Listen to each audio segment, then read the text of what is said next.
Oh, there we go. Okay. Okay. Should we use this? Is this better?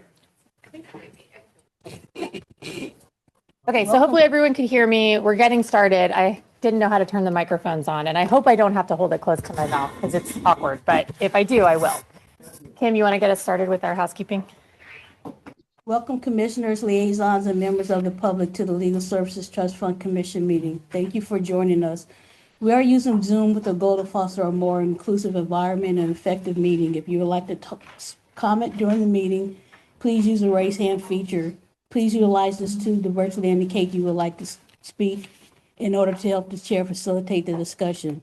A friendly reminder, this is a hybrid meeting. Back the key requirements for the commissioners participating remotely. All cameras must be on for the duration of the meeting. If you're unable to have your camera on, you must indicate a reason for your non-appearance during the meeting.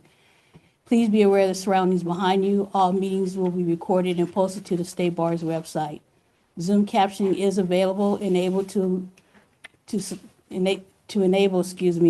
Select live transcript at the bottom of your Zoom screen, then select enable transcript. For commissioners and liaisons attending in person, please remember to press the button on the table mic in front of you. When you would like to speak, the mic is on when the light is green. Please speak directly into the microphone. Additionally, if you are attending the meeting in person, have your laptop on, please make sure that your laptop microphone is turned off to prevent audio feedback. Thank you. Great. Thanks, Kim. Why don't we do roll call, Crystal? Connolly, Present. Alsaroff, Escobedo, Milrod, Alicani, Babcock, Present. Blakemore, Campbell, Belkin, Gonzalez, Present. Long, here, King, Here. Klein, Judge Klein, Here. Mahoney, Here. Morales, Pryor, here, Judge Rosie, here, Sandville, Smith, here, Stalker, Here. Okay, I'll call our advisors, Justice Rodriguez, Judge Juan Gutierrez, Judge Yang, and I'll do a call for our liaisons, Selena Copeland, Melanie Snyder, Yoon Kim, thank you, Nicole Claro. All right, and I'll just make reference of State Bar staff present, Duanen, Joy Song, Elizabeth Hum, Sylvia Nam, Lana Martin, Chris McConkey, Kimberly Wormsley, and Eric Doherty. Thank you. We have 12 members present and quorum. Great. Thanks so much, Crystal. All right, why don't we do public comment?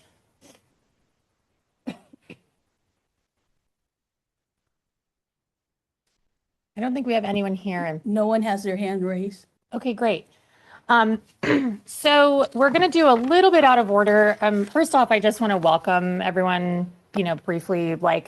This is our sort of third time doing an in-person it's a public meeting, but a little bit like a retreat. It's an opportunity for us to talk about kind of the broader mission of the commission, our strategic plan, different ideas, talk about different ways in which we can continue to develop the commission. We've, I think, done some really big things over the last few years. And, this is a great opportunity for us also to get to know each other and interact. So thank you all for coming. Thanks for those online for joining us as well. We're actually going to start with our strategic planning session.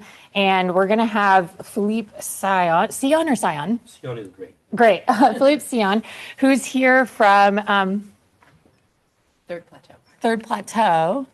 This is not the version. So it's fine. Is that okay? It's fine. Yeah. It's fine. Oh, okay. Apparently there's a little kerfuffle, but we're gonna be okay doing it this way. And so Philippe is going to talk with us about kind of different ideas with, sort of strategic philanthropy, how grant making works, in the nonprofit sector and the private sector, and the ways in which we as a government entity can kind of pull some different ideas from, our sort of aligned partners, in other sectors. And we're also going to have an opportunity for us to talk, in small groups and come up with different ideas. So I will turn it over to you, Philippe, to get started. Well, maybe I'll just, as a quick introduction. Yes. I'll Oh, go yeah. ahead I'm and- sorry, Joyce. That's okay. And just to piggyback on what Erica was saying, I think we've heard a lot of. Oh, sorry. I think it's on. We have heard a lot of interest from the commission around hearing about different philanthropic strategies and tactics and how can and should we be incorporating some of these things into our own grant making. So this is an opportunity to hear from Philippe, who is an expert in the field. I'll take a moment to kind of give you a little bit about his background. But, critically too, I think what has often come up is how do we employ an equity lens in the work that we do. And so this is what I hope will be the start of a series of in-depth conversations around that. So without further ado, I'll just go ahead and introduce you, Philippe, if that's okay. He is currently the vice president at Third Plateau, which is a social impact consultancy based in the Bay Area. His current work involves advising individuals, families, and foundations around their giving strategies and how to evaluate their impact. Previously, he also managed the philanthropic work of eBay founders Pierre and Pam Omidyar in their fight against human trafficking and forced labor. He's also had stints at Bridgespan and McKinsey and served a large number of public sector entities from Bay Area school districts to municipalities, the federal government, as well as governments around the world on social programs, economic development plans, and immigration reform. I know he's worked a little bit with Erica and Catherine in preparation for today's session. So with that, I'm going to go ahead and turn it over to you, Philippe. Thank you. Thank you. Should I be projecting? I think it's the mic. If you can push the mic, I think it is on. It shows you. Yeah. And this will be, should I be on Zoom? Sorry. Sorry, technical. He has a PowerPoint slide that.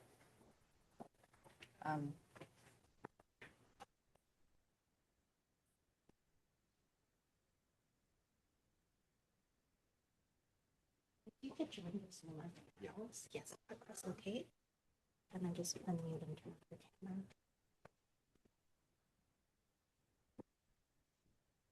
Okay, then you should be able to share your screen. Thank you. Sorry for that.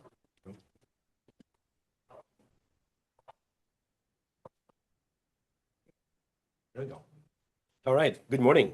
Good morning. How are you? It's good to be with you. Thank you for the invitation.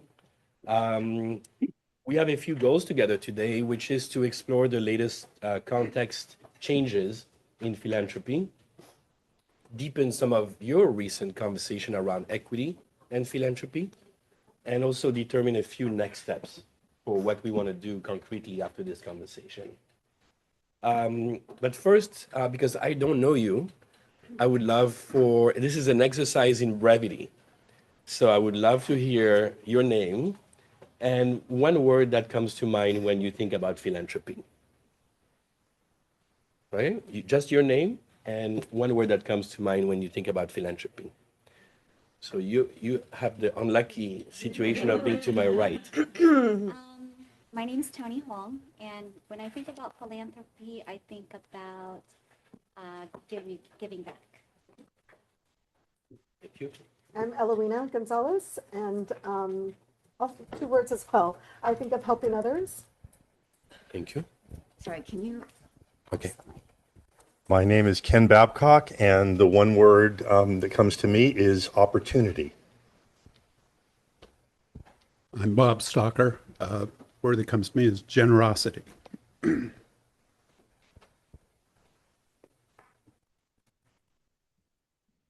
Those are all good words.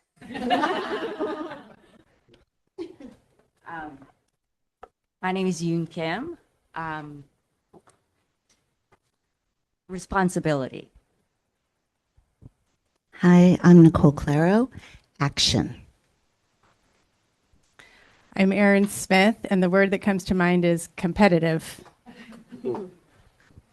My name is Jody Pryor, and the first word that comes to mind is generosity. Buenos días, Efraín Escobedo, and the first word that comes to mind is capital. Crystal Bunding, Principal Program Analyst. First word that comes to mind is impact.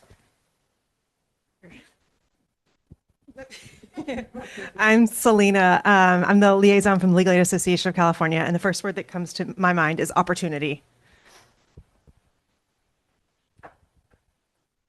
Hi, I'm Lana Martin, and the first word that comes to mind, is to filling gaps. Good morning. My name is Chris McConkey, and the word that comes to my mind is thankful.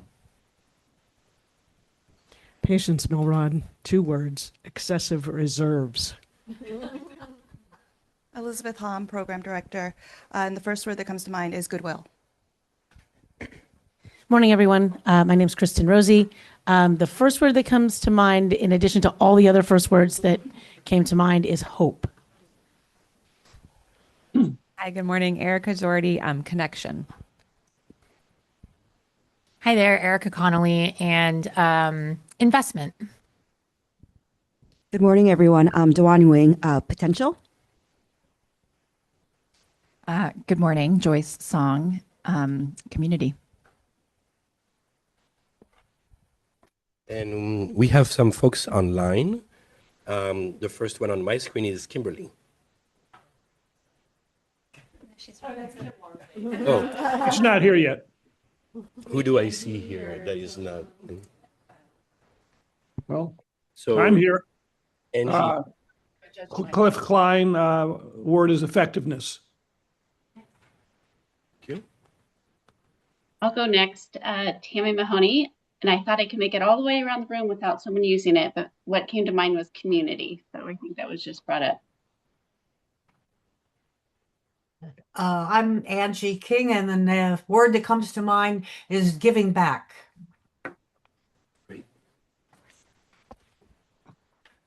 Thank you all. Appreciate the brevity and appreciate the introduction. Definitely some themes here, which we're going to continue throughout this morning.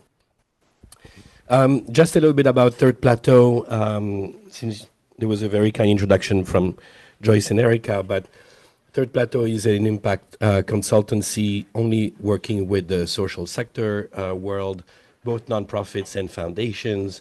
I particularly focus on philanthropies, individuals, families, foundations, all kinds of foundations, community foundations, corporate foundations, and private foundations, but also coalitions and other groups, collaboratives that want to come together. We are 15 years old, about 120 people and staff, and we've helped move about $2 billion over the past 15 years in helping philanthropists be bold and try to move capital, since that was one of the words that came through a little bit earlier. So I want to start a little bit with what's going on in philanthropy, what's the latest. Some of that will probably be familiar to you. Maybe you'll learn a few things, which will be great. And there is a little bit here of data that I think will be of interest. Number one, we are in the middle of a massive wealth transfer in history, probably one of the largest. $124 trillion, according to many research. And we think that from that amount, about 11.8 trillion will move to nonprofits. So a significant amount of money transferring hands. And that next generation thinks about philanthropy extremely differently than the previous generation. So that's why it matters. And we'll come to in a second to see how this is different. Americans continue to be generous, at least as of 2024. 592 billion given away. And there is a lot of talk about philanthropy and the generosity of philanthropy, but you're also a government entity. And I think it's always very important to remind philanthropy that there is a small drop in the bucket of public sector funding and public sector giving. And so while there is all these ideas about risk-taking for philanthropy and startup notions, hoping that then the government takes over and scales that, maybe, but the government really decides at the end of the day.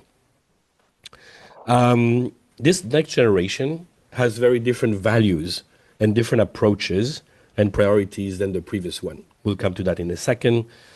And then the thing that is also changing very rapidly, I don't need to remind anyone of that, is the technology is changing extremely fast.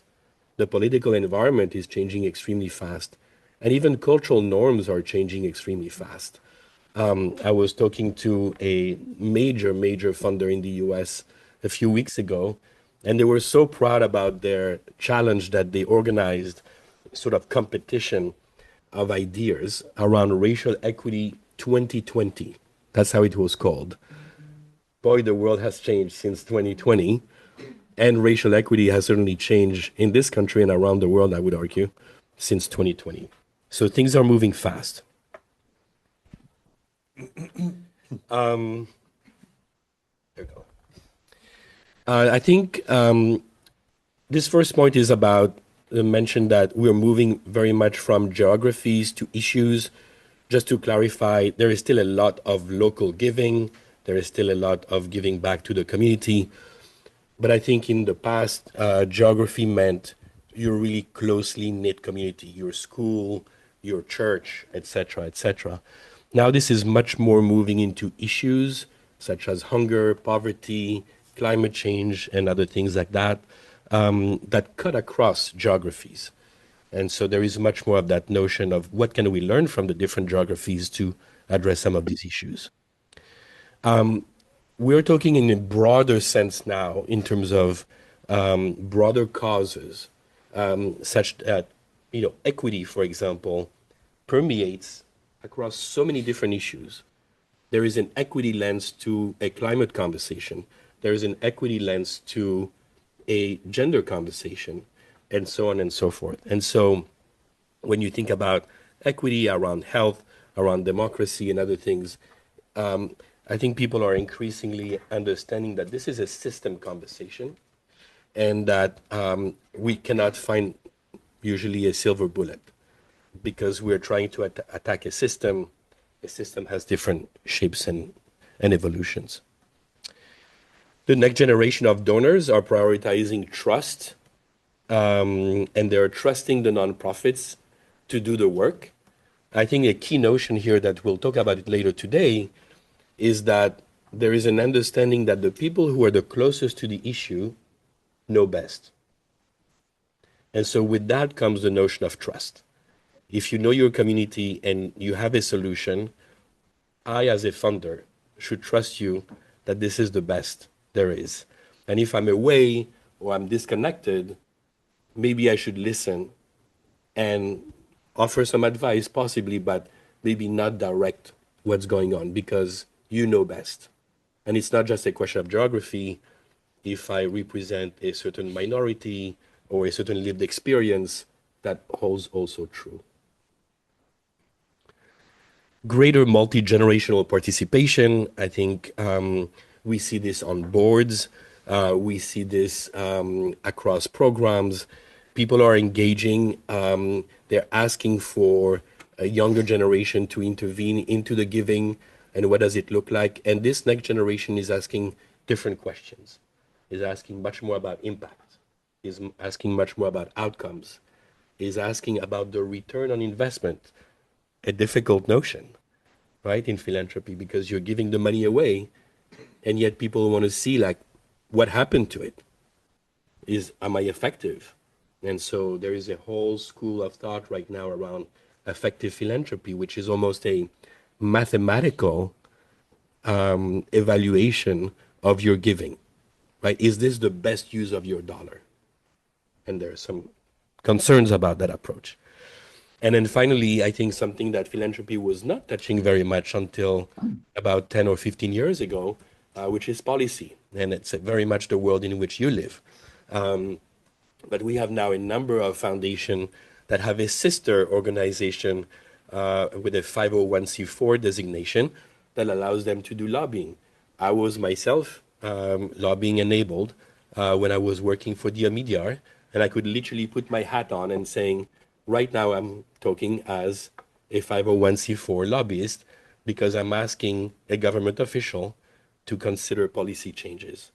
And that would be true mostly in the US, but I would do that abroad as well.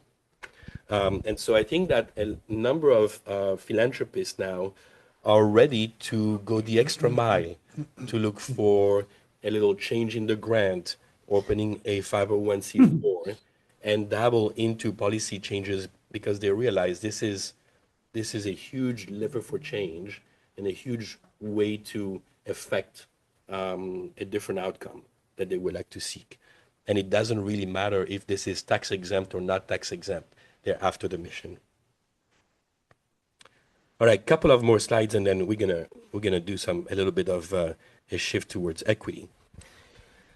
So there are some shifts, as I mentioned, and new trends. And I think the first one is an important one. I alluded to it. It is what is commonly known as trust-based philanthropy. And there's many elements under trust-based philanthropy. I won't go too much into the details, but essentially, it's about trusting the correspondent, trusting the grantee that what they are doing, how they are doing it, with whom they are doing it, is right, is correct. They know better because of their expertise, because of their proximity to the issue, because of their own lived experience. And so with this comes fewer questions from the donor. I'm going to trust that this is what the program costs to operate. I'm not going to go into your spreadsheet and your budget and saying, well, I think this is too expensive because you know best. I'm going to trust that this is the amount of time it takes to do this work. And so if you're asking for 3 years, I trust you that it's going to take 3 years. And I should not say, well, actually, let's do it in 1 year. And so on and so forth. So I think it's like a change of question. The donor can still ask questions, but in a very different way. The relationship is completely different. And so this is when you hear typically multi-year support, unrestricted support. This is very much of a trust-based approach. The focus on equity and inclusion, I think it's pretty obvious, but a realization, a little bit late, but better late than never, that notions of equity are in the water that we drink. So they are everywhere. And, you know, you cannot have a conversation around human trafficking without having a conversation about racism or about misogyny or around poverty, because all these elements are intertwined. And so thinking about how vulnerable, marginalized communities, however you want to call, are disproportionately affected by the issue that everybody is facing. But it's the recognition that there are certain groups that are disproportionately affected by the issue. And so what do we do about this? Do we give more money? Do we give more capacity building? Do we do something differently? Or do we say, no, everybody's on the same footing and good luck? So I think the notion of equity inclusion here is very much throughout everything.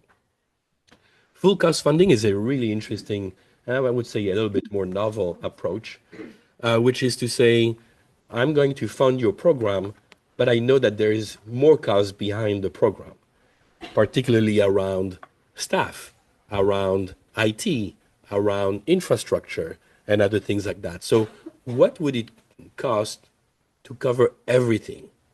Not just the cost of the program, but the full cost of the operations. And I would add to that, about 5 years ago, you may remember, we had a strong spike in inflation. And so my foundation decided to adjust the grants for inflation. And that was another form of full cost funding, because suddenly the salaries had gone up and a number of other costs had gone up. And so as a funder, we felt like we could do it and it was the right thing to do it. So we adjusted all the grants, I think at the time by 5% when inflation was at 6%, because that's what we could do. Another form that is has been around, and I think there's been a lot of evolution there, is around collaborative funding and pool funding. So there are many, many forms of collaboration.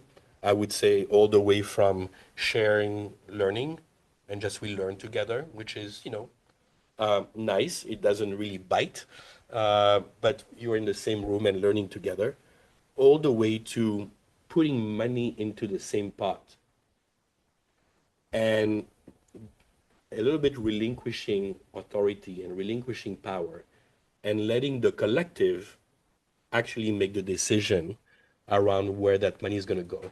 You still have a seat at the table, but you're one voice out of many in the collaborative. And we see an explosion of collaborative funding. I think by one measure, we're about 650 collaborative just in the US across all issue areas. And so it ranges from small funders all the way to Gates and MacArthur and the very big foundations. And so what does it look like for the State Bar, for example, to join into collaborative funding? Very quickly on the last two, but there are very important trends as well. The inertia was to say, well, we're going to create a foundation in perpetuity. That's primarily true for private foundations. And when you ask the question why, it's very hard for people to respond. It's like, that's what everybody is doing. Or, well, my grandfather would have liked that. Like, well, the grandfather has been dead for a long time, so who knows? And so I think there is now a number of people who realize, hang on a second, why can't we spend faster in a bolder way? Because the issue is right now. And it's not that we need that amount of money in like little drops over a long period of time.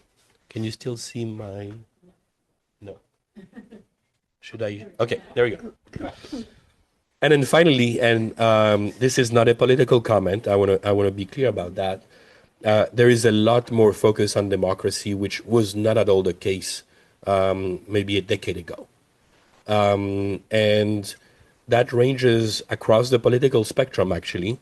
Third Plateau, my firm, is extremely active in that space, including to bring people from very different political horizons around one thing in common, which is the defense of the Constitution. And so you see suddenly a lot of money going into democracy. Now, what does democracy mean? Many different definitions. Could be election protection. It could be communicating about the benefits of social and liberal democracy. It could be many, many different things, the protection of the media, etc. But these are some of the trends that we see in philanthropy. Before I go to the next one, any questions, anything that comes to mind, including our friends on Zoom?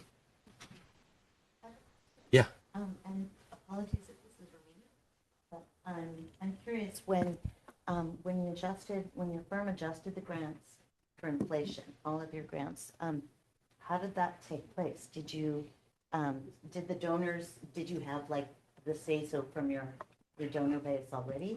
Did you have to go and ask and base your increase on what the response was?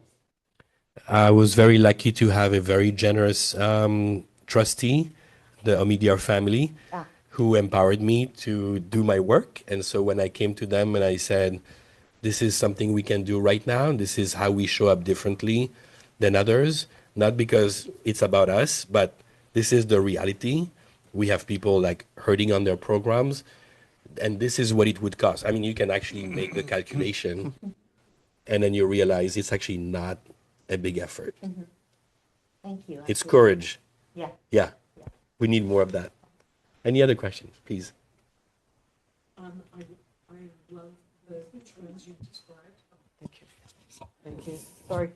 Trends you've described are very hopeful and exciting. And when you mention courage, it's a little bit difficult for this body, which ultimately responds to the legislature, to get too courageous. So I'm hoping that over the course of your time with us today, you'll help us think about how to bring our legislators along so they understand that, no, this isn't about we created this many widgets with this many dollars. So just Thank you. This is helpful. Thank you. I will try to do that, and we'll try to be courageous for an hour and a half, a little bit more than an hour and a half. And I will learn from you, I'm sure, as well. Maybe I can offer one quick response to that. I find that the question why brings a lot of that courage conversation in. When this person came to me and said, we're going to set up the foundation in perpetuity, the question was why? Not because I'm against perpetuity, but I think it forces reflection. And it's totally okay for that individual to, at the end of the reflection, say, it's going to be perpetuity. But at least there will have been some thinking around it. At least we have considered the inflation-adjusted grants. At least we have adjusted, or we have thought about how equity permeates through all of our conversations. And so I think it's forcing that exploration, that curiosity, even if at the end of the day there is inertia, there is stagnation, but I think we've moved a little bit the needle. But we'll come. That provides us ways to talk to legislators, and hopefully together they can be courageous too. So. Yeah, that's where I learned to learn from you. Yes, please, Erica. So, and this may be not something we can address right at this point, but I want to, the trust-based philanthropy part, because I think that's something that is another thing we struggle with, which is how to, empower our grantees and give them, funds. But we also have an oversight obligation, and I'm curious how there's a balance between, right, and trusting that the people on the ground know the best way to spend the money, but aren't spending it on, luxury goods or their own house or something like that. And so one of the things I think is a good part of our conversation today, and I hope we can get some lessons from that, is how to be more effective and efficient in our oversight responsibilities, even as we try to empower our grantees. Because we obviously, especially because our money is, public money, there's a lot of accountability, and a lot of the ability for us to ask our legislators to be courageous is because we have a good track record of keeping things from getting fraudulent, but we don't want to overburden, our organizations either. Yep. How can we do it more efficiently? So, Yep. Curious if there's been some, or maybe private philanthropies, there may be just a different appetite for risk. I don't know, but I'm curious if there's how they've sort of struck that balance about not over directing while still ensuring the funds are going, somewhat appropriately. Yeah, a great question. I can think of at least two pieces to respond. Number one is the notion of risk.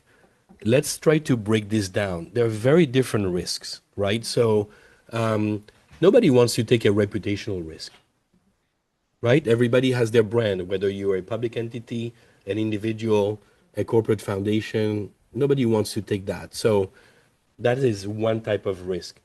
Programmatic risk, I would personally argue we should be bold. This is philanthropy. This is where the capital can be deployed. It's not like you're expecting a return as if you were from your banker. And so this is where you can be a little bit more trusting and push it. You certainly don't want to take any legal risk. I'm not going to tell something different to this group. And so I think it's worth breaking down the different types of risk and actually evaluate. Maybe you don't want to be on the extreme on the programmatic side because you have a public duty. Maybe you want to be, sort of like in the center or maybe a little bit more, and define what that means for you. And define it with the grantee. Determine what it means for them, and so that they understand your notion of risk.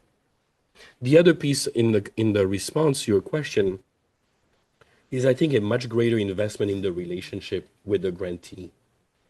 If you know them, if you check in on them, not too much, because that's a little bit of the parent that I am, for example, checking too much on my teenager when realizing I need to let it go. But when you have that relationship and you understand what they're going through, and I think the risk of something really bad like misappropriation of funds or things like that is much, much lower. Now, of course, it can always happen. But hopefully this is really, really the exception, and people are not taking advantage of that trust element because of that relationship. I think it's much harder to engage into something fraudulent if there is that trust, if there is that relationship.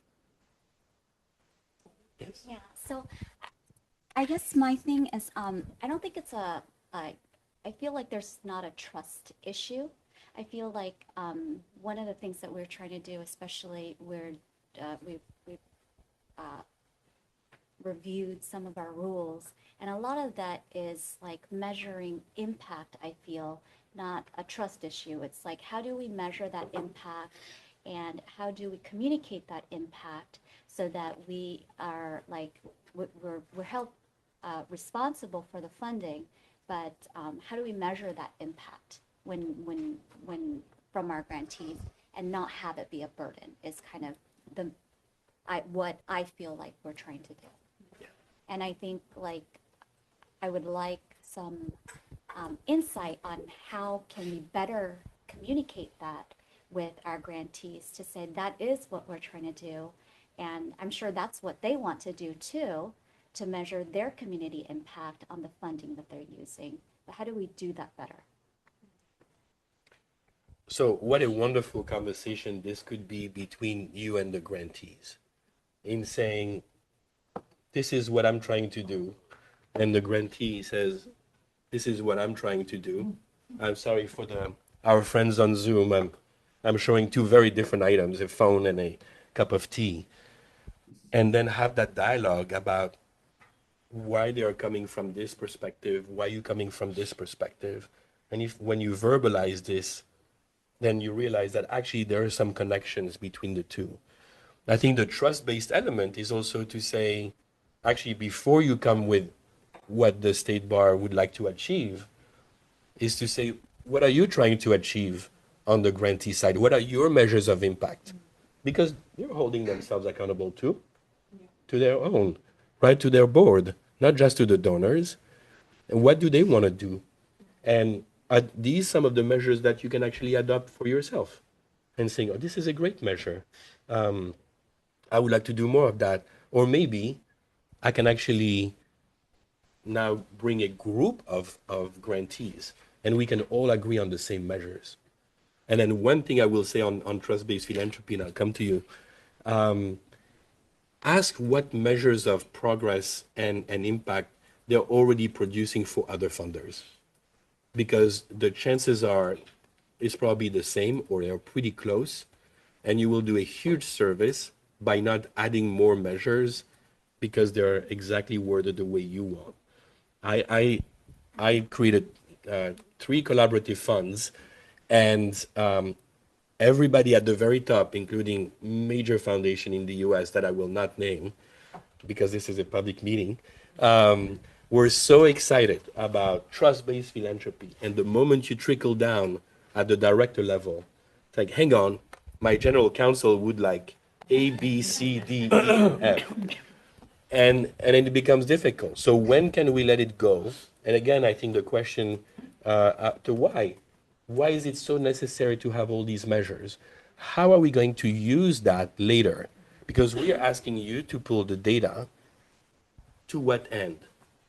Really asking the purpose. Please. Question. Thank you. Appreciate your insight. These are great friends.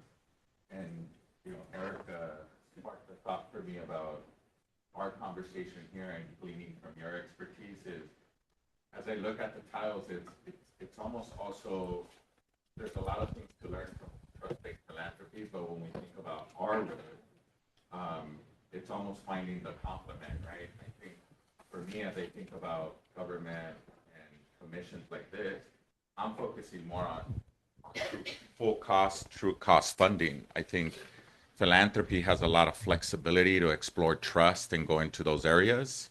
But a lot of times what limits them is when grantees are saying, we're just trying to backfill holes for all of the expenses that government won't cover in their contracts and grants to us, right? So I think it's in part of the ecosystem, right? Us thinking about, well, we might play a stronger role in full cost, which has an impact on trust base when the foundations do it. But that's what stood out when Erica mentioned. I was like, yeah, I think for us as public entities, the biggest need government creates for philanthropy is the fact that it won't cover the full cost of the services that it's asking nonprofits to do. Yeah. Yeah. Thank you. I'm going to move us along. Oh, more? No, good. Yes, everybody agrees. This is a bit of a summary of the different ways that philanthropy can affect change. Because we are all very focused on the first one, of giving grants, which is fair enough. But you certainly live, well, you're both into the world of implementing policy and influencing policy, and that's the one around for private foundation. This is very much the C4, the 501c4 world that I was mentioning before. But if you start adding building capacity for your organization, about paying for their infrastructure, for a training for their staff, where you're building really the infrastructure for the organization to thrive. I'm going to skip the one in the middle. I'm going to finish with that one. Creating and sharing knowledge. There is a huge impact from philanthropy in funding and analyzing data. Like, what have we learned from data? What's the report? How can this information be helpful for others? Giving collectively, we talked about it before. Raising awareness. That is not lobbying. It's more of a form of advocacy in elevating certain trends that you're seeing, certain issues that you're seeing, and giving a louder voice to your grantee and your programs, by the way. And then influencing other funders. I'm a huge fan of this one. I think this is vastly under-leveraged. But I think if you think about a Gates Foundation in 2000, suddenly talking about impact and evaluation, and we can have a whole session about whether that's good or not, the whole field of philanthropy started to move in that direction as well. For better or worse, but they were influencing other funders. Trust-based philanthropy has started to gain ways, not in the same way, but there is an influencing here of other funders. What is your role as a huge funder in that space and in the state to influence other funders? Not in a way to twist their arm, but just to share what you're doing and bring others along. And maybe you will be brought along. So it goes both ways. And then again, I'll finish on that central square, changing the how, not the who. So if something has not worked, a program has not worked, maybe the idea was right, but the execution was not. Or maybe there is something to learn here. So you try to changing the how you do it, how you position yourself as a funder, how you organize the grantees, not necessarily to say, oh, well, this organization didn't do it right. I'm out of here. All right. I don't think we need a trivia because this is a very engaged group. But you can take a peek at the questions, and I'll give you the answers. There's 1.9 million nonprofits in the U.S. Contributing $1 trillion to the U.S. economy and employing about 10%. So this is your little trivia. I'm going extremely fast because 10:30 is coming up soon, and apparently that's my end time. Okay, we are here to really do a deeper dive into equity. After this brief overview of the different ways to bring equity in philanthropy, we're going to have 3 tables in the back and then 1 table on Zoom to go a little bit deeper into some of those ways. So each table and the Zoom group will have one of the ways to look into it. So this is more about what do we mean by, and so I have here 8 ways to bring equity in philanthropy. This first one is at the strategy level. So that means prioritizing underserved communities, right? Defining a target population that has unmet needs. Think about any groups that you care about. I think immigrants come a lot in your work, obviously people with disabilities, etc. But having this intention with the population that you're trying to support or you're trying to address the issues of. Funding the root causes, so not just the symptoms, but really what's driving the issues here? What's the structural elements? Is it a policy that on purpose or inadvertently, created some inequity? Is there just a widespread discrimination? What is this based on? And so really going the extra mile to think about that. Disaggregating data. I'm a big fan of data. Data actually tells you a lot, where you're funding, who you're not funding, why you're not funding them, and that can generate a lot of the conversation. And data is actually a bit neutral, right? I mean, the interpretation is not, but the data that you gather is quite critical. And then setting your own goals for your strategy. Where is equity showing up in my work? How can we ensure that we have outcomes around equity in the way we look at our work? So that's strategy level, and we'll have one table around that. Then there is the how. So we went from the what question to the how question. Simplifying requirements as a funder. We talked about that. Is there a way that you can ask for the same measures of success than other funders and not ask for, new ones? Is there a way that you can hear the report back from your grantee in their own language and you do the translation? Because it's easier for them to express themselves in the language that they operate primarily in, or that the communities that they serve is operating in. And think about the cost of translation for you and whether that's a big one or not. Think about the amount of time that somebody needs to write a formal report in plain English in a certain format. I started introducing audio reports, phone calls report. We would record the phone conversation about their impact, and that conversation was good enough for me. How about a video that would show some of the outcomes and the outputs from the grantee? There are many different ways to innovate here. Think whether that works for you or not, and if not, why is it not working? Always push yourself. Different grant size, different types.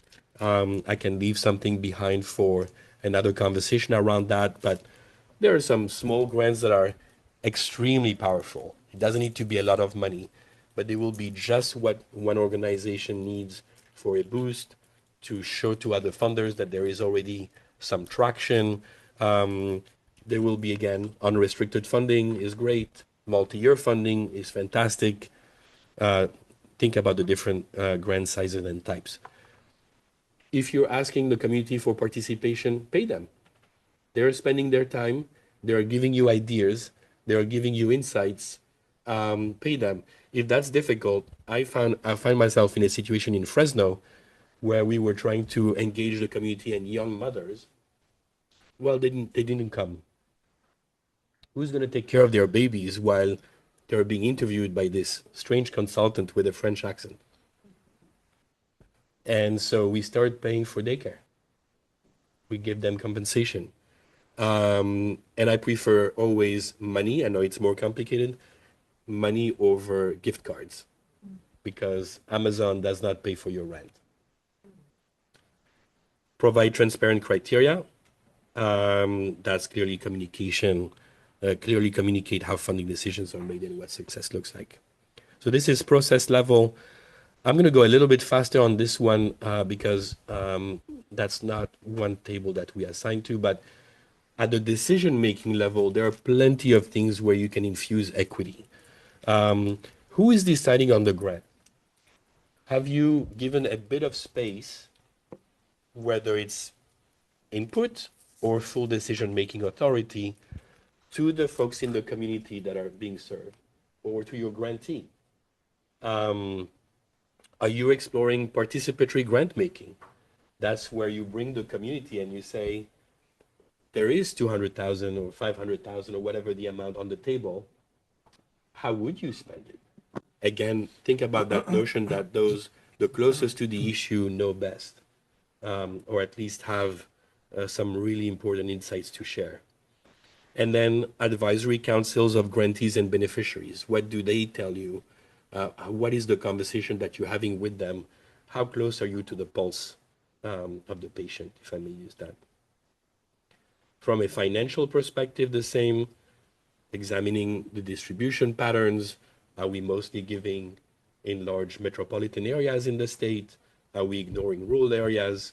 Are we ignoring the center? Are we mostly on the coast, etc.? Is there any pattern of inequity? We're not giving to any women-led organization. What's going on there? What can we learn from this?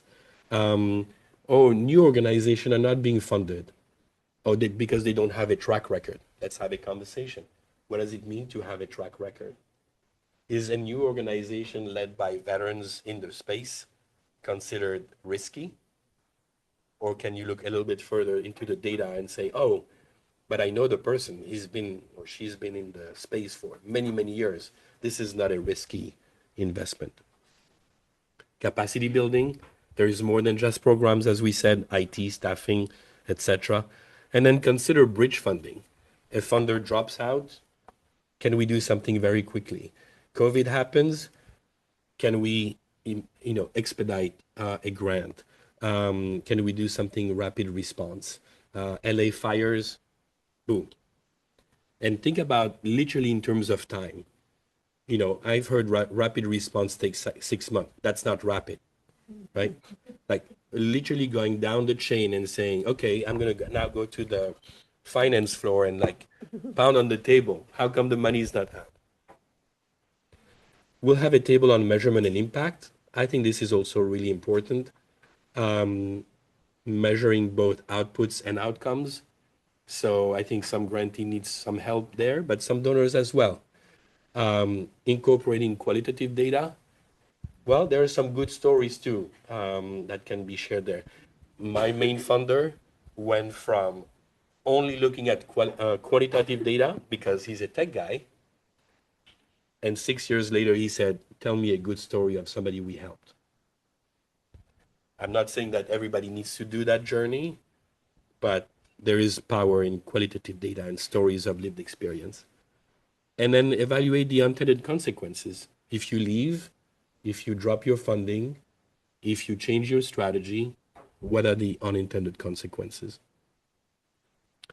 The last group we'll have is on system level. You can see here, this is at a much higher level. What is the higher purpose that we are trying to achieve? We're trying to convene stakeholders. We're trying to align funding with policy changes. We're trying to have the whole sector collaborate, not just a few of us or not just the state bar being in the lead. And then using influence, as we said before, not just the dollars, but your voice carries. How are you leveraging this? And you can decide, I'm not using my voice in this case, but know when to use your voice and how strong to use it. And then some internal, the last way is the internal way, which is, ongoing learning and internal equity audits. Audits may sound a little bit scary, but really looking at how are we doing internally to push that thinking. All right, I talked a lot at you, so I'm sorry about that. Hopefully this is engaging and fostering some ideas. We're gonna have 3 tables in the back. Each table will discuss one of the ways. They're gonna be different. There's gonna be one around strategy, one around process, one around measurement, and one around system. Zoom will be the 4th room. And so you're going to have about 20 minutes or so, maybe a little bit less, 15, 20 minutes to have that discussion. Here are the prompts. What would it take for the State Bar to explore these approaches? So what do we do if we're curious about that issue? What's getting in the way of an equity-centered innovation in our grant making. Oh, actually, that will never work because da da da. Let's try to name it and see how we can address that. And then, because I want to give you a sense of like momentum, and I hope that you get started on this or you continue on this soon, what could we experiment with? What is one thing we can do relatively easily, quickly now to get started and not be overwhelmed? Because this could be really big, but where do we start, ideally? Any questions on the prompts? Otherwise, I think we're going to let folks. I'll share a couple of logistics. The groups have actually been pre-assigned. They're also in the back, so there's designated tables. I'll say them out loud, and then you should be able to find it. Group 1 is Erica, Aaron, Bob, and Tony. Group 2 is Efrain, Ken, Elwina, Catherine. Group 3 is Patient, Judge Rosie, Jody, and Judge Juan Gutierrez. And then 4 will be on Zoom. 4 are our remote attendees. We will share screen. These table discussion questions are also printed in the back. So we will share screen with the Zoom link so that members of the public who wish to listen to these breakout sessions can join. They will be on separate Zoom links. So we will share screen in a little bit. Thank you. Transition over to the back. And I will ask for a report back from each of the table and the Zoom group at the end to share back what you've discussed. So make a new friend and assign a rapporteur to your table. Thank you.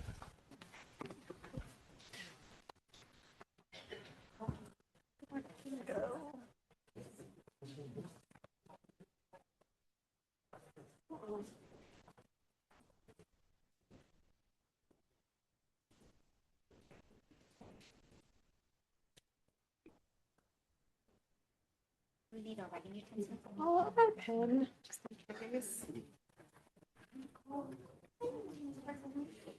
So who's on the Zoom link? I am. Anyone else? This is Donnie McKenzie from Florida. Are we isolated? So Judge Klein, Judge Klein and Angie and Tammy, I emailed you this morning with your Zoom link. So if you can exit the meeting and then join that Zoom link, we'll see you online in the Zoom room. Yeah, I'm in the Enough other you didn't room. see that. Yeah. So you want us to exit this, leave? Exit this one and we'll see you in the Zoom room. Thank you so much. There's a separate It says Zoom leave room. webinar. Am I going to be able to get back on? Yes, you can leave the webinar and rejoin after the small group. Thank you so much. What? I just didn't understand that at all. Otherwise, I'm okay. I think I'm surprised my voice is still there. But I did not cough too much. Yeah, exactly. It's like, oh, he's sound just. Philippe, sorry, could you stop sharing screen? We need to display the Zoom links. The table discussions are printed. Thank you.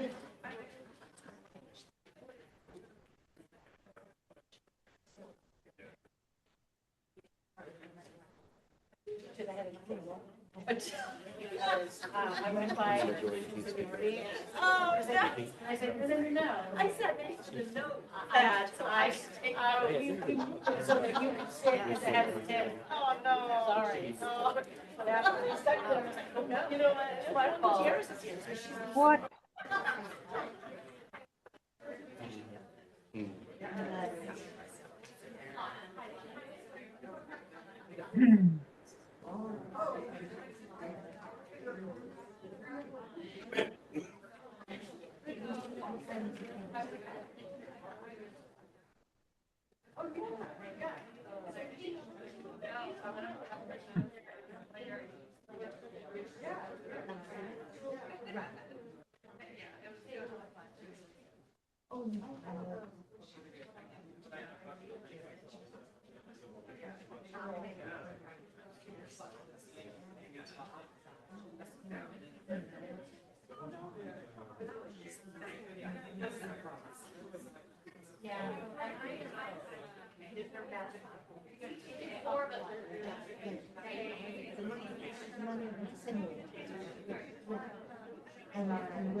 Hi,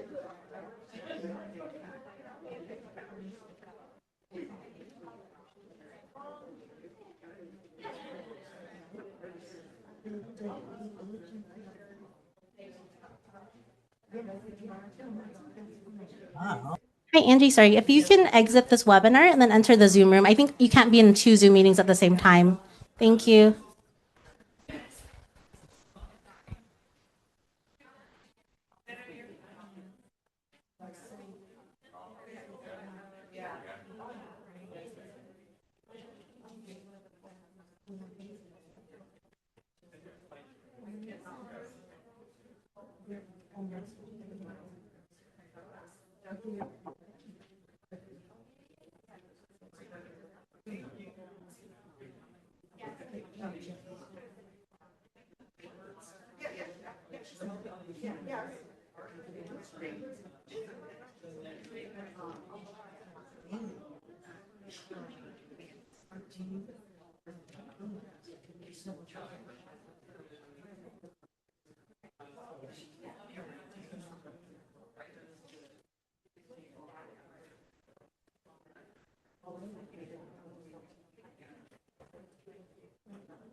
It happens.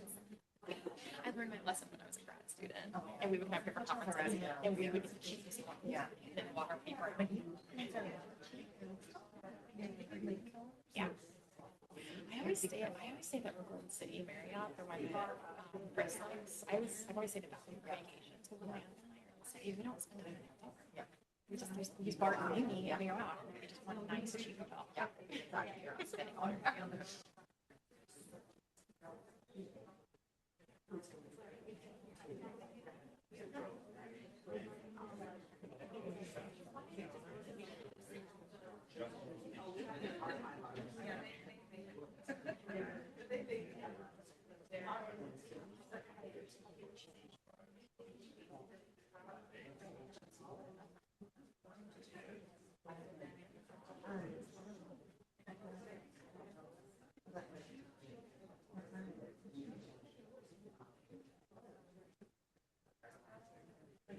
Exactly.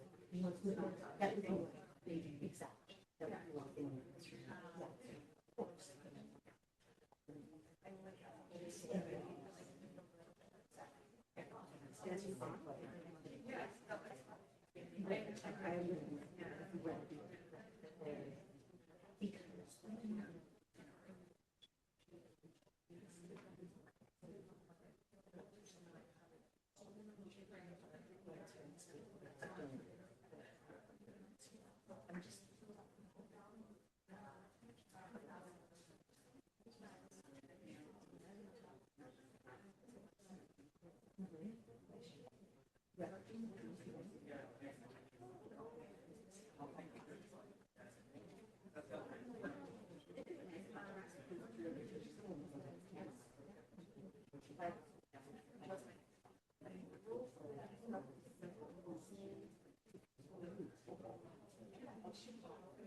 And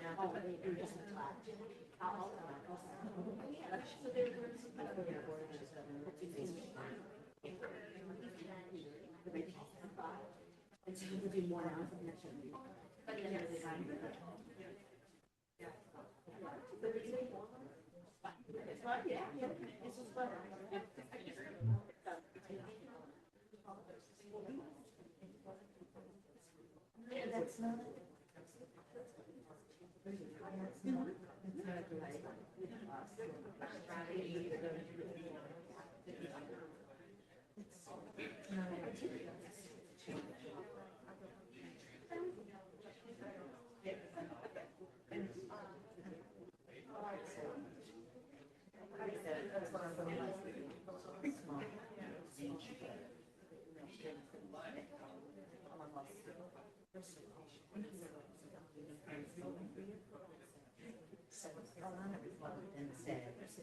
do this.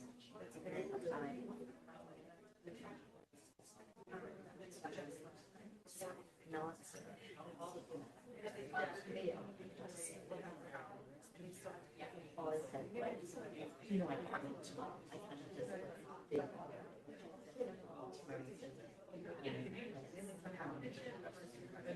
do it but Will fell down and hit it before. So, you know, right?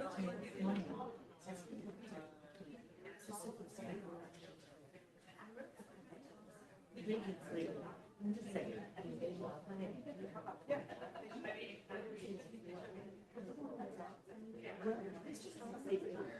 I said it.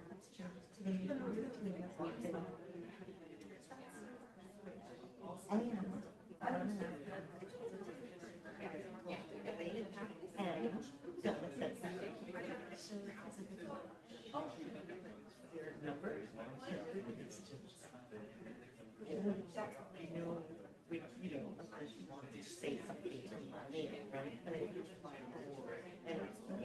I don't know if he goes.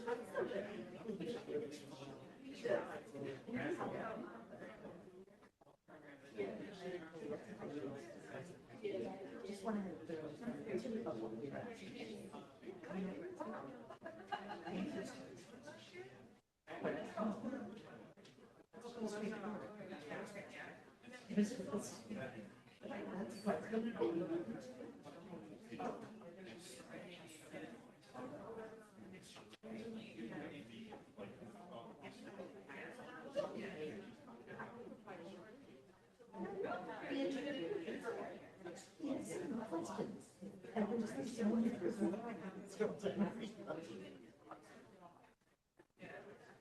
well, I think they also, you know, just like how they other people say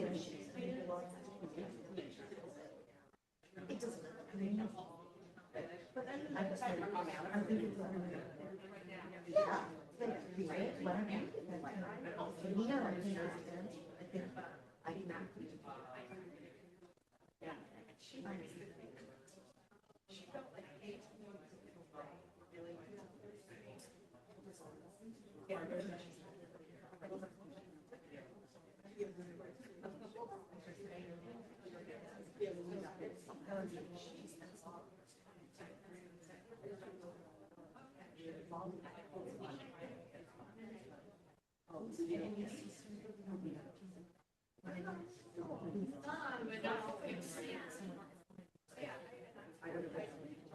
Oh, that, yes.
Right.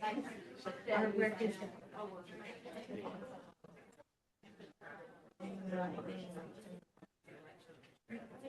Right.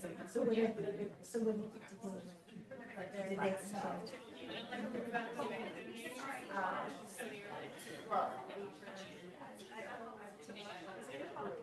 Right.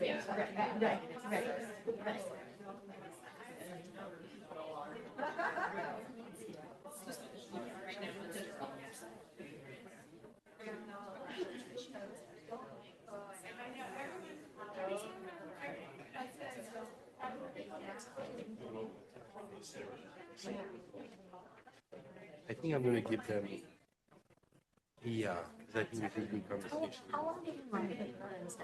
I don't know if those people know to just like they're going to take In 2 minutes, I'm going to give them in 1 minute. maybe.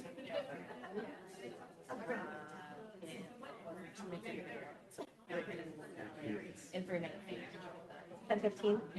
Okay. Well, what time is it? A little bit more, yeah, 16. 16? Okay, thank you.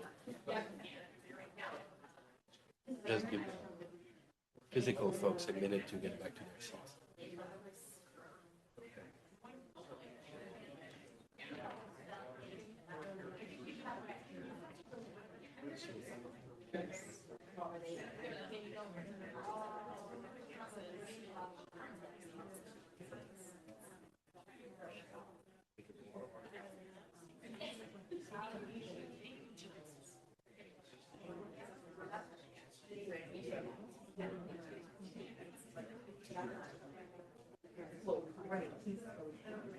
Right.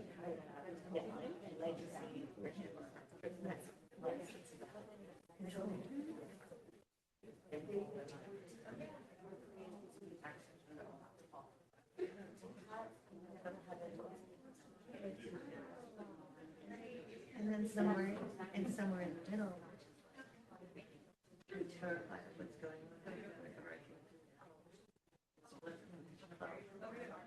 Yeah.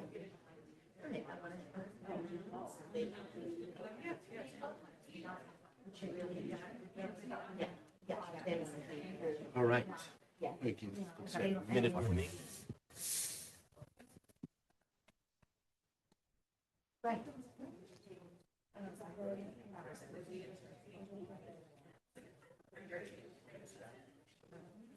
Yes, correct.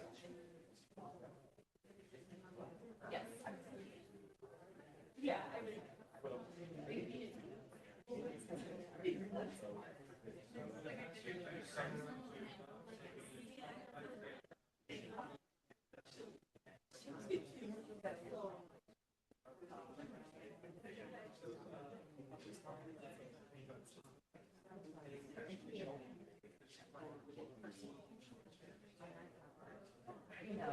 No.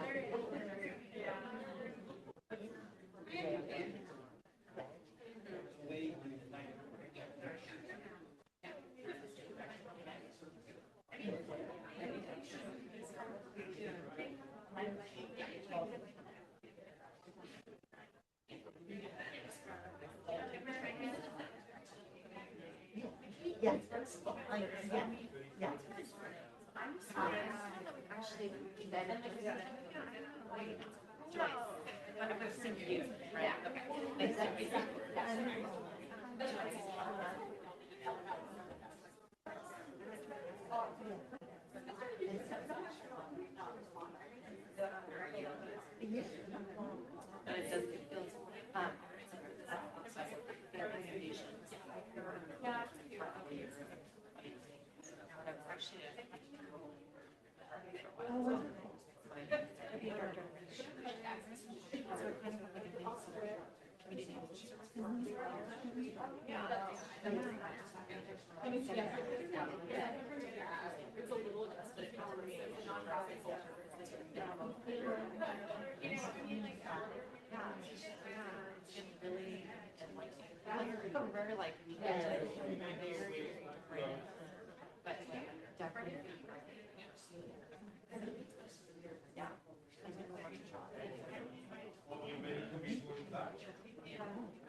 Yeah, lots of process. The rapid stuff really hit home where it's like, oh, it takes a little bit longer. Fair enough, fair enough.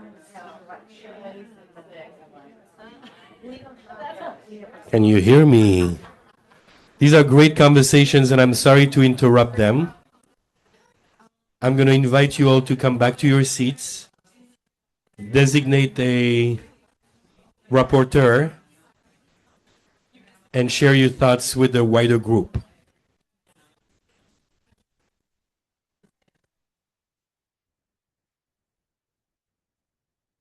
If you can wrap your conversations and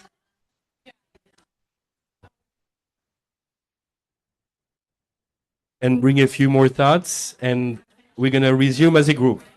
And then we'll wrap up by 10:30, and you'll have hopefully a little break. Thank you for these engaging conversations.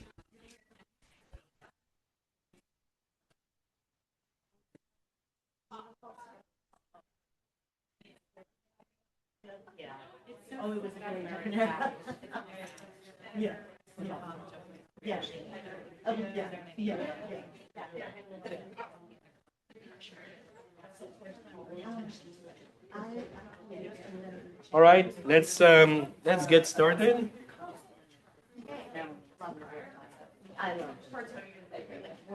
Up in the morning. Yeah, me too.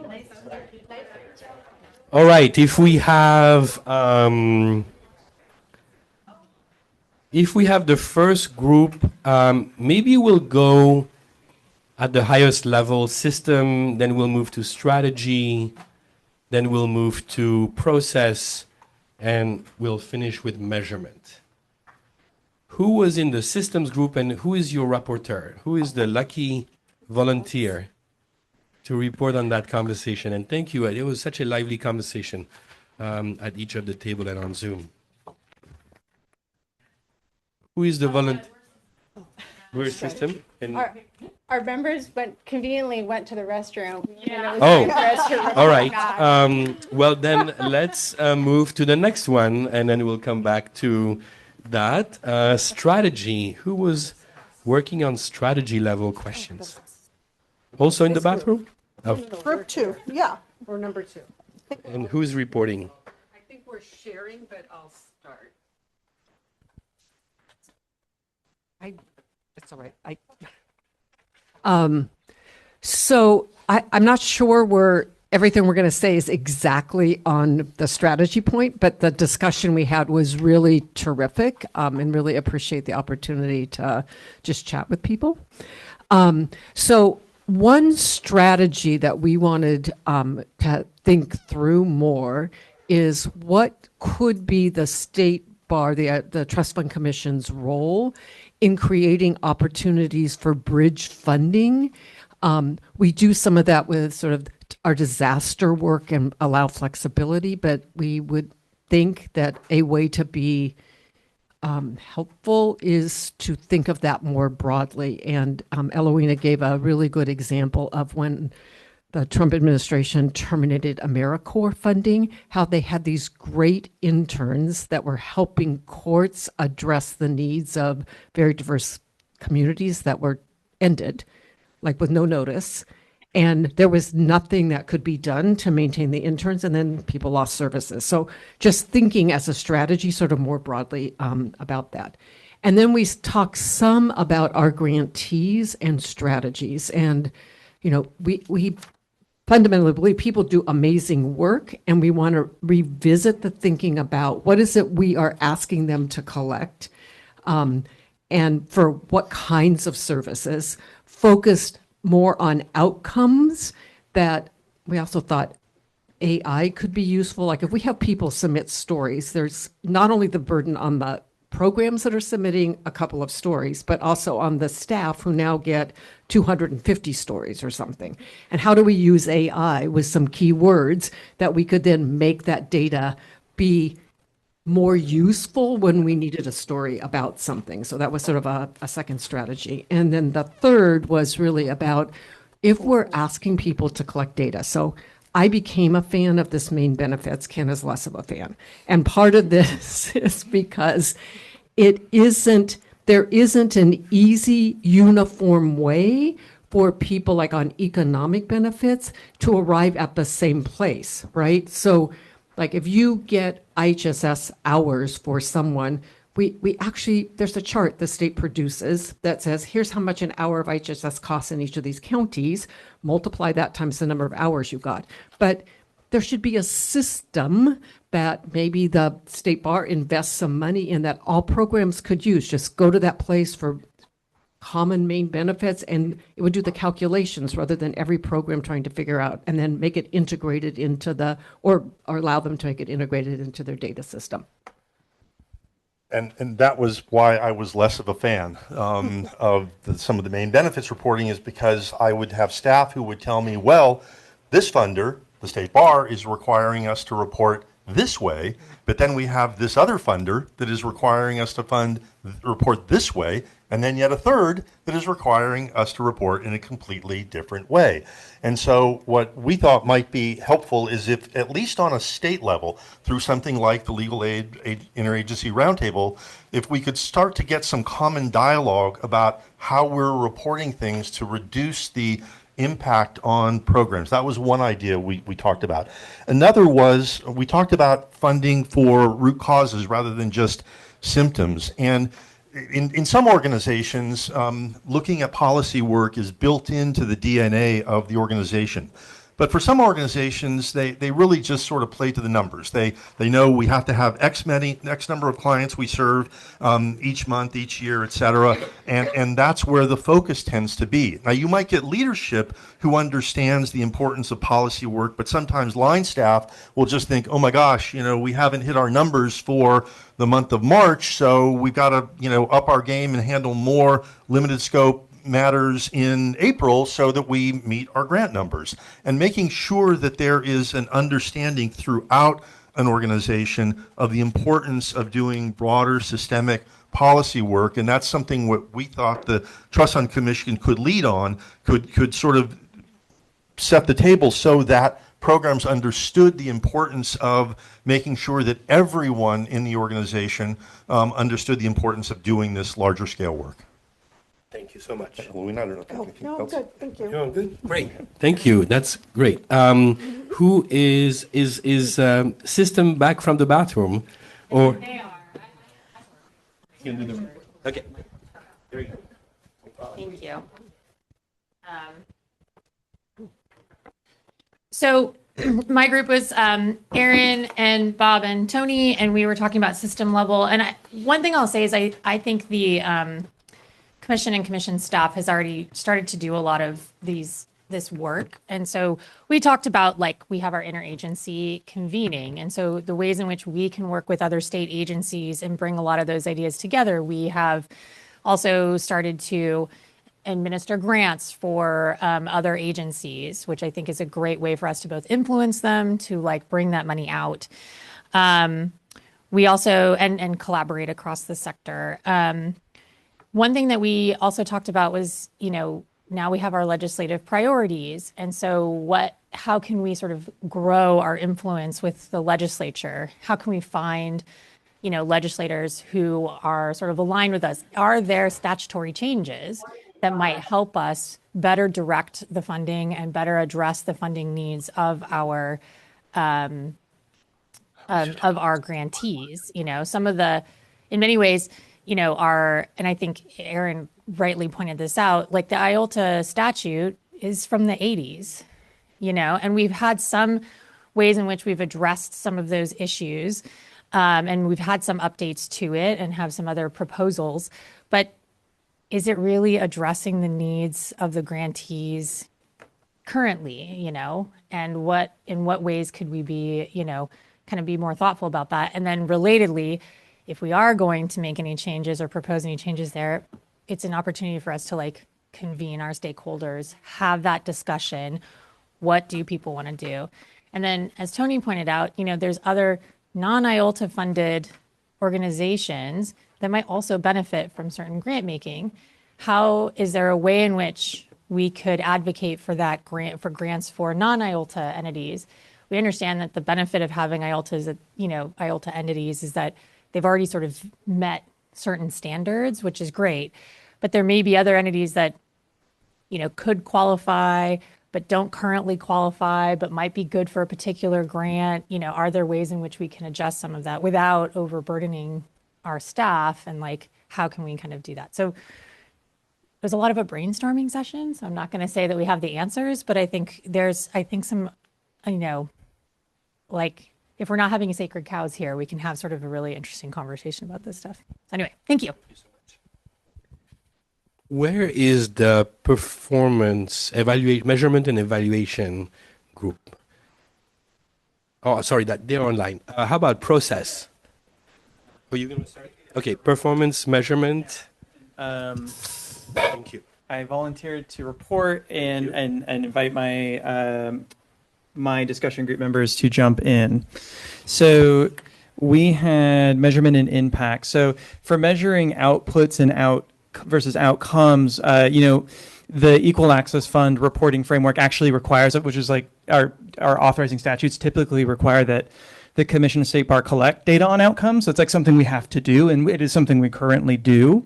We kind of reflected, though, on how our approach might still sort of prioritize collecting and analyzing and communicating outputs, even though we do collect lots of outcomes data, simply because of the sheer volume of the Commission's grant making, like administering hundreds of millions of dollars to 118 or so nonprofits every year that provide tens of thousands of services all across the state. Makes it really, really hard to collect lots of outcomes data about the difference every service made in everyone's life. But oh gosh, it's so easy to make a bar graph about the number of hotline calls. So there's almost this structural impediment to really meaningfully digging into the outcomes data that we do collect, and being able to communicate it. So we sort of grappled with that. We didn't talk about AI, but I think Commissioner Blakemore just mentioned AI, and I thought that was really clever, and maybe trying to really leverage emerging technologies in that way. We also kind of talked a little bit about how the outcomes data we collect is still sort of quantitative in nature, like the number of outcomes, and the outcomes simply have definitions, but do they really capture in the way we want the difference the service might have made in the client's life? It's usually service provider identified outcomes as opposed to client identified outcomes. So incorporating qualitative data was the next thing. We do actually ask for lots of qualitative data, but because of the number of programs, it's quite voluminous. So I think maybe AI could be helpful there as well. It could be hard to sort of assess it all, review it all, and communicate it. So somehow meaningfully being able to do that using technology will be important. And then evaluation of unintended consequences. That's actually an area where we don't think we really proactively and explicitly ask our grantees about that, but you could group that into two buckets. One is we could ask the grantees for any unintended consequences that they learned, and we could ask them to share that with each other at roundtables or sort of facilitated peer support moments. But obviously the Commission, the State Bar, could also ask its grantees, were there any unintended consequences from the ways we've designed RFPs, reporting requirements, or other Commission and State Bar policies and practices, which the Commission actually does a pretty good job of asking that question when it does things like rulemaking. But I don't know if we always go back and ask hey, did this RFP work? We did just do a redesign of one RFP, and we did a feedback session, but more of that. I'm sorry if I went beyond 3 minutes. Great, thank you so much. Thank you. The last group on process. You do it? Thank you. Okay, so process was patience, Judge Rossi, Jody, and myself. And it's funny that we're following on the coattails of the last discussion, because for process, we sort of focused on how there's this inherent tension between needing some documentation. We're expecting our grantees to provide us documentation so that we can have a tool to measure delivery of services and the quality of those services. And it's just, the more we just started out with, look, the more administrative burdens we put on them, the more difficult it is for them to deliver the services. And so then we evolved into a discussion about impact work and how difficult it is to show outcomes in impact work. And we used specifically work instead of just impact litigation, because I loved this example. I'm going to share it, Jody, where in LA, there was a partnership with the LA Times and a legal aid organization to do investigative reporting on, it was a child support issue. So we talked about that, and then we said, well, wait, what are they already doing that could serve as documentation? So that we're not giving them additional things to do. So, for example, in impact litigation, you're taking notes from your interviews with the particular people in the community. You're filing complaints. So, is there a way, maybe like I'm hearing AI? I wonder if. Okay, so sorry. Documentation of the actual work that is being performed, whether that's interviews, notes, complaints, pleadings being filed, but then obviously, billable hours, having them bill their time. And I hate billable hours, but that is one method upon which we could evaluate the productivity. Okay. And then lastly, they could just, and then the last thing was, we were talking about the idea that, well, wait a minute, maybe we might want to think about carving out as a policy matter a certain dedicated amount of funds to impact work. One of the outcomes that patients shared in Clovis was staff morale. It boosted staff morale, even though it took 3 to 5 years to get an outcome, right? What we would call a measurable outcome. There's this inherent uncertainty. We when we're reviewing grants, we say, oh, look at all these direct services are delivering, and we've got these immediate outcomes, versus impact work takes a long time, but it is ever so valuable. So as a policymaking body, we may want to think about, do we want to dedicate a certain amount to impact work? Can I add something to that? The other thing is, we should ask about impact work.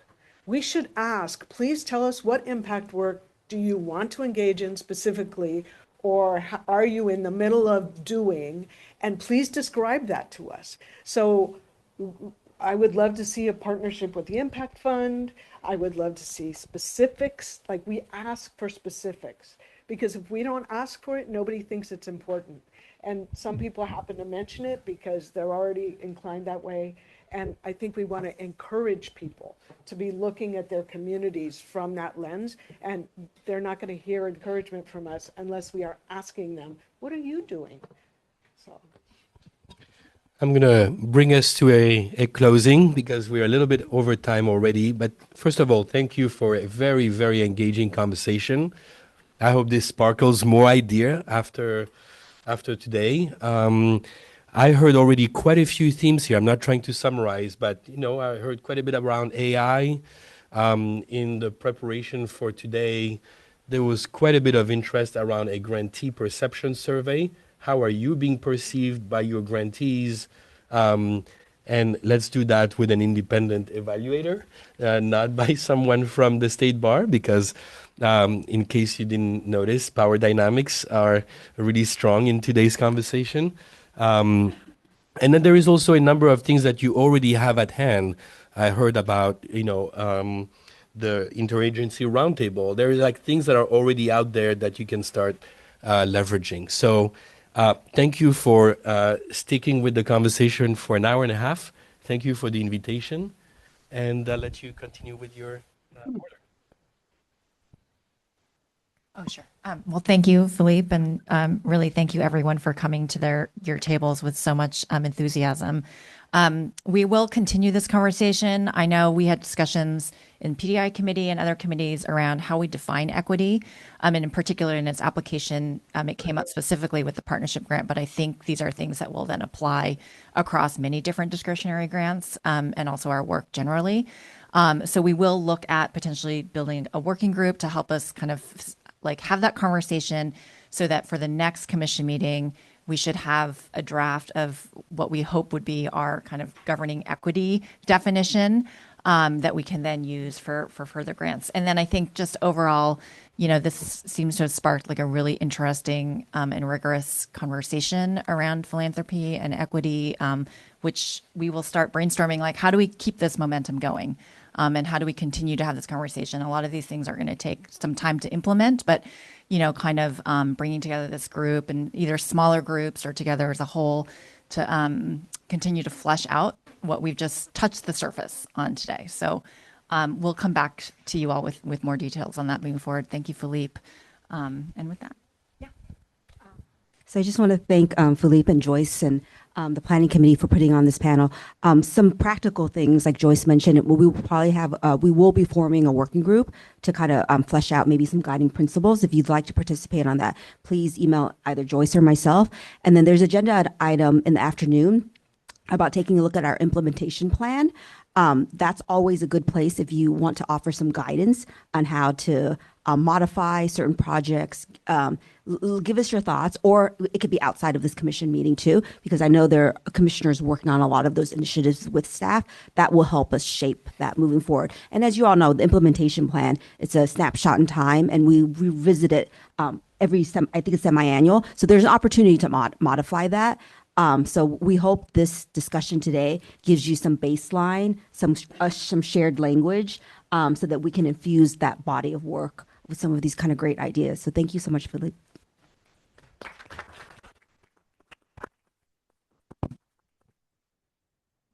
Well, thank you guys, and thank you for like a really interesting, robust discussion. I don't know about you, I learned a lot. I thought, and I definitely have like all these ideas percolating in my head about ways in which we could do some interesting things as part of the commission or advocate for other things. So thank you all for putting this on. Okay, we're gonna go back to kind of a little bit more like commission business for a bit and go through some agenda items. And then at some point we'll probably break for lunch. And so this is sort of a business part. And in the afternoon, we have some more interesting discussion time as well. Okay, so I'm going to turn it over to Dwan, who's going to handle the director's report. Hi, everyone. So I'm going to start out with some just housekeeping things, and then I'm going to do an IOLTA revenue update and also some ledge updates. So as you all know, I think we reported at the last commission meeting, there will be some vacancies on the commission in this upcoming cycle. A couple from state bar appointments. Judicial Council runs their own appointments, but we collaborate with Melanie and the Judicial Council team on that.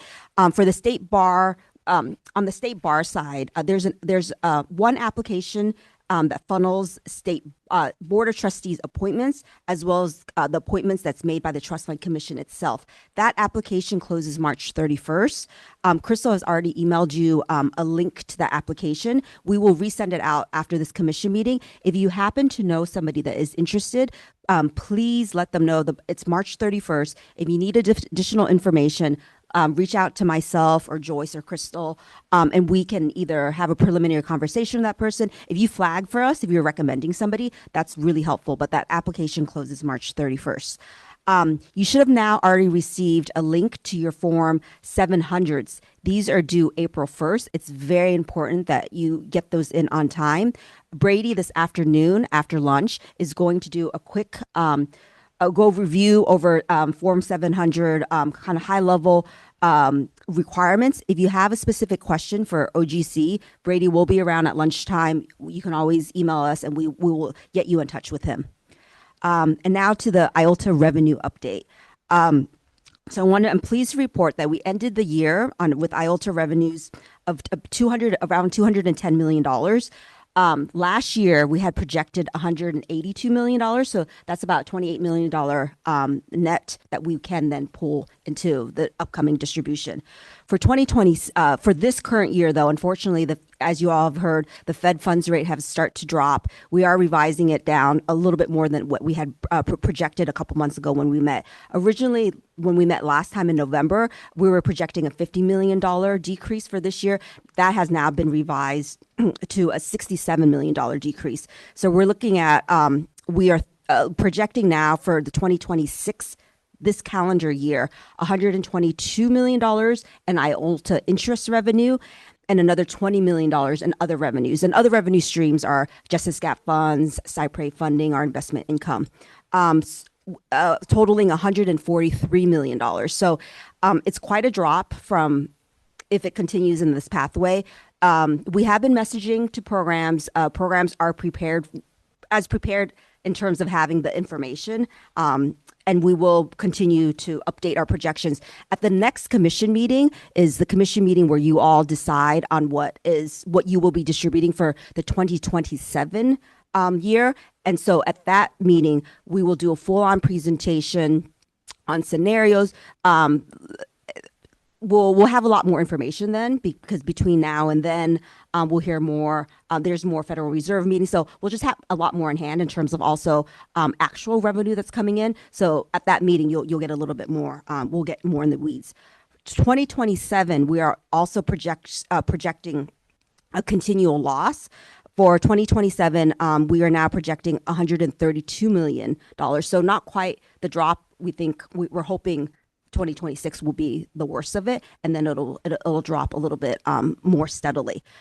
With that said, though, and I have this caveat: we don't know. It's a projection based on we work with a national consultant. We use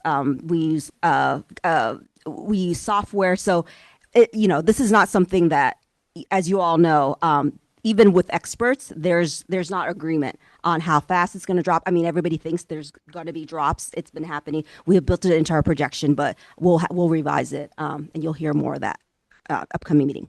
On to our ledge update.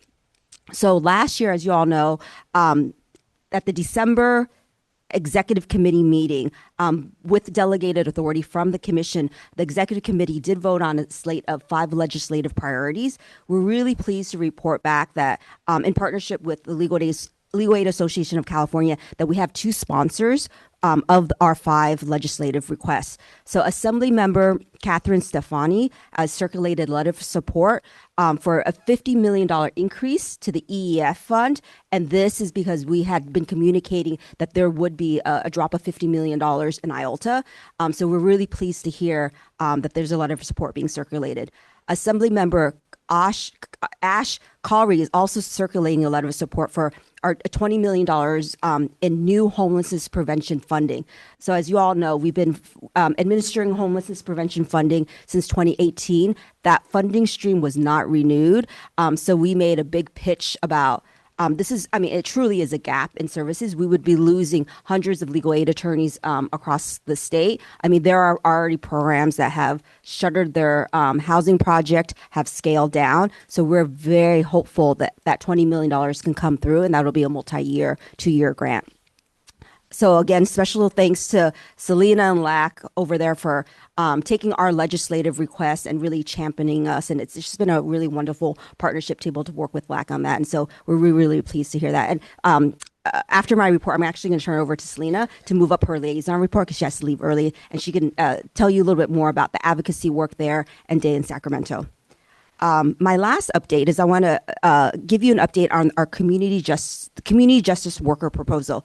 So as you all know, last year, the commission did form a working group through the PDI committee to look at the proposal that was put forth by LAC, One Justice, and Legal Link. They had formed a working group with a set of proposals, one of it being that the Trust Fund Commission itself would administer this CJW program.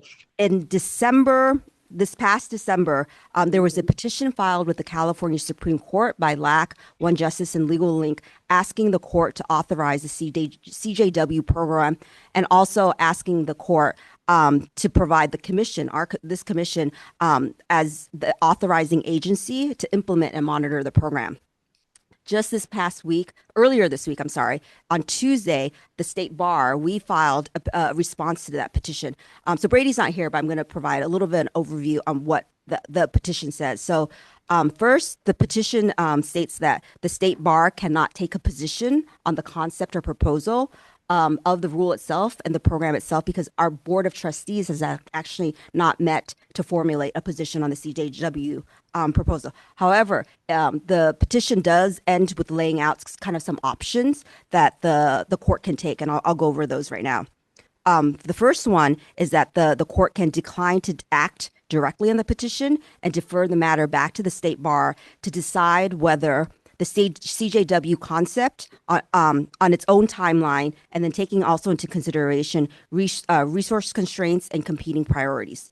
The second option would to direct the state bar to consider the CJW proposal in concept and potentially with direction to refer that question to the appropriate sub-entity or committee, which could include our trust fund commission, or to also form a new ad hoc committee. And also to make a proposal to the Supreme Court on whether to implement a CJW proposal, including formulating rules to do so. The third option could be approving the CJW concept and then directing the state bar to evaluate the proposed rules and recommend changes to the proposed rule to make it workable. The fourth option would be to approve the CJW concept and direct the state bar to develop its own proposal for a CJW program, and then possibly directing to the state bar to refer the matter for recommendation by the Trust Fund Commission or some other ad hoc body. And then a fifth option would be to reject the CJW concept. So the response again has been filed. We are now just waiting for the Supreme Court to give us some direction. As soon as anything is communicated back to us, and if it's in between commission meetings, I'll send out an email, and then specifically also to Aaron and Judge Rossi, who worked tirelessly on kind of the letter that perhaps some recommendations. We will then get to work immediately with some more guidance from the Supreme Court. We're really excited about that. I'm going to turn it over now. Selena wanted to talk a little bit about the spot bill language that's part of this conversation. Okay. Yeah, we were actually just talking about over here the spot bill. So Selena, for those on Zoom, Executive Director of the Legal Aid Association of California, and we've been doing advocacy on IOLTA-related issues for about 40-something years now. And we really do see community justice workers as a really core component of how we meet the access to justice crisis. And that's why we presented to you a few times, to the Board of Trustees, the Access Commission, and a lot of different forums about the importance of this.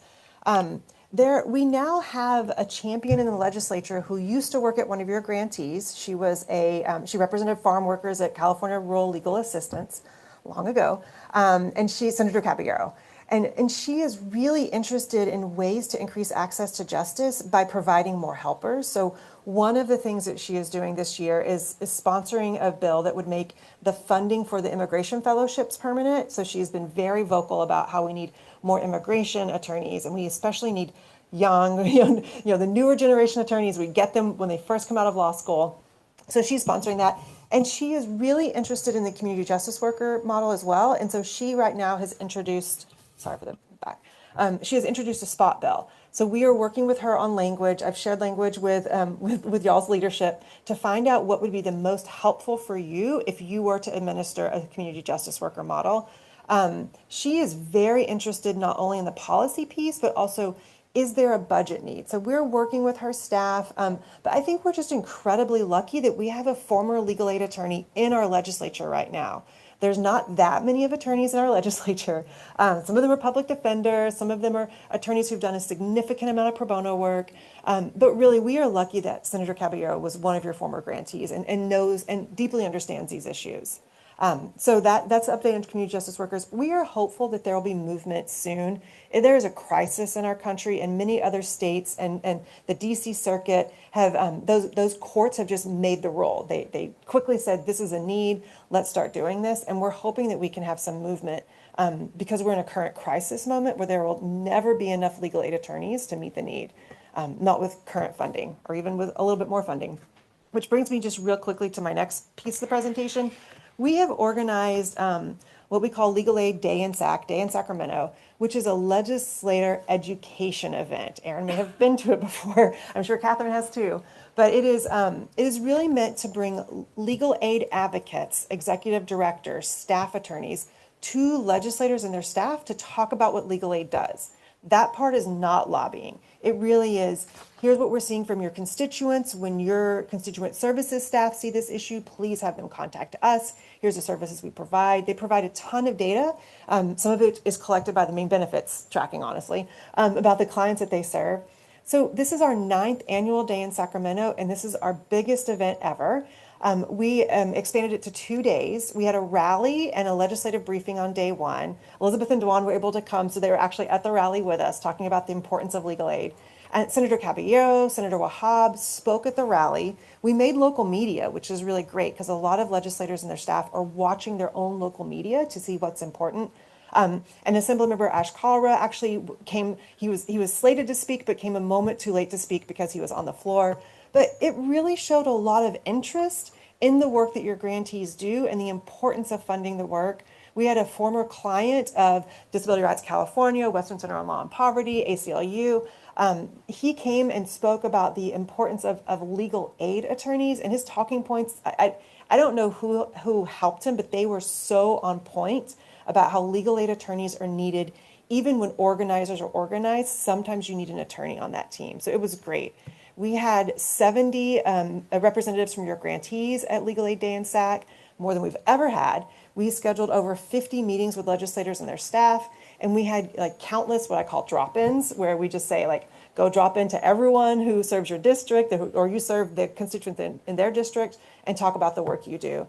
So we just had so much interest, and we've been working on these letters with Assemblymember Ash Kalra and Assemblymember Catherine Stefani. And we're also working with hoping to get more champions of other asks. But Assemblymember Stephanie and Kalra are just such champions of legal aid and have always been so that it was really easy to work with their staff to get them to champion these asks. So we are right now circulating their letters, as Dawn mentioned.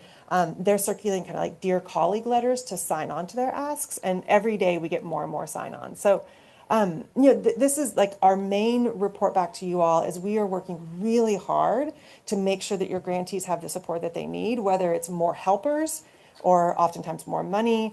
But we're really working on these issues, and I'm hoping we'll have some success. But if any of you have connections with legislators and want any of our talking points, let me know. I've shared all of our materials with State Bar staff, so they have access to everything. But really, we, when Dwan was talking about the IOLTA projections, I've been in this room now for like 15 years or so when we're making projections and the best guesses. And the biggest change that y'all have made recently that I appreciate more than anything is changing IOLTA to 4-year grants. Because you were always having to make the best guess, relying on experts, but you will never have 100% accuracy. And changing those grants to 4-year grants has allowed so much stability for organizations. So I'm just grateful that you did that a few years ago and that it's still happening. And I'm happy to answer questions, but that's the kind of like brief report back. We're really busy, your grantees are busy, and we're making really good progress with the legislature. I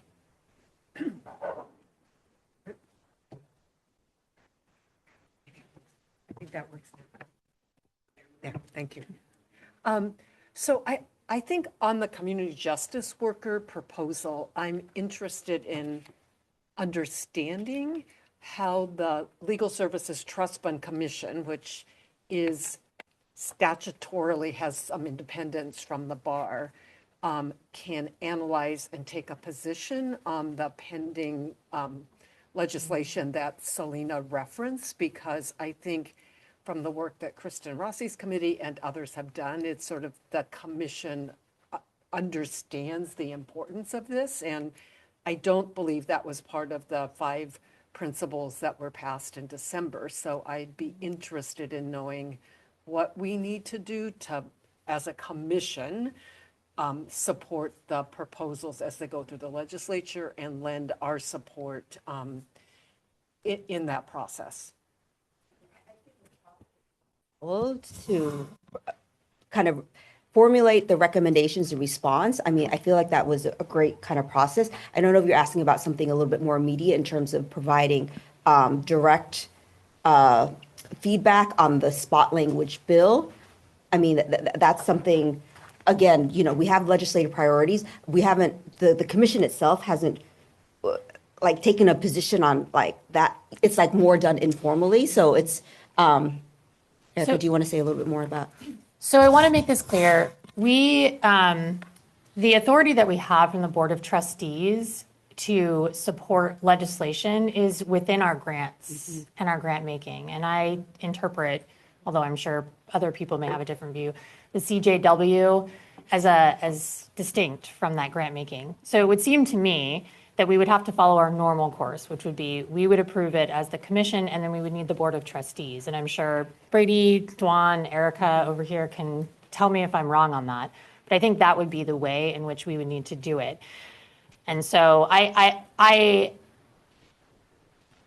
think that the thing that is not clear to me is that in light of the state bar's position in response to the petition, which is we cannot and do not take a position, it would seem as if we might need to pair with the Board of Trustees if they are planning to take a position on the CJW program, then we could maybe pair together. But if they are not planning to take a position, I don't know if we will get approval to take our own position. Yeah, go ahead. No, please. Take a position on the legislation, Yeah. right?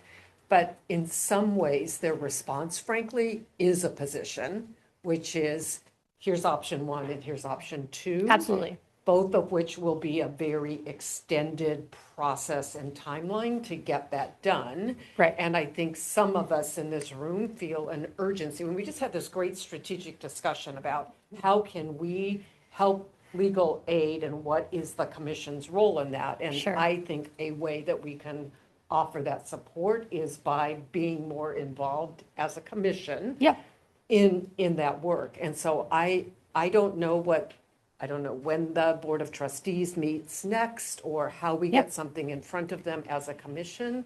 And maybe it can be delegated to the executive committee to figure that out and put something together that could go to the Board of Trustees. But it feels like now is the moment for the commission to be active in supporting this really important work. Thank you. I agree. Patience? Does legislation direct the state bar? This is part of your job now, is to make sure that there is a CJW. It's green. Sorry. Okay. Is this better? So I agree with you that the legislation could direct that, but I think the question is whether we can support that legislation without the board. Because we have a framework for legislative priorities. Well, we definitely have an educational role. And what we have to say about it, we are particularly well informed as a commission about why this is we probably wouldn't say why this is the best thing they could do, but we could certainly say this is something that is worthy of consideration for these 572 reasons. So we absolutely would be taking an educational role, whether or not, and it seems to me the state bar's response is, no matter what happens, we have to be totally in control. So, that may or may not be a good idea. It seems like legislation can address that. I also note that Senator Caballero is leaving office in January, and she may or may not be the state controller, but obviously she wouldn't, be in a position to help us with this. So hopefully she has somebody backstopping her. Ken? So, 2 things. One, first, Selena, what's the number of the spot bill? I will have to look that up for you. Okay. So perhaps one way that we could bootstrap our ability to be involved is if the spot bill, when language ultimately gets put into the spot, that it includes something that ties funding for community justice worker programs into funding that we are responsible for. So for example, if there's language that says that QLSPs may use IOLTA funding to fund their community justice worker program, at that point, then maybe that falls within the realm of what we can do legislatively without going to the full board. And that might make the timeline a little different for us. Okay. This is very helpful feedback. I think this was kind of, more of an update, but we will definitely monitor this. And the one thing I will just say is we, as a commission, have approved and sent out a letter responding to the legislative proposal and the CJW proposal. So we are publicly on the record about our role and the way in which the feedback, that is what Judge Rossi and Aaron worked on. So we do have, some public statements on this. But I do want us to kind of Yeah, keep can I moving just through our agenda. request that this be on the next executive committee meeting so that we can then decide? Yes. You know, Ken has a really good idea. I think by then we'll know more what's in the bill. And I'm just worried that we Yeah, we don't will have lose the moment. luxury of waiting until June because things will be over by then. Great. No. It's a great idea, and I will work with Juan. We'll get it on the next XCOM meeting, so we can have a further discussion. Thank you all for the feedback on this. Thanks for the update. I'm so sorry. Just real quick Yeah. before we move on. Yeah. When is the next Board of Trustees meeting, and when will the agenda for that come out? There's also public comment. Aaron, I think, might be able to. It's May 14th, 15th. Okay, so over 2 months away. Okay. Thank you. Right. Okay. Why don't we move on to our committee reports, and then we can kind of follow up on this one. So for XCOM, I am tasked with updating, but I wasn't at the last XCOM meeting, but my understanding was the last XCOM meeting was mainly planning this meeting. And so I'm not sure that this is the product of the last XCOM meeting, although if people who were there can correct me if I am wrong on that. But I just want to, if I'm not wrong on that, I'll cede some of the time and so that we stay on track. And then I'll turn it over to Chris to give us an update from the Grant Eligibility and Support Committee. And I can also do mine in less than 5 minutes. So on behalf of Committee Chair Jason Galkin, the Grant Eligibility and Support Committee, or GES Committee, met on January 21st, where it delegated authority to State Bar staff to approve 2026 Legal Aid Leaders Fellowship Grant budgets. This is something the Commission has done in past years as well, and that allows the Commission to fund as many fellowships as possible when, for example, grantees are unable to fill a position because the fellow they hired becomes unavailable or for any other reason. For the same policy reason, GES voted to recommend for today's Commission meeting that the Commission delegate authority to staff to adjust awards when a grantee is unable to fill a fellowship position. In that event, staff would proceed to the next grantee on the list, following the same funding methodology that the Commission adopted for this grant in November. It also approved 2024 Equal Access Fund grant budget deviations. That was 2024 EAF grants. Those were deviations that staff detected after the end of the grant period, but for which the grantees have provided explanations. It approved 2025 quarters 3 and 4 budget modification and carryover requests. Those were timely requests. And then lastly, it approved a recommendation from State Bar staff to hold an eligibility review conference for a QLSP grantee, Community Lawyers Incorporated. A working group of 2 commissioners and staff has since had that ERC, and they are assessing currently whether CLI, Community Lawyers Incorporated, has the policies, practices, and staffing that it needs to effectively supervise its pro bono and other legal services. This came about as a result of CLI's fall 2025 site visit. So the ERC working group will report back to the GES committee, and then if the GES committee deems it appropriate, would bring any recommendation to the full commission for consideration, but we're not at that stage yet. Thank you. Thanks, Chris. Appreciate the update on that one. I think Judge Rossi, you have the updates from PDI. I do. Thank you. And can pretend that it doesn't protect. How do I? There you go. There you go. Can everyone hear me? No one has ever not been able to hear me.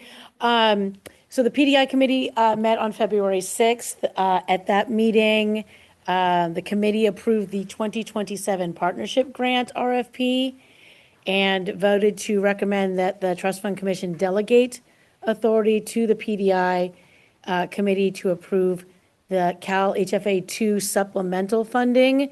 You'll hear a little bit more about that later, maybe after lunch, when we talk about our business items.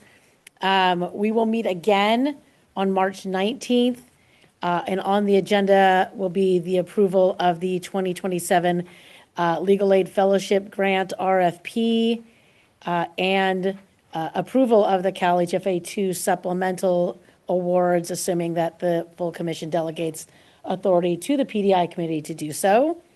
We'll also have staff reports at that meeting on the California Legal Aid Interagency Roundtable work, which I think Ken talked about earlier as a way that we can leverage all of our partners together. and the Legal Aid Justice Tech Collaborative, which folks probably know something about. As a reminder to my fellow PDI committee members who might be here or on Zoom, please RSVP to Kimberly or Danielle for our March 19th meeting. We need a quorum for that meeting in order to vote on those agenda items I just talked about. So if you haven't RSVP'd yet, please do that because we do need a quorum. And lastly, with Madam Chair's permission, I just want to thank, on behalf of the PDI committee, Dwan, Elizabeth, the rest of the State Bar staff on the incredible advocacy and policy work that they do behind the scenes that we don't see.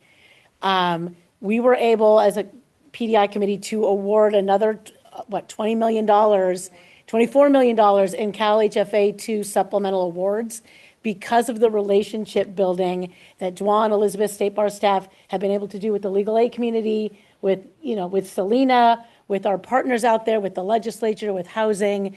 Without that sort of behind the scenes work that we never see, and that without that relationship building that the dedicated staff of the State Bar do, we wouldn't be able to give out this extra money. We're going to be able to hopefully fund new legal aid organizations that didn't receive funding the first time around. And Dwan just talked about the amount that IOLTA is going to go down, and we know that in the next coming years it's going to be hard. And so the relationships that Selena and Elizabeth and Dwan and everyone else have built with the community here is really going to be the way that we continue to be able to serve the legal aid community the way that we need to. So I just want to give a shout out to them because, Aaron and I spent countless hours reading more grants, but we were happy to do it and we couldn't have done it without State Bar staff. So thank you all for the work that you all do. That's my shout out. And that's all I got. Thank you. Yes, as always, so much gratitude to staff for all of the great work they do behind the scenes in ensuring that all of the grantees get so many funds that they in fact do, and we only see a tip of the iceberg. Okay, we now turn to the Rules Committee, and Catherine will give us an update for that. This will be very short because almost everything is on the consent agenda, which includes real property guidelines, rules related to investment policies, and 4 of 6 support center related topics that were unanimously approved. The other remaining topics will be revisited for support centers at a subsequent meeting. And then our next Rules Committee is going to focus on requests for reconsideration of funding, denials, and terminations. So that is what is up with rules. Great, thank you very much. All right, why don't we move on to agenda item 4, our open session minutes. We need to approve those. Does anybody have any comments or things that need to be corrected? I did notice, although I don't think it's a big deal, there's one heading where it's IOTLA instead of IOLTA, but other than that, it's like... Oh, in the minutes? Oh, yeah, but not a big deal. Do I have a motion to approve them? Patience moves. A second? Second. Oh, Judge Klein seconded. Let's go ahead and take our vote. Our first approval of the day. One moment. All right, Alikani? Yes. Babcock? Yes. Blakemore? Campbell? Falcon? Gonzalez? Long? King? Yes. Klein? Yes. Mahoney? Yes. Morales? Pryor? Yes. Judge Rosie? Sandville? Smith? Yes. Stalker? Yes. Escobedo? Yes. Milrod? Alsaroff? Connolly? Yes. Great, that's 15 yeses, 0 noes, motion passes. Great. Okay, now we're going to do agenda item 5, which is our consent calendar. Is there anything on the consent calendar that any members of the commission would like to take off the consent calendar, or Selena? I just have a quick question. Did we have public comment at the beginning of this meeting? We did. And there were no public Several people have told me that they thought the meeting started at 10, so I didn't know if you, because there was a calendaring issue, I didn't know if you wanted to see if there were public comment on any of the issues. Are you sure? Is I was there just- any public comment on anything on the consent calendar?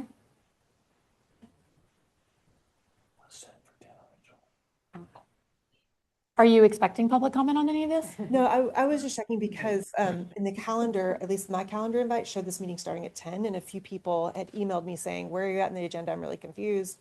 Okay. And so I think some from support centers may have wanted to comment, but maybe not. I just didn't want to cut them out because of a calendaring issue. Sure. I see. So Selena, I'll just note that the correct time, the 9 o'clock, is posted on the State Bar website. So I think we did like an internal time change, which we informed. So it might have been a calendaring issue. Okay, great. Is there anybody with their hand raised? There's no one with their hand raised for public comment. Okay. Well then, assuming no public comment then on our consent calendar, is there any members of the commission that intend to take anything off the consent calendar? Okay, hearing nothing, do we have a motion to approve the things that are on the consent calendar? Catherine moves. Do we have a second? Who? Second, Aaron. Aaron seconds. Why don't we go ahead and take our roll call vote? Okay, thank you. Alakani? I approve. Babcock? Blakemore? Yes. Oh, sorry. I think my voice is not project. I'll turn on this mic. Blakemore? Yes. Campbell? Galkin? Gonzalez? Huang? King? Yes. Yes. Klein? Mahoney? Yes. Morales? Pryor? Yes. Judge Rosie? Yes. Sandville? Smith? Yes. Stalker? Yes. Escobedo? Yeah. Milrod? Balsarov? Connolly? Yes. All right, that's 15 yeses. 0 noes, motion passes. Awesome. So amazingly, we are ahead of schedule. So we are actually going to take at least one more matter before we break for lunch, and maybe two, depending on how the one that we're going to take a little early. So we're actually going to jump to 6.2, which is our annual review of our implementation plan and approval of our 2026. So a review of how well we did on our 2025 implementation plan and a review of what our plan is for implementation in 2026. And I'm going to turn it over to Joyce to present on that. Thank you. Well, I am pleased to let you all know, and you'll have already read all the materials, that we have done quite well, I think, against the deliverables that we have outlined in our 2025 implementation plan. I think I'm quite gratified to see that much of the work, actually intentionally or not, has actually met some of the different strategies that Philippe described this morning, whether it's around the grant making or the policy making or using our convening power, sharing knowledge. Those are all different aspects of the work that I think that the State Bar and the office has been involved in, and maybe described differently in the implementation plan, but certainly fits all of those different puzzle pieces. Again, most of our activities have been completed. Some of the highlights will have included all of the things that you've heard already delivered in our in previous mentions earlier today. Just highlighting, we've administered millions of dollars worth of formula and discretionary grants. We provided multiple trainings, technical assistance for grantees, developed a bunch of comms collateral. You'll hear a lot about that this afternoon, which is really, really exciting. Developed fact sheets, led on various convenings throughout the year. And then, of course, led on different types of initiatives, whether that's across the tech and AI space, pro bono, disaster legal services, and the interagency work. So we've done we've had a very robust list of activities over the last year. If things are in progress, it's only because the nature of the work doesn't have a specific deadline. So these are things that I think that the office wants to continue to keep doing because the need is there. Again, that's why you will see that maybe 10 out of the 30 activities are in progress or have not yet been quote unquote completed. I don't know. Does anyone have questions on the 2025 implementation plan? Okay. Well, in that case, I'm going to go ahead and talk about the 2026 plan. Sorry, did you have a question, Erin? Okay. Which strategically mirrors the goals that we have outlined for 2025. And again, much of the work replicates kind of what we've currently been doing and extends that out through 2026. We're, again, retaining the same 5 strategic priorities and work streams, devoting a lot of our resources to the bread and butter grant making that we're so good at. And again, thank you to everyone here for all of the work that you do in terms of the monitoring, the compliance, the application review, and the scoring. This is like a team effort. We're engaging with all of the rich data we collect. Again, we'll talk more about that this afternoon. And leveraging our convening power and thought leadership across various initiatives, whether that's Tech and AI, pro bono, again, community justice worker stuff. There's so many areas in which I think we are leading and convening. So that continues in 2026. Like Dewan mentioned, this is all up for discussion. We'd love to hear your thoughts if you have any. If you're comfortable with where it's at, that's great. If you'd like to have an offline conversation with me, Dewan and Elizabeth, also open to that. But this is kind of what we're thinking our 2026 looks like. I do have one question, Joyce. Thank you. And I mean, by the way, this is just such an impressive amount of work and proactive, forward-thinking leadership in this space. I really just want to applaud the staff for everything that you're doing. It's really wonderful. And my question, I guess it's a 25 and 26 question.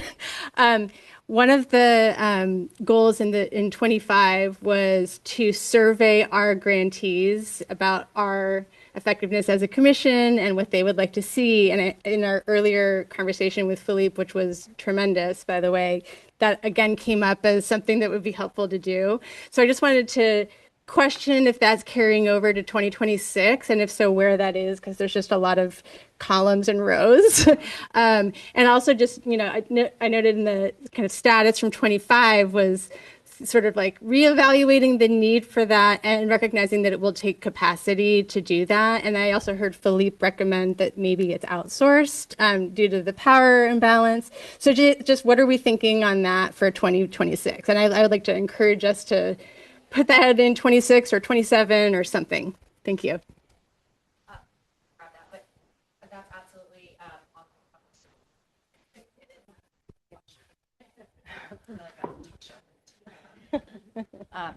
that is definitely on the calendar in terms of exploring and trying to implement for 2026. I think when we had printed this, we were kind of in the middle of discussions about timing, and then some of the thoughts that Philippe had brought to the table. We were just starting to kind of integrate that into our thinking, but definitely I think there is this interest in kind of outsourcing it, because there is, I think, a benefit to having a third party do a survey like that. So I think we are looking at that for 2026.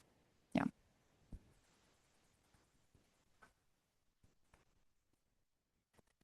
Okay, if no other comments, we're going to just kind of keep trucking until lunch is at 11:45. So let's try and knock out a little bit more of our. Sorry, we have to. Oh, we do? I'm sorry. Do we have a motion to approve the implementation plan for 2026? I have a question. Sure. Given Sure. Joyce's. Is it possible to get more mics in this room? Like, this seems inefficient. Although good for exercise, steps burned. So Erin asked a question about where something was on the plan, and it sounded as though because there wasn't yet a decision made about the approach, it's not yet on the plan. And so do we need to to incorporate that, which it seems like it's now going to be done? Is there anything we need to do as an amendment before we vote on it? I guess that's what I'm asking. That's what I'm trying to understand, like it just, I thought it was there, but I'm trying to look through all the columns now. I know that's what it's, So you have two options because, you know, this survey was tucked into the legal aid initiative. So that working group and the staff there was going to kind of figure out the next steps. But if you want to like have it formalized, I mean, we would do it based on this discussion. But if you would like it like in print, like we could just modify it and put it directly here with the deadline. Selena found it. It's under gold received. Oh, is there any in there? Yeah. It's already in. Well, Okay, it's then part of excuse me. grantee feedback Okay. surveys. So, explore potential for impartial survey of grantees. Well, it's more. It doesn't have a deadline. So I guess the question is, would you like us to put a deadline on it? Well, and maybe it's like not explore, it's just going to happen, right? Yes, So so- I think like changing the word explore to something more active, like conduct, then I think the time, I mean, I'm not here to set timing. It seemed like there was an interest in making sure it happened. Sure, absolutely. Well, there's sort of an inherent deadline because it's a 2026 Six, yeah. implementation. So that would, I think, I don't know that we need to be explicit. That's what I was saying. I don't Yeah. think we need to be explicit about a timeline. I think change the word from explore to conduct, since it sounds like from the staff perspective in response to Aaron's question that it's going to happen this year. So I second that motion. Okay, so there was a motion to amend the implementation plan to say conduct instead of explore. That was seconded. Can we move? I think maybe the right motion is to move to approve subject to the amendment. And is that what you're moving for, Catherine? Sure. Okay, and then you're seconding that pursuant to the amended version. All right, now we got a motion on the table. Let's go ahead and get this thing voted. Okay, I'll go and take roll call vote. Can I just make one suggestion? Because I think it's working for me. If you turn the mic on and you put closer, the table mic does work. Or lift up like this, if you don't want to have to bend all the way down. Yeah, because I'm short, so Yeah. I think it's easy for me. I am not short, so. Yes. All right, so roll call vote, please. Elakani, I approve. Babcock, Blakemore, Campbell, Galkin, Gonzalez, Huang, Yes. King, Yes. Klein, Yes. Mahoney, Yes. Morales, Pryor, Yes. Judge Rosie, Yes. Sandville, Smith, Yes. Stalker, Escobedo, Yes. Milrod, Al-Saraf, Connolly. Yes. Excuse me, yes. That's 15 yeses, 0 noes. Motion passes. Awesome. I sort of feel like I'm like law enforcement and I should be doing like over and like, but I will not. Okay. So do we think we have about 20 minutes before lunch? I think we could maybe get through the proposed changes to the committee charters and delegation of limited authority to staff. That's 6.3. So I'll turn that one over to Crystal. I think I'll just hold the mic in case I don't want to pick that up. Okay, thank you all. So I'm presenting agenda item 6.3 for approval of the proposed changes to the Legal Services Trust Fund Commission committee charters. And then there was a second piece too, which I'll touch base on. So as you recall, last February, the commission created and updated its committee charters, which delegated roles and reformatted the committees. This past year was considered a pilot year. I think there was also always the intention that there would be refinements made as staff sort of tested along with the committee its updated responsibilities. After a full year, staff has identified several areas for improvement as reflected in the proposed recommendations, one of which has been referenced already has been the sort of substantive edits made to the 2027 partnership grants RFP, which has been significantly revised, and then just making amendments to better streamline and bring clarity to the process. Just to highlight the proposed charter updates, there are proposed updates to 3 of the committee charters at this time. The first one, there is one proposed update for the executive committee, that is to add authority for the executive committee to approve legislative priorities. This is to support timely action and for the commission to act more nimbly as needed. For the GES committee, there are several changes recommended, staff is recommending for this committee, sort of bucketed as follows. One set of recommendations is to clarify the GES's existing authority. This is, again, bringing clarity as to when there are significant changes, which committee is responsible for approving or recommending the award amounts. Also clearly defining the GS's role in approving whether certain activities count towards qualified expenditures.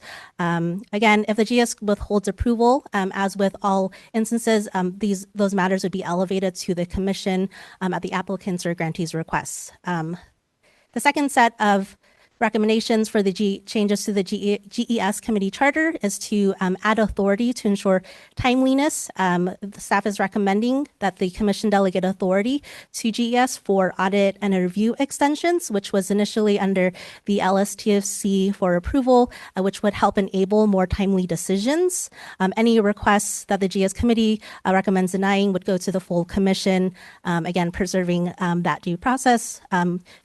Staff also seeks to request authority for GES to approve rollover requests over 25%. This was a new rule that was passed in November after the committee charters were passed. As GES already approves budget modifications and carryover requests, this would just be consistent with its current responsibilities. The third category of recommendations to the GES committee is administrative delegation to staff. Staff is recommending that the commission delegate routine administrative approvals for grant budgets and reallocations to staff, and then we would elevate any unresolved issues or concerns to the respective committee, GES or PDI. PDI committees recommended the change that staff is recommending for that charter is consistent with the GES committee. This would clarify that the PDI would be responsible for scoring proposals and recommending awards when it makes significant changes to an RFP. The case in point would, the specific example would be the 2020 partnership grant RFP. As for the second part of the motion of the agenda,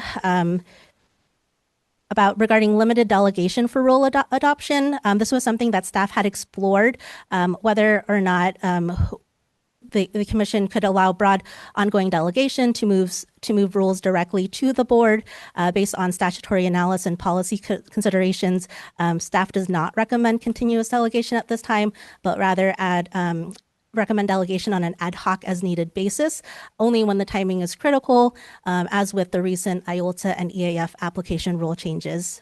This recommendation does not require commission approval. Okay, questions or comments on any of the amended charters? Ken? So I have a question concerning the PDI update. So I understand and agree with the concept of the PDI committee having scoring responsibility when substantial changes are made. The question is, how long does it retain that authority? Is it only for the first year after those changes are made, or does for all time that grant program stay with PDI? When does it shift back to grant eligibility?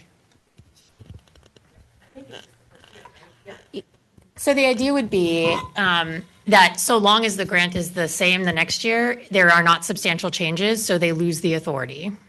That makes sense. I think we should clarify that in the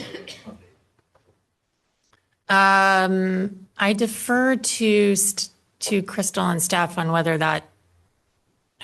I thought our charter. Oh, sorry. Really, no one can hear me? Well, online okay, too. On Zoom, right. I thought our charter says, but I could be wrong because I haven't read our charter in a little bit, and I say that as the chair of the PDI committee. But I thought our charter specified that we only had the ability to review the RFPs and do the grant making awards when there was a substantial change for that first year. If there were no substantial changes moving forward, then it went back to GES for subsequent awards unless there was a substantial change the following year. Yes, that's the bullet point specifically says help score proposals and recommend awards for new types of funding and recurring types of funding where significant changes were made to the RFP. So it is, I believe it is specified in the proposed edits to the RFP or the charter.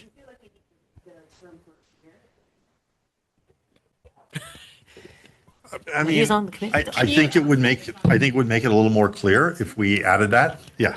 Crystal, is there any way you could, or someone could put the charter, the amended charter up on the screen just so we could see? Sorry, I know I'm asking something logistically that's annoying, but. So that was the whole impetus of that change. But if it's not clear to you, then we should clarify it. Yeah, because just because we all understand it now doesn't mean, down the line, 5 years from now, everyone else is going to understand it. Sorry, one moment. Sorry about that. While Crystal's doing that, are there any other comments on any of the other charters? Aaron, I have a yeah. comment that will not require. No, please. At least I'm not. Can you put your mic on and hold it up to your face like I am? Hold it up. My Thank you. comment is with respect to the executive committee. It is on. Is it not? Oh, very close. My comment is with respect to the executive committee charter amendment. I do think it makes sense to delegate that authority formally in the charter to the committee, because often in my experience, legislative proposals move quickly and positions need to be taken in a timely fashion. So I do think that makes sense. I think I heard that the slate of proposals this year was approved. It came up for the executive committee in December, which align usually is like December, January is kind of the time of year when new proposals are going out in the legislature. So that makes sense. I'm just wondering if the staff and the co-chairs could think about kind of in the commission's annual arc of work, kind of thinking about at the October-November meeting, whatever that is, just having a conversation at the commission level so that we can surface things like the community justice worker proposal. Where is that going to go in the legislature this year? And just kind of brainstorm and surface issues so that the executive committee can then think about it when it is, acting on its delegated authority to adopt their proposals.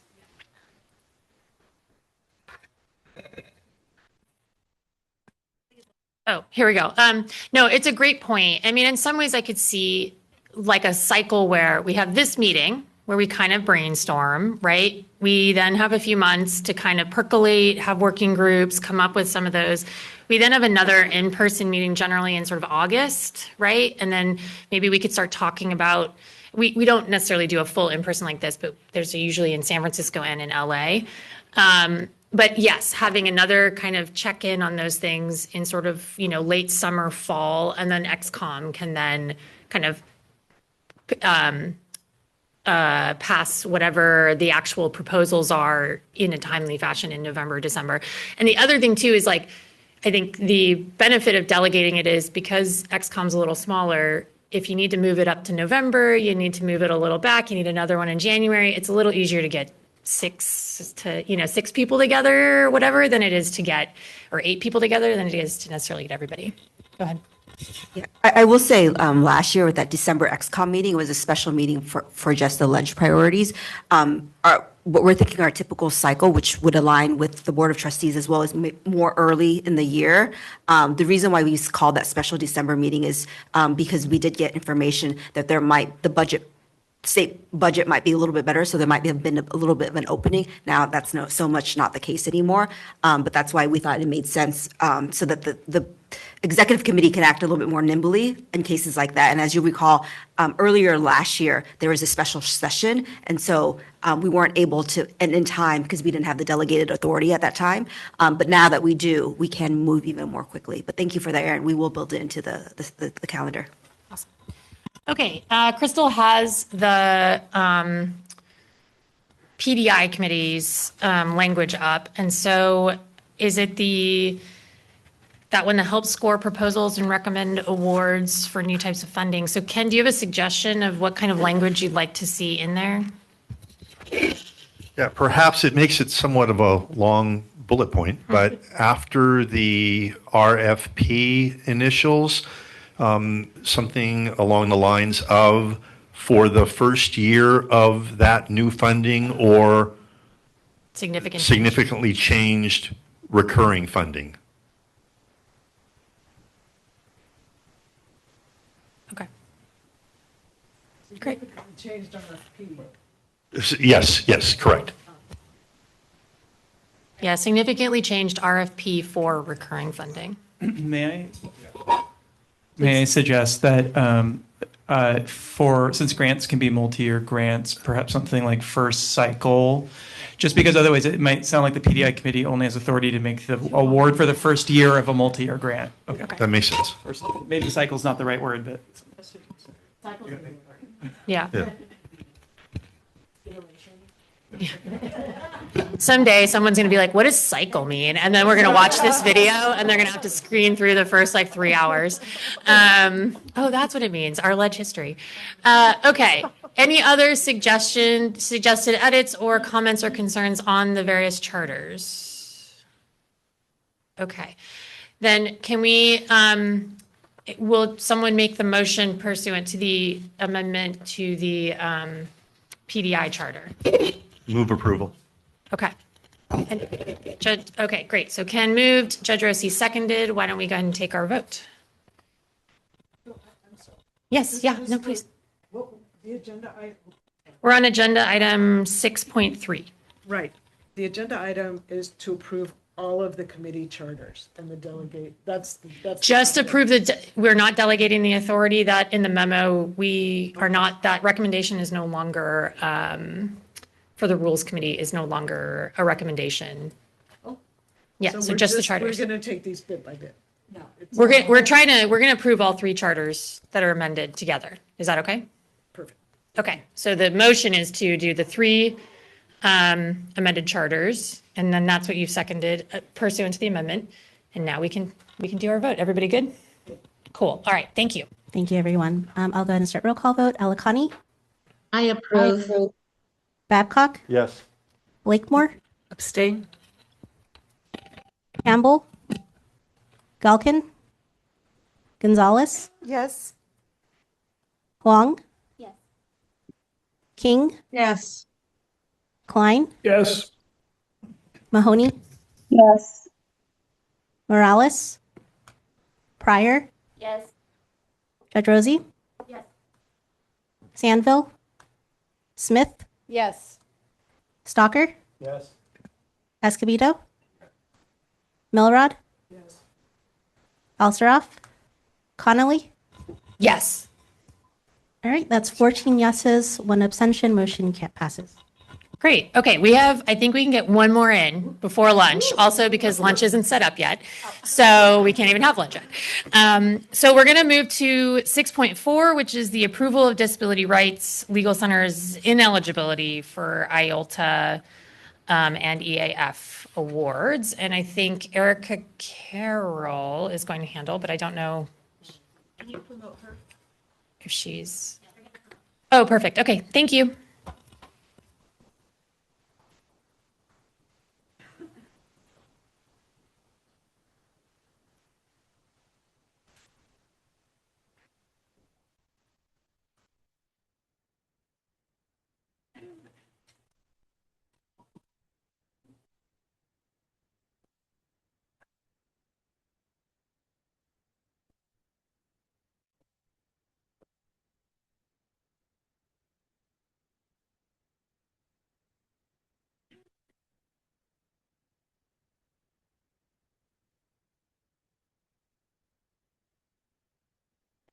Hi, good morning. Sorry, it took me a moment to rejoin as a panelist.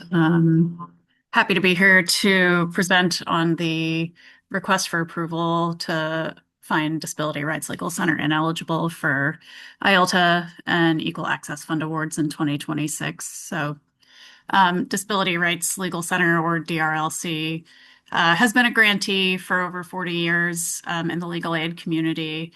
And they applied for funding in 2026 and were initially found eligible when the commission made those determinations back in August of 2025.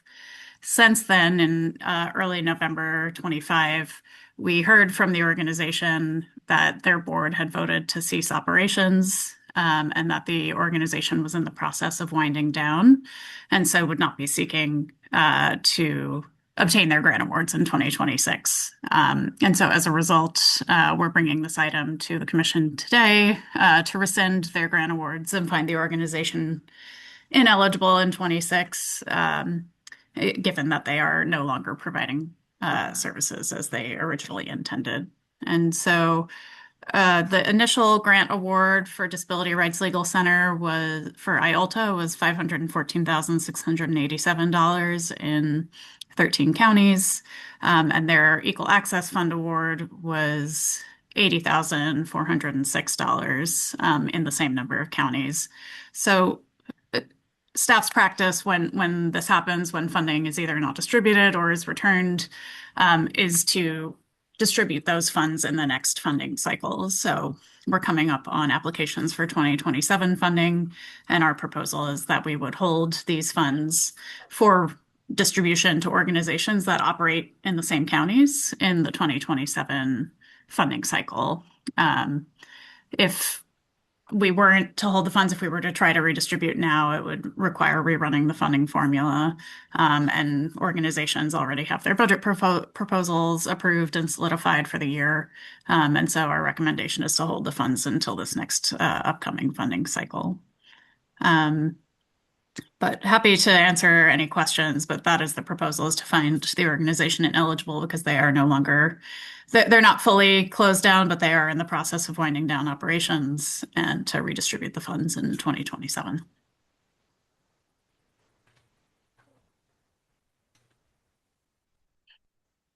Okay, any questions? Jacqueline. Yeah, this is just a sort of a general question. What do you know the reason that they are closing or closed? I don't necessarily know what the specified reason was for. Because I spoke to them on the telephone before they made the decision. Other funding sources were cut pretty dramatically. It left pretty much just our funding. They couldn't keep their doors. I see. Very unfortunate. That was a great organization. Thank you. I have one quick question. Is this a situation like do they have the money and they need to send it back to us, or is it that we just we need to not give them the money? The latter. They didn't sign grant agreements and we haven't distributed any funding. Okay. So you need an approval, a motion from us? Oh. Yeah, we need a motion? Yeah, okay. Does anybody want to make the motion? Patience. Oh, Patience made the motion. Anybody want a second? I saw Angie come off mute. Are you seconding, I'll Angie? second, sure. Great, we got to get our Zoom people involved here. Take our vote. Thank you. Alikani? Yes. Babcock? Yes. Blakemore? Yes. Campbell? Galkin? Gonzalez? Yes. Huang? Yes. King? Yes. Klein? Yes. Honey? Yes. Morales? Pryor? Yes. Judge Rosie? Yes. Sandville? Smith? Yes. Stalker? Yes. Escobedo? Yeah. Melrod? Yes. Alsaroff? Connolly? Yes. All right, 15 yeses, 0 noes, motion passes. Judge Wayne Gutierrez.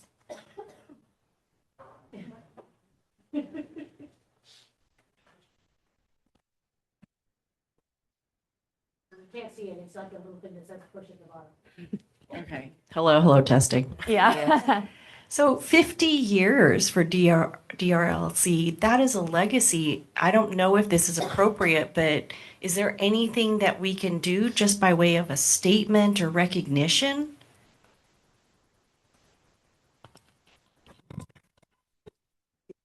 What would you suggest? I've seen in other instances, not at this committee, but they passed a motion. I will say that a large part of that unit is migrating to public counsel. Really pleased to hear that. So not all of the activities will be discontinuing. if that helps. The executive director is also going over to public counsel. So there won't be, there'll be continued services at another wonderful, great, you all know, public counsel, so. I just want to say thank you for the sentiment. It was the very first place I worked as a baby lawyer, which that tells you that I'm quite old. But No. it's a great organization, and I'm glad that a lot of their operations have found a home. That's great. Everine? Yeah, I'll try to protect. Or so just. Yeah, you're fine. Just on that great recommendation, maybe it could be something like we just send a letter to their board, just thanking them for all the service and everything that they've done. And then the other, since we just talked about implementation plan, is we might want to consider in all our surveying and convening, starting to ask organizations,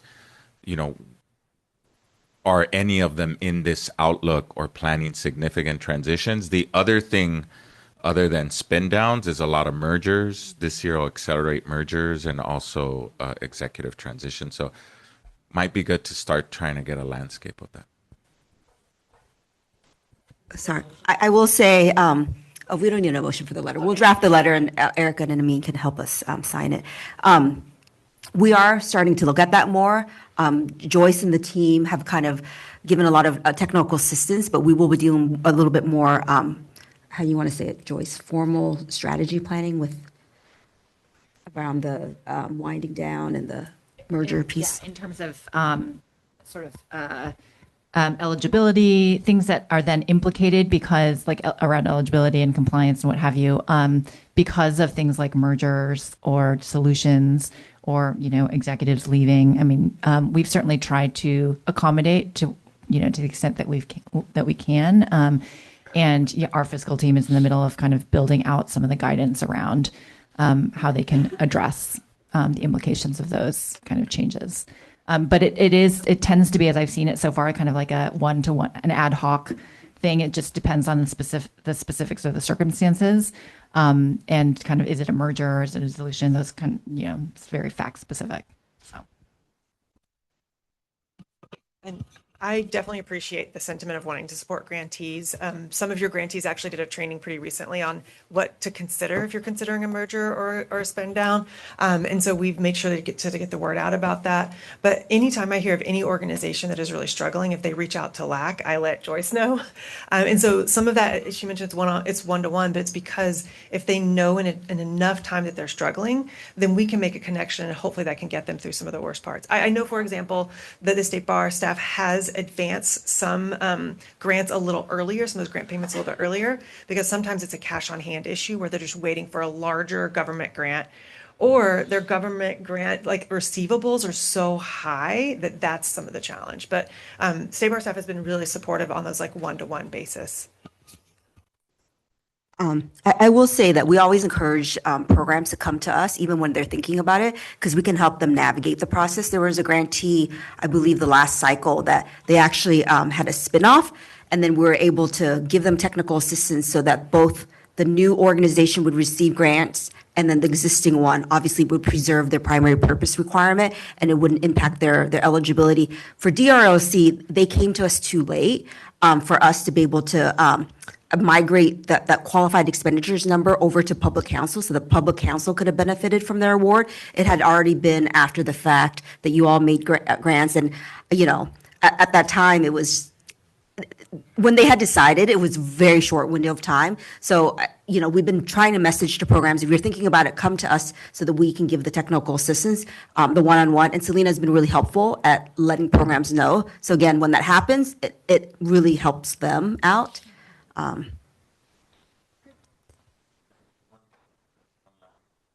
last very rapid thought. So one is, obviously, I spent every waking moment of my days focused on the nonprofit sector. So a couple of things. One is, on the innovation side, has a commission ever explored using its capital for loans? Since a lot of it is bridge and a lot of it is going to be, I'm only thinking we're going to be tested to innovate because a lot of organizations who may not be calling you, it's because they're burning through their reserves every month. And so there's this, like, in 1 year, we'll see this, the second year, this. It's probably a 5-6 year window before someone can start tapping funding streams again. So I would just thought I would ask, but also share that note as we might want to start talking about innovations or speeding up our Let's Talk to Philanthropy, who do have PRIs and do have loan capital, because that bridge capital will be very important for a lot of these orgs. I think that's a great point. I do think there are existing funders that focus specifically on bridge funding or catalytic funding. And part of my own experience dealing with that is that there's so much overhead in trying to manage loan terms. So that I don't know, I mean, maybe it's something we explore, but it's certainly infrastructurally, it's quite a different type of work to engage in. But there are, I've already talked to one grantee, kind of introducing them to some organizations that do that kind of, whether it's capital or for capital campaign or bridge funding, as they wait for the next government grant, because it's a reimbursable grant that will then carry them through that sort of vulnerable period. I really appreciate that, Joyce, that this is something you would step into as technical assistance. As an ED, it would never in a million years have occurred to me to call y'all to say, yikes, can you help me find other funding or find loans? Or it would not have occurred to me. So the fact that that's available, if that's something you're actually willing to do, just that information would be really valuable and might head off some of the last minute, you would be well aware ahead of time. So I don't know what that's like. That's part of the implementation plan. I don't know, but I'd like to make this part of the messaging of the Trust Fund Commission. We can help you. Because right now people are panicked for obvious reasons. But just a Repeat what Patience just said. We can't actually hear you. Yeah, could you just repeat it to somebody? Patience said that she appreciated that we were giving that type of technical assistance.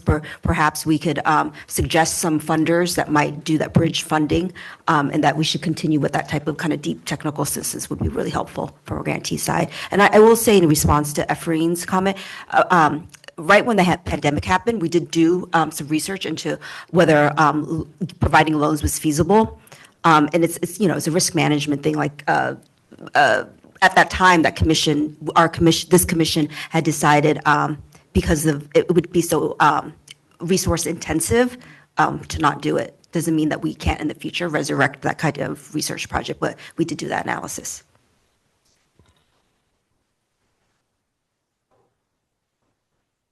Any other comments, questions? All right.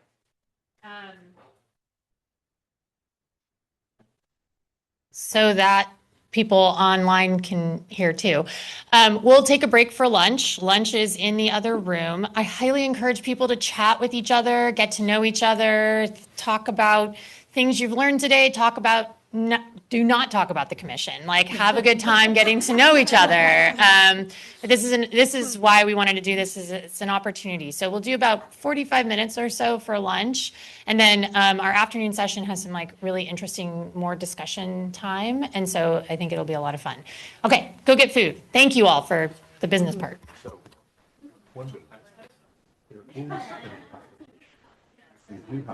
Sorry, Erica, what time? I don't know if there's a way to fix this. You're supposed to go in and list other QLSPs or support centers that you're co-counseling. Say it's infected. So you're supposed to list them out. And they purportedly are creating the same report that says that you're co-counseling with them. I don't know if informally it happens, but it didn't happen with me because we were under deadline because we're always doing everything last minute. And we're writing these things and going okay, well, I hope Lisnick said the same thing that we said. And I actually got contacted by state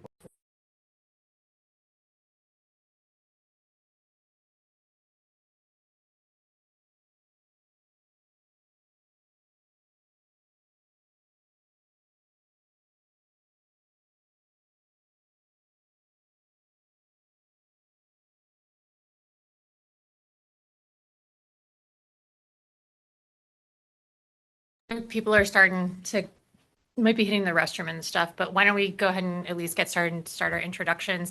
This next panel, I think, should be super interesting about sort of the national IOLTA landscape and what's happening outside of the state of California, which I think is a really important topic for us to be aware of, and also to have a little bit more information about our leadership bank program, which really is important for our funding.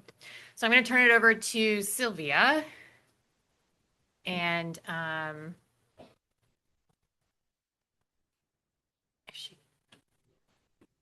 I think, Sylvia, are you the right person? Yes, I am the right person. Okay, perfect. I thought Juan was going to do some place oh setting. no. Yes, you're looking at me and I was looking at you. Okay. Okay. Should I refer to Juan to? Okay. Maybe I'll just go ahead. All right. So, hi everyone. I'm Sylvia Nam. I'm a lead program analyst in the office. I'll be moderating this panel on the national IOLTA landscape. So there are two general goals for the session. First is to provide the Commission with insights from other IOLTA programs in the country operating in very different political and structural environments, from supportive to neutral to adversarial. And so the aim here is really to learn from our peers about their governance structures, their political and fiscal opportunities and risks as they perceive them, as well as some strategies that they may be able to share and lend insights to for this commission. The second is to consider the opportunity for California to revisit and strengthen our own leadership bank program, what some states refer to as prime partner programs, particularly as interest rates drop, as we heard this morning, and we look at ways to maximize IOLTA revenue in the support of civil legal aid in the state. So leadership banks, just for some background, voluntarily agree to pay increased interest rates and fee waivers on IOLTA accounts. In particular, participating banks agree to pay at least what is called an ECR, which is an established compliance rate, which is currently set at, and this is very technical, 68% of the federal funds target rate, or 68%, whichever is higher.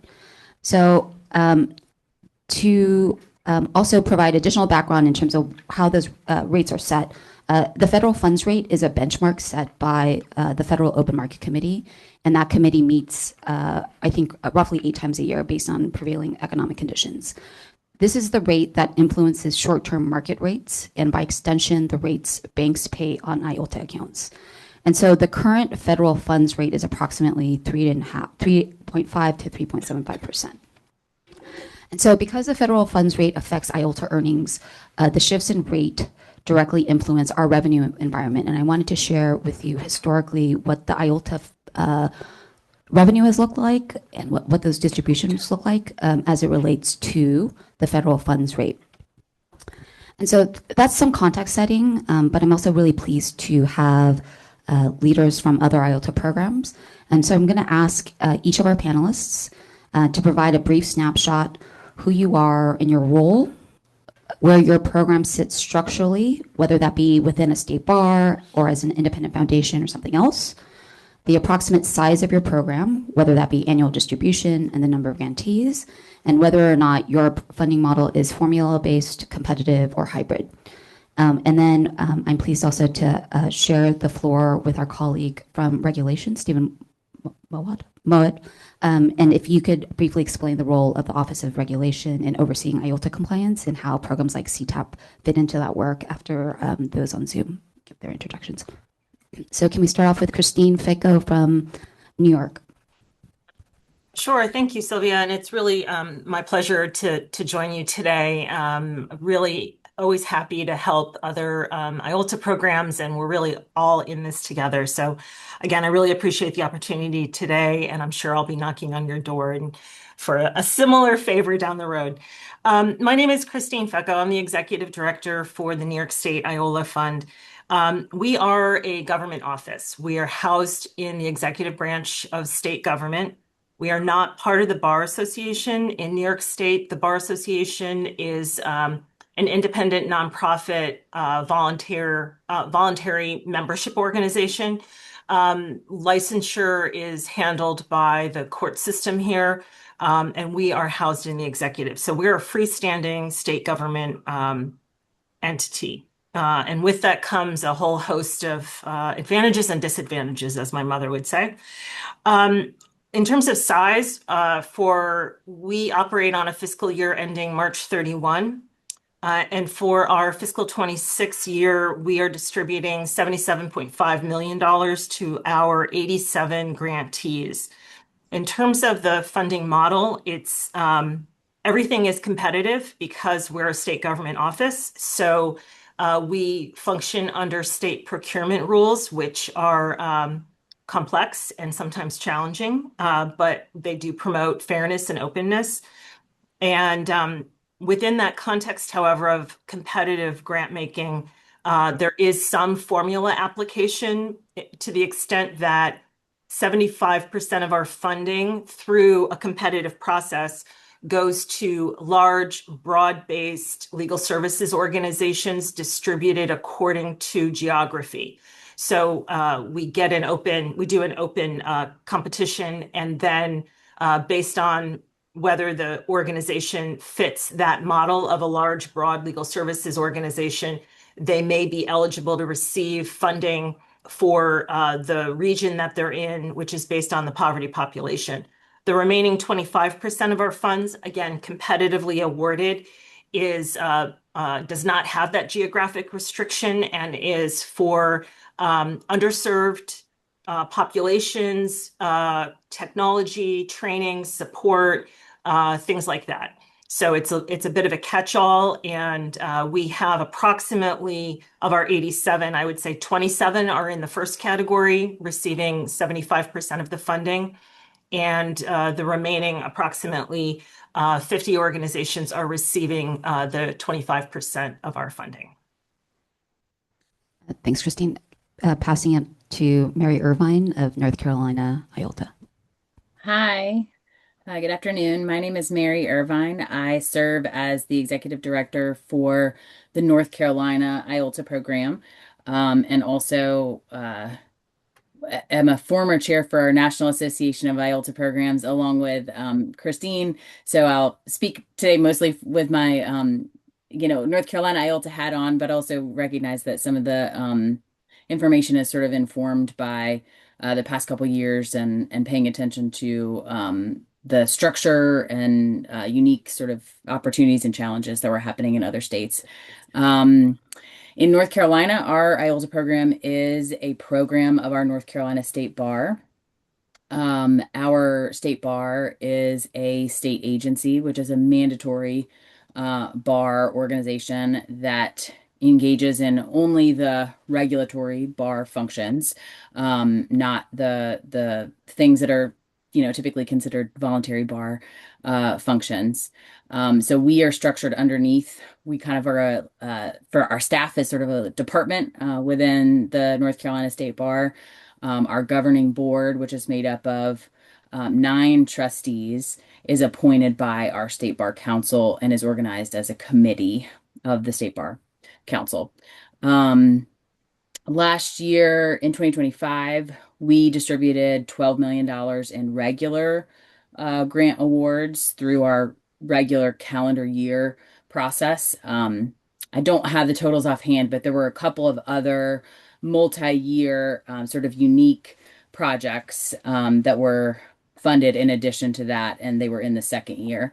The vast majority of that is going to direct civil legal services, although we also fund other administration of justice efforts. That is an amount that's usually less than 10% of our funding and includes support for loan repayment assistance for any public interest attorneys, some support for particular and sort of unique needs within the courts or the justice system, as well as other projects that I think support that broad goal of improving the justice system in some way. Our process is annual. It is a competitive process. I think the best way to describe it. We don't have formulas. We don't have a particular set amount that has to go to certain places. There is a focus on ensuring that the funds touch individuals who are in need in all 100 counties across the state. There's sort of, I would say, a focus on getting that core general civil legal services broadly available, and then supporting other programs that are focused on particular practice areas, on particular populations, on particular regions, as the opportunity presents itself. We have, I noted it was $12 million last year. We've got about 35 to 40, I think it's closer to 40 when I count the law schools, 40 organizations that are grantees across about 60 grants on an annual basis. Thanks, Mary. Donnie from Florida. Hey, good afternoon, everybody. And thank you for inviting me to participate. I like Christine and Mary, we're always happy to share as much information as we have. We're always looking for best practices. I'm the executive director of an organization called FFLA, which stands for Funding Florida Legal Aid. It originally was the Florida Bar Foundation, which was created in 1956.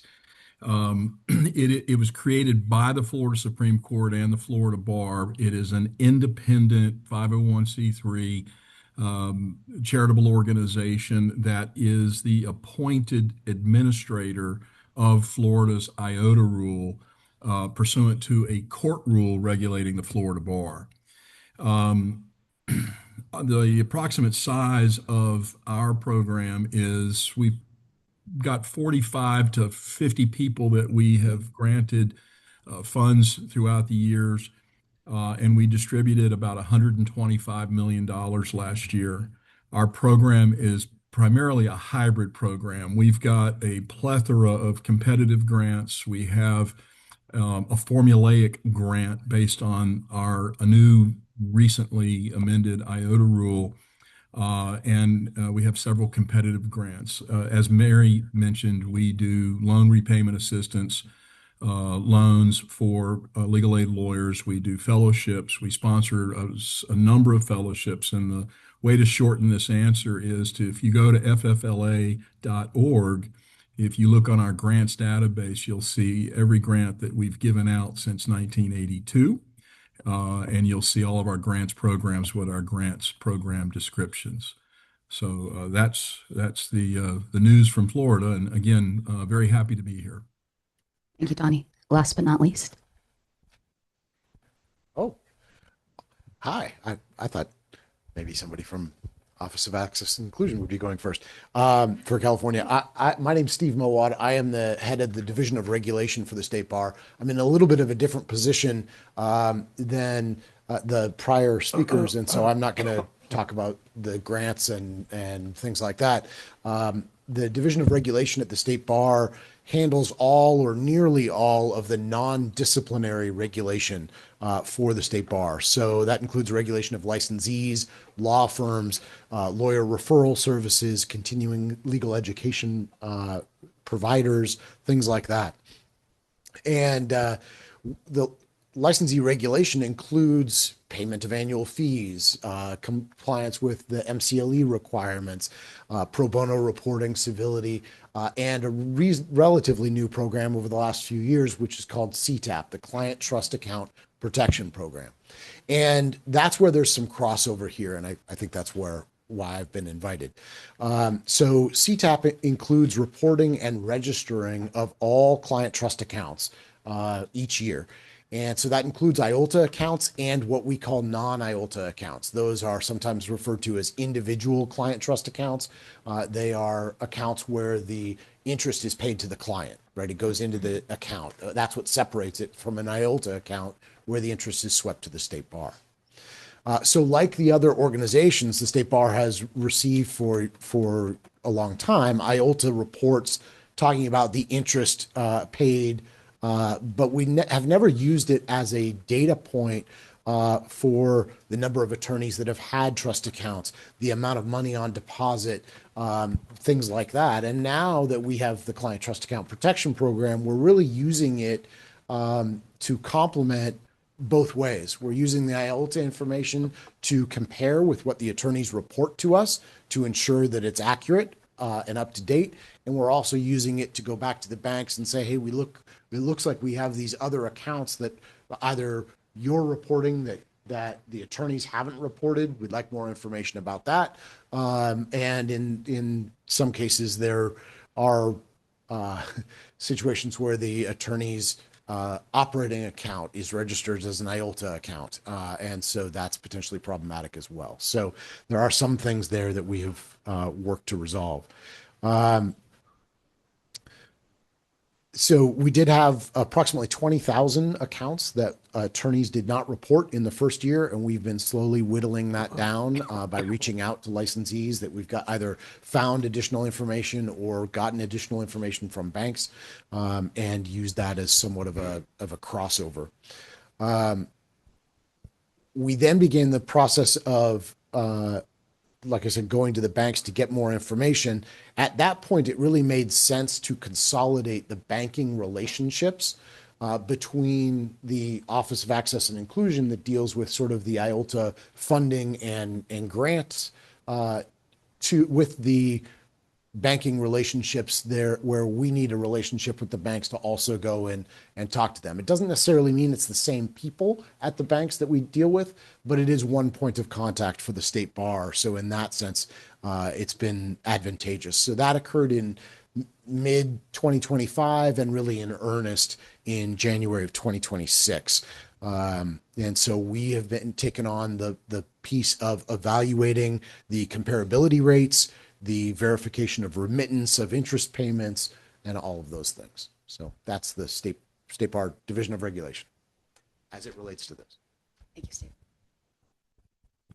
Steve. So as I referenced earlier, we're seeing very different IOLTA environments nationally. So there are some supportive climates, as well as some political volatility and instances of rule changes that have led to larger structural reform. So I'd like to briefly frame what's happening in each state represented here and then hand it back to our panelists. So in New York faced a proposal in 2025 to transfer $100 million from the IOLA fund to the state's general fund.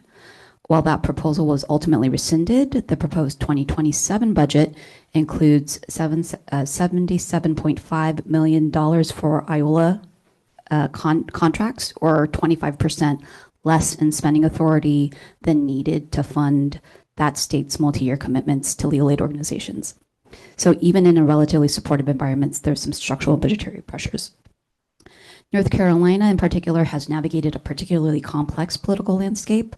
So this includes a legislative freeze in all IOLTA grant making for a full fiscal year, and that began last year on July 1 of 2025 and extends to this year to June 30th, which has had downstream impacts, including communities needing legal services not getting those services.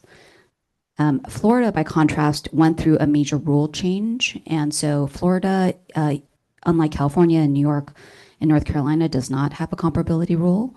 Instead, it ties its rate to the Wall Street Journal Prime Index. And there's a particular calculation. And this rule change has allowed for FFLA to increase its revenues as well as its grant making capacity. And then in California, as you know, as I explained, the established compliance rate has allowed for us to collect greater IOLTA revenues, particularly since about 2025.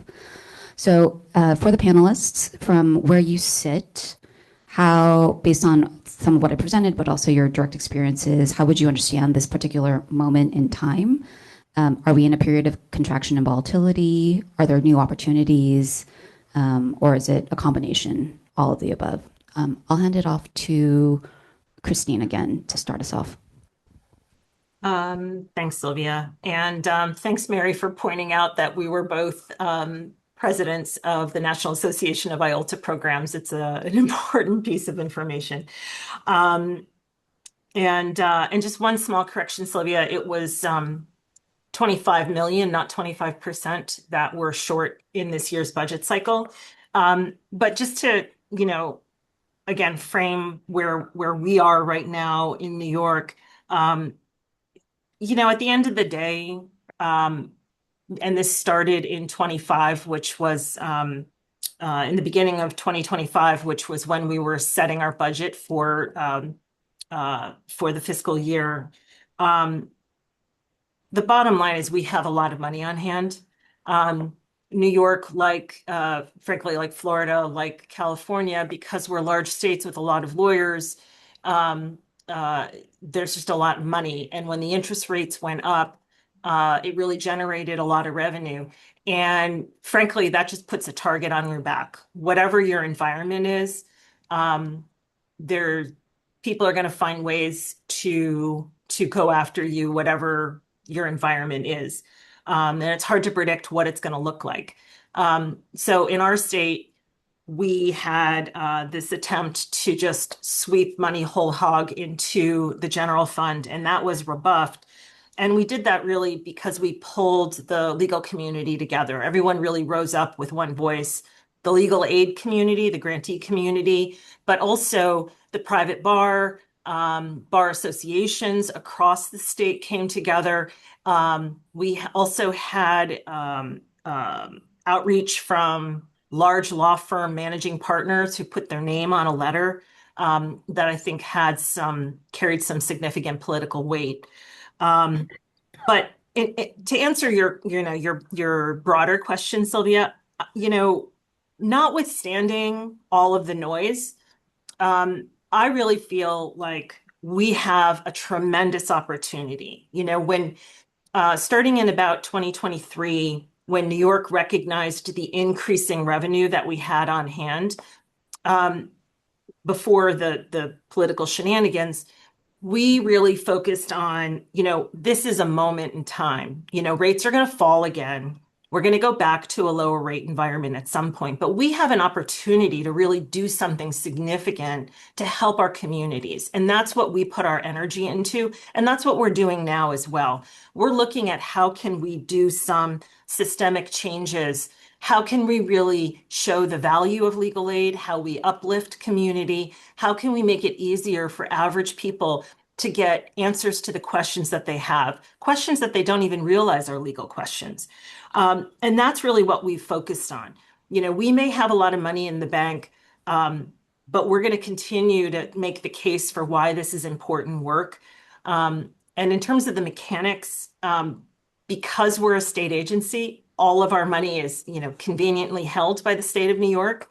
And then which right now is over 700 million we're sitting on. And then through the state budget process, we have an appropriation that we can spend on grants. And that's really the immediate situation we find ourselves in.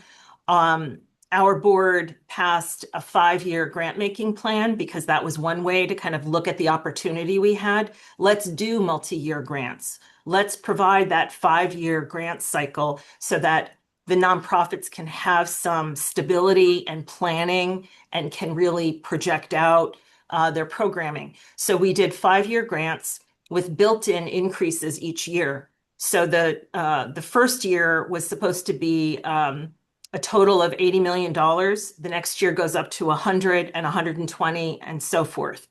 And last year, which we're in the end of, our appropriation was only 77.5, even though we wanted to spend 80. And we didn't really raise a fuss at the time, but now this year we're going into the next cycle, and what we need is 100, and we're short about 25. That's a much bigger shortage, and so there's quite a concerted effort right now to try to address that political situation. Again, knowing that we have this large fund balance of dedicated money that can only be used for legal services and only be used for low-income people across the state. So that's where we are. But again, to answer your question, I'm really seeing this as an opportunity to really make a difference. Thanks, Christine. Mary, if you could share what's happening in North Carolina. Sure, sure. And Sylvia, I didn't know if you wanted to share the slides that we had passed over. Either way, I can sort of walk through the basic timeline, which is that in May, and this wasn't totally reflected in the introduction, but for context, in May, the House version of the budget came out, which included a provision that would have directed all IOLTA interest income that was generated to be sent over to IDS, Indigent Defense Services, for private assigned counsel. So that was sort of where things started in May. I guess the maybe helpful point or note that I should put here is that our program was created by court order.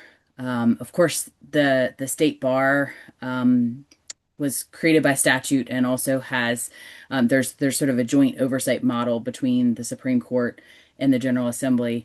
But this was really the first, shouldn't say the first time, but this was the first time in recent years that there had been a provision that would impact IOLTA. There's really nothing in statute specifically about North Carolina IOLTA. It's all in the administrative code, the rules that the state bar passes. So we were surprised when this version of the state budget came out with this provision. Though the House did pass that budget with the provision, the House and Senate never reconciled a budget. So this was not law. This provision did not become law. About a month after that, a provision was included in the Public Safety Act, which instead of redirecting those IOLTA funds to another purpose, to another entity, it, as Sylvia said, it froze our ability to make any grants for a period of 1 year, starting on July 1. So that's sort of the backdrop in terms of, what has taken place recently. You can see there, there's certainly been lots of activities. There's not been any legislative change. We're still in the same place that we were in, as of July 1, when that went into place. But there certainly have been activities, lots of conversations. We did testify before a House Committee on Oversight and Reform, where we were asked sort of questions about the program, about how we operate, about the work of the grantee programs, about our grant making process. And we responded to those questions and also, have, I think, tried to show overly transparent sort of willingness to provide documents, to answer questions, to hear concerns that folks have. As was shared, we typically would have opened a grant cycle in the summer of last year. We have a calendar year. Our state government is on a July 1 to June budget year, but we have a regular calendar year with IOLTA and with the state bar. So we would have opened our applications in the summer, preparing to make the decisions late in the year, and have those grants start and go out January 1. So we have not been able to do that, and no funds have been allocated to programs for 2026. We did do a survey of our grantees to take a look at sort of what the both current impacts that they are feeling, and also the anticipated impacts that they may feel into 2026. So already we know that 56 FTE have been laid off across the state. This includes attorneys, paralegals, other staff that work to support provision of civil legal services and other access to justice efforts. We have quite a range. I mean, we've got grantees that are a couple person shops that get a grant from us that's about $50,000 up to, our largest entities and our largest grants that have hundreds of staff, and the grant size for them is, in the $1 million to $5 million range. And so, it just makes the environment different. They're all experiencing this impact in different ways. Some of them have been able to, I think, use reserves or consolidate positions or do some fundraising to make up those gaps. For others, the gap is a little too big to make up with short notice. So they've been considering all sorts of measures to trim their budgets. And, I think what we know about service capacity is that it has decreased. I don't think we will have the full sort of appreciation for what that capacity is until the year kind of continues to go on. But immediately, I mean, even as early as the fall, I think grantees were starting to limit their intake, anticipating that they were going to need to make layoffs and needing to make choices about how many new cases to bring in. Also doing things like reducing the hours at particular intake sites, hotlines, courthouse desks, things like that. And then in the case of at least one program, closing offices. Our largest grantee is statewide. At the time was 20 plus offices, 500 plus staff across the state. They are the only organization that receives funds from the Legal Services Corporation in North Carolina. And so for them, they've really had to make some tough choices about how to weather this and where to focus their efforts. I guess the only other thing that I would note is, and you all are not, it's not rare that disaster visits your state either, but really the western part of the state, the communities in the western part of the state, including urban area, the Asheville and surrounding, but also many really, really rural areas, are still really in significant and high need following that disaster. And so I think it's tough, especially at a time when some of those programs ought to be staffing up to bring in more people to respond to those needs. They're really having to make some tough calls as it relates to their budget during this period of time. So that's where we are. Thanks so much for sharing. Do you want to ask a question? Sorry to interrupt the flow, but I had actually I have like two questions. For Mary in North Carolina, and I don't know if you can share this, but do you know why the legislature has taken the steps that it is taking? Have they given like a reasoning? I guess I would. I'll be careful in pointing to what are sort of the more public statements on this point. Absolutely. Yeah. Not asking for anything confidential. Yeah. But I think there's been, well, certainly in the oversight committee hearing, there were questions that I think spoke to some of the concerns. But I think the two that I would point out that have risen to the top is one being services that are provided by some organizations for folks who are not citizens. And I think that is one that's been shared with folks in the media, maybe came up just a little bit at the hearing. But I think the other one is sort of it's kind of a question that's come up in the past too around state funding in North Carolina for legal services, which was cut in, I guess now 2017. And it has to do with the other activities that some of the organizations pursue. Our funds are available to them to provide legal services and legal representation, as well as, reasonable sort of operating and administrative costs that they have related to that. But some of those organizations also have other strategies and activities that they pursue to pursue their broader missions. Some of those include policy advocacy, and that's been one area in particular that has been a source of some concern for some of the legislators. Thank you. That was very helpful. I guess my other question is actually for Christine in New York. And I wanted to make sure I understood. You guys had done these multi-year grants. So you had like committed to those. I just curious more of the structure. You committed to the grants, but then were sort of depending on the legislature to appropriate the particular amount of money. So if the legislature, which it sounds like may not appropriate that money, how are you guys, or I guess, how does that work to kind of like commit before with the appropriations coming after? Just curious about that. Thank you. Yeah, it's a good question. And we had a board meeting yesterday, and I was walking our board members through that as well. So, and our grantees, it really doesn't make any sense, quite frankly. We released an RFP, again, competitive procurement process for these 5-year grants, and we released that in the fall of 2024. And our board made final decisions in December of 2024 for a start date of April 1, 2025. So we're just completing year one.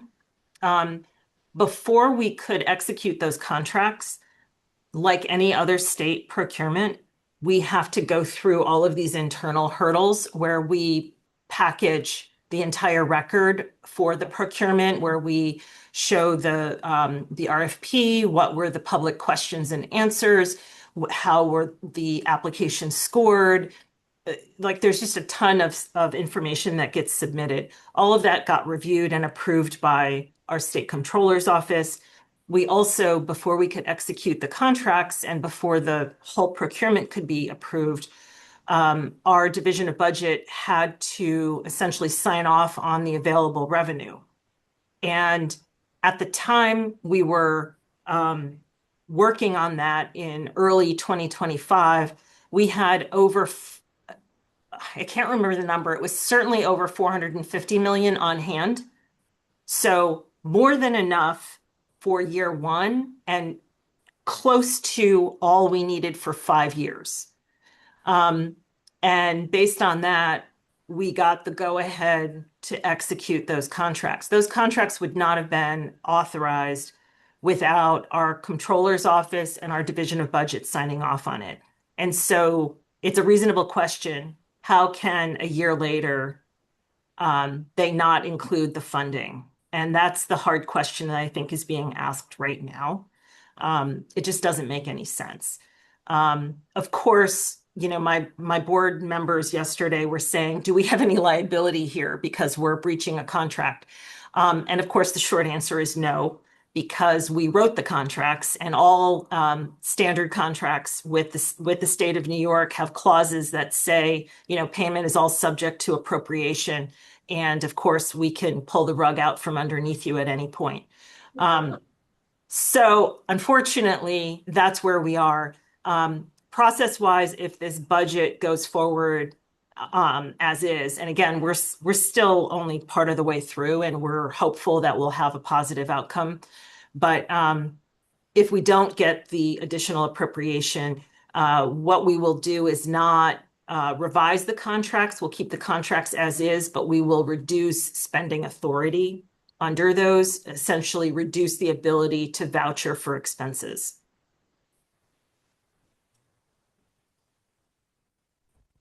Handing the mic over to Donnie about your assessment of this moment in time.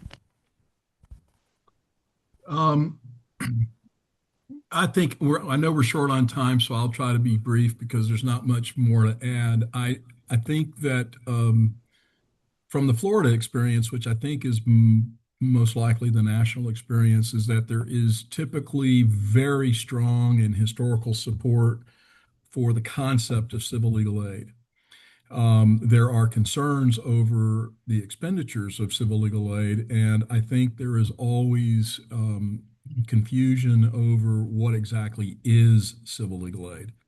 I think there is always an opportunity to grow the awareness of the existence of and the importance of civil legal aid. And I don't think I know I'm going to sound a little naive here, but I don't think it's so much political pressure or political circumstances, but instead, I think it's cultural and historical perspectives and ignorance.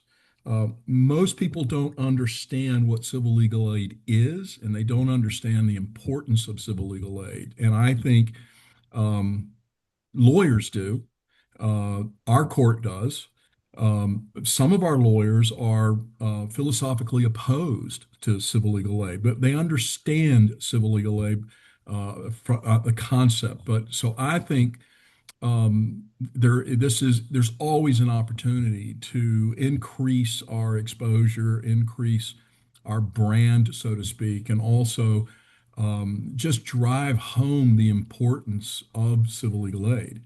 Um, Touching on a couple things that Mary and Christine said, um, we have strong support in our bar, in our court. We do not get legislative funding. We're one of two states in the country that do not receive legislative funding.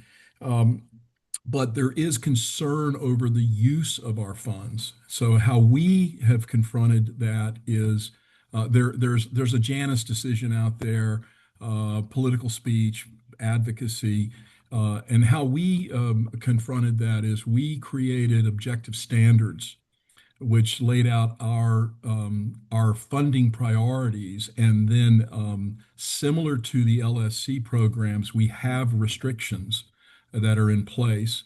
But unlike LSC, you can still do restricted work. You just can't use our funds. You can get funds from other sources to do that. And so we've seen that has helped us maneuver some of these questions about the use of our funds. And then with respect to long-term funds, what we've done is we've created a spending and reserve policy, but we give a public notice every year how much IOTA dollars we've received and how much we're compelled under our rule to distribute 85% absent a reserve from the Supreme Court to our grantees. We don't do multiple year grants. We do one large distribution in December for a calendar year, but we have done what we call a minimum annual distribution pledge. So we look at our reserves, we look at the interest rates, we look at projections, and we basically say we pledge subject to, as Christine said, if there's some COVID-28 or some nuclear war and the stock market crashes and circumstances changes, but we give a 3-year pledge and we renew that pledge every year by extending it one more year. So right now, our pledge for the next 3 years is at least $120 million to our grantees, with no guarantee as to who's going to get that. It doesn't mean you're guaranteed, but we are guaranteeing to fund $120 million for the next 3 years. This time next year, we'll extend it another year based on our circumstances. So that's my viewpoint of where we are. I again, call me naive, but I think there's always an opportunity to drive home the importance of civil legal aid. And I think it's not a political issue. It's a nonpartisan issue. It's a universal issue. And I think when you couch it in those terms, you get buy-in from across the board. The last thing I'll say on this respect is I had a Supreme Court justice who was a mentor for me, and a long time ago, he was a visionary. He said, when people go hungry, we don't look to grocery stores to feed them. We cannot look to lawyers to take care of people's needs for access to courts. It is a societal issue. It is a community issue. It is not Republican. It is not Democrat. It is a societal issue. And I think when you lay it out in those terms, people get it. And so that's the message I think resonates. That resonates. Thanks, Tawny. I was told that we have more time than we were allotted, so we have an additional 10 to 20 minutes, just if that's okay with those in the panel.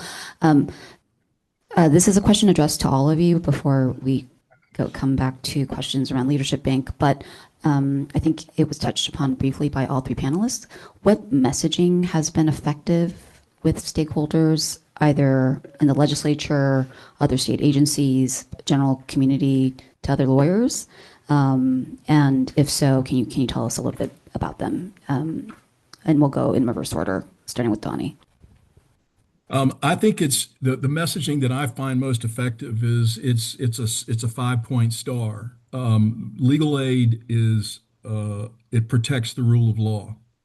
Lawyers know the rules, and we are charged with upholding the rule of law, and civil legal aid protects the rule of law.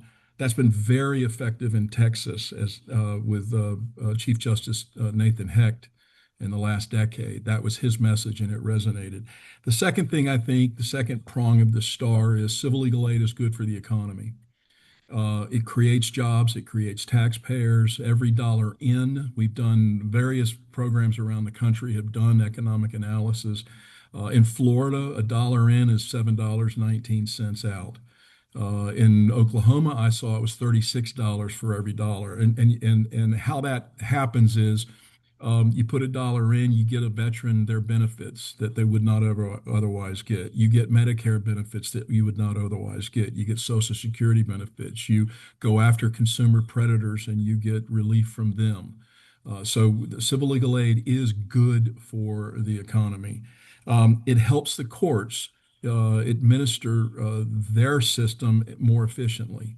We all know that self-represented litigants take about 8 to 9 times longer than represented litigants. Courts do not like that. Lawyers smooth that process out, and when you have a lawyer, you typically get a better result. The last two prongs are probably just one prong, which is civil legal aid is all about due process. It is about giving people the right to be heard in a meaningful way. We have a debate in Florida. We talk about access to justice.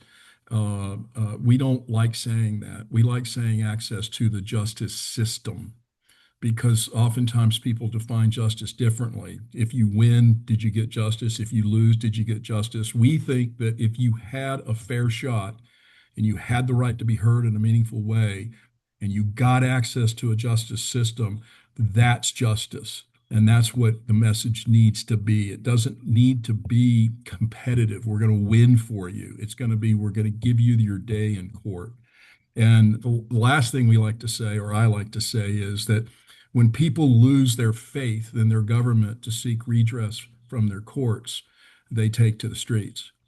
And, you can just think about Watts, Ferguson, Liberty City, you name it. People lose their faith, anarchy ensues. So civil legal aid helps by preventing that. So that's the message that we sell, and we mean, and we stand behind, and we think that's a good message. That if people hear that, I never once mentioned Republican, I never once mentioned Democrat, civil libertarians, never mentioned that. Never mentioned about winning or losing. It's about access to our courts. It's access to our justice system, and I think that sells. Thanks, Donnie. Mary, in terms of messaging that you've used or have found successful that you might be able to share with the commission? Yeah, I think in the interest of time, I can very easily second a lot of the areas of messaging that Donnie highlighted. We talk about the value of communities, and that is sort of the economic impact data that Donnie mentioned. I think we have been spending time talking about court efficiency and why it matters that legal aid is playing a really important screening role, that they are seeing and talking to a lot of people that just don't even understand what their rights are. And that is a number that we don't even know how many people might then have been sort of prevented from pursuing something that would have been, lacked merit or been kind of frivolous. And so we talk about court efficiency, trust and fairness, and perceptions of trust and fairness in the court system.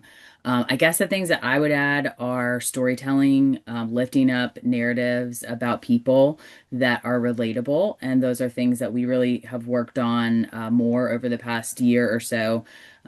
Just before May, we had hired a communications staff member to help us do more of that. And she has been doing more of that to really lift up stories that, again, the relatability part I think matters because in the past, when we've asked grantees for stories, we get these like highly technical, lawyer written, procedural kind of stories. And she's been doing a great job of just explaining what this means for a person to be able to have support and someone to walk with them through a court process. And then the only other thing I would add beyond what Donnie said is we've been trying to be able to provide legislators in particular with not just legislators, but also local bars with data about how much support their local community is receiving specific to this. This many people that legal aid served in these counties. And those are folks that, again, otherwise might have been turning to someone else or might have been filing pro se. So. Thanks, Mary. Christine?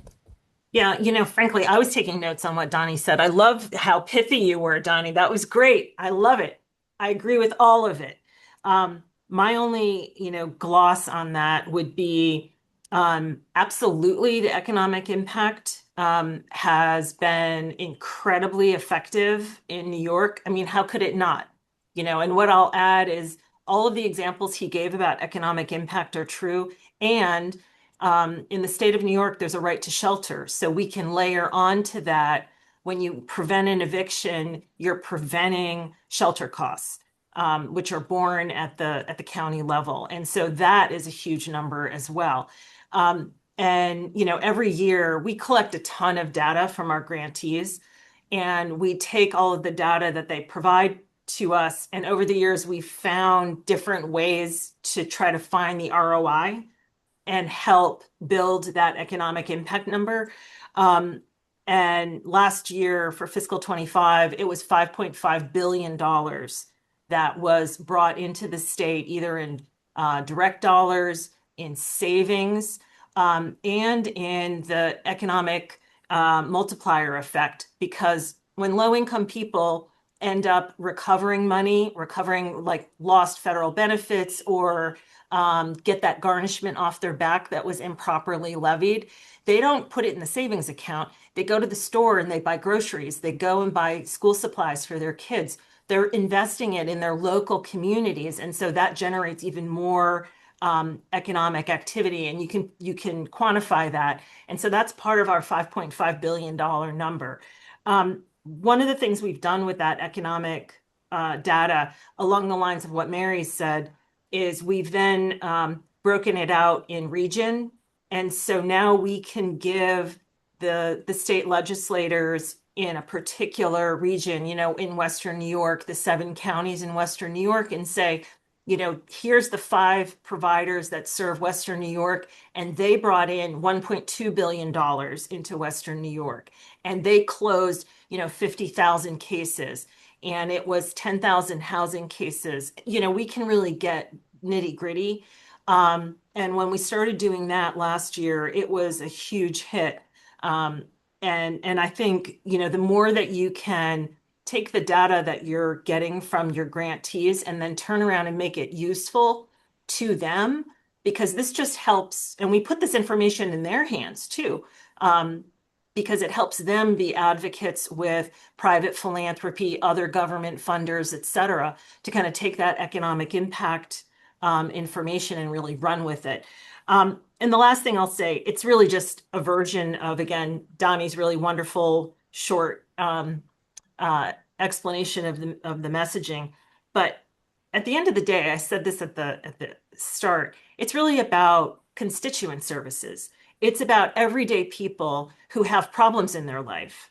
And, there is no right to counsel in civil cases. And so what you're doing, which is a shock to a lot of everyday people, and increasingly our legislatures are have less and less, fewer and fewer lawyers. And so while lawyers might get it, and not all of them do, but non-lawyers really don't. And so explaining that, yeah, if your Social Security disability application was denied wrongfully, you don't have a right to an attorney. You've got to figure that out on your own. Good luck. And if you miss that deadline, you're out of luck. And so this is where civil legal aid comes in. These are everyday things. How do I get Medicaid for my mom who's moving into a nursing home? Is she eligible? What do I do? How do I handle this? Is there a lawyer who can help me? Is there information? Can I trust this information? These are really everyday issues. It's not a partisan issue, it's a constituent issue. And elected officials across, the state, again, regardless of party, and LSC has done a great job of this, and I think increasingly at the state level, we're doing this. All elected officials want to be able to serve constituents and be able to point them in a direction. How do you get help? And this is where legal aid comes in. And I think if we can provide the information, provide, good, identify the good providers, ensure that we're being good stewards of the money and funding providers that are providing high quality services, and show the economic benefit to communities, I think that's a winning formula. Thanks so much for all those amazing insights and strategies that you've shared. I'm going to hand it over to Dwan to discuss leadership banks, but I also see Donnie has his hand up. Donnie, do you want to go first? I just wanted to say one thing. I love Christine's comments about constituents service. And one thing I tell our grantees, and I try to keep them focused on, and I say it in a pithy kind of way, I say, we love our grantees. We love their clients more. And we want you to focus on your clients. And again, it's all about constituent services. And what our job is to enable and empower our grantees to then help those clients. So right on, Christine, with constituent services. Thank you, Donnie. So I wanted to kind of bring it back to the commission's work. And first off, though, I want to thank our panelists. We wanted to give you kind of a flavor of what's happening on the national landscape. The State Bar, the Office of Access and Inclusion, is part of the National Association of IOLTA programs. We've been part of this since the inception of the program. We're pretty active. We meet twice a year in person. If there's any interest from the commissioners to come along with us on any of the conferences and meetings, just let us know. But we are active, and so we're monitoring what's happening on the national, and we'll try to do a better job kind of bringing this type of information to you, so you know, and then we can integrate some of the best practices and learning into our own work. The Leadership Bank program is something that was a creation of a recommendation of the Legal Services Trust Fund Commission to the Board of Trustees. With interest rates being very high, we haven't done much on kind of the communications piece around the leadership bank. So we do think that this is an opportunity.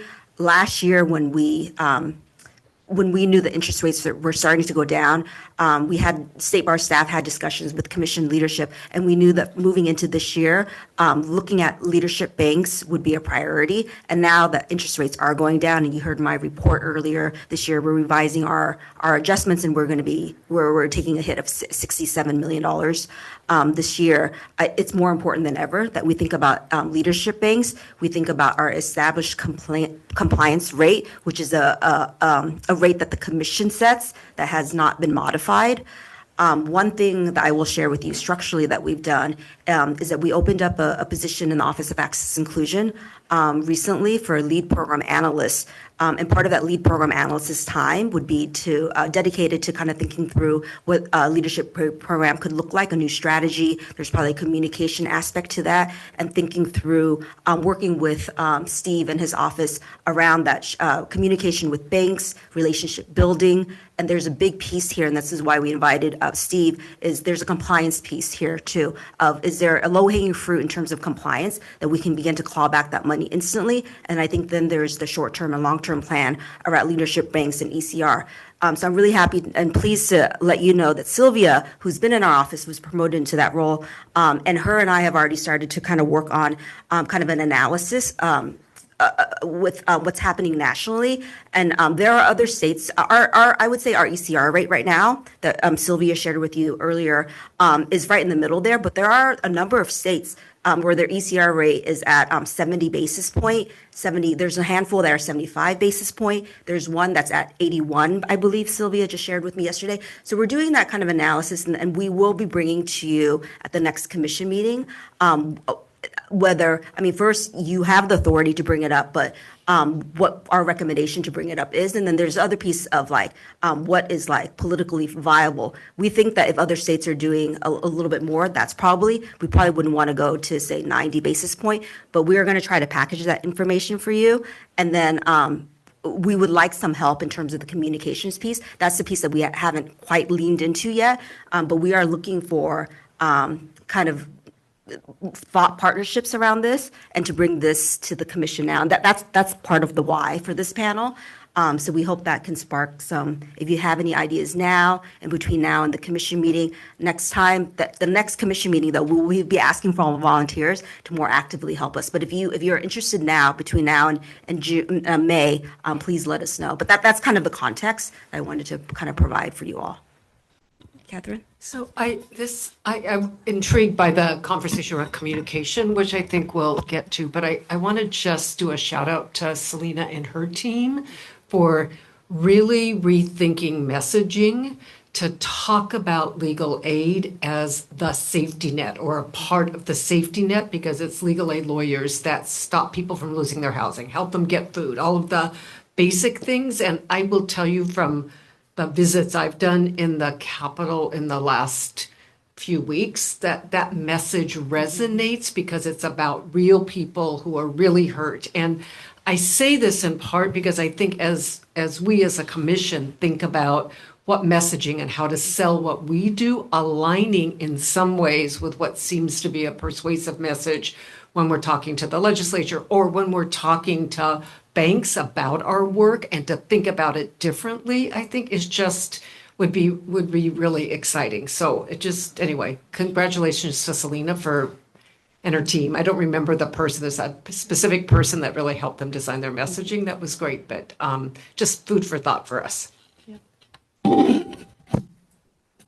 you think this is a good time for Steve to share some of the work that they've been doing in terms of compliance and audits?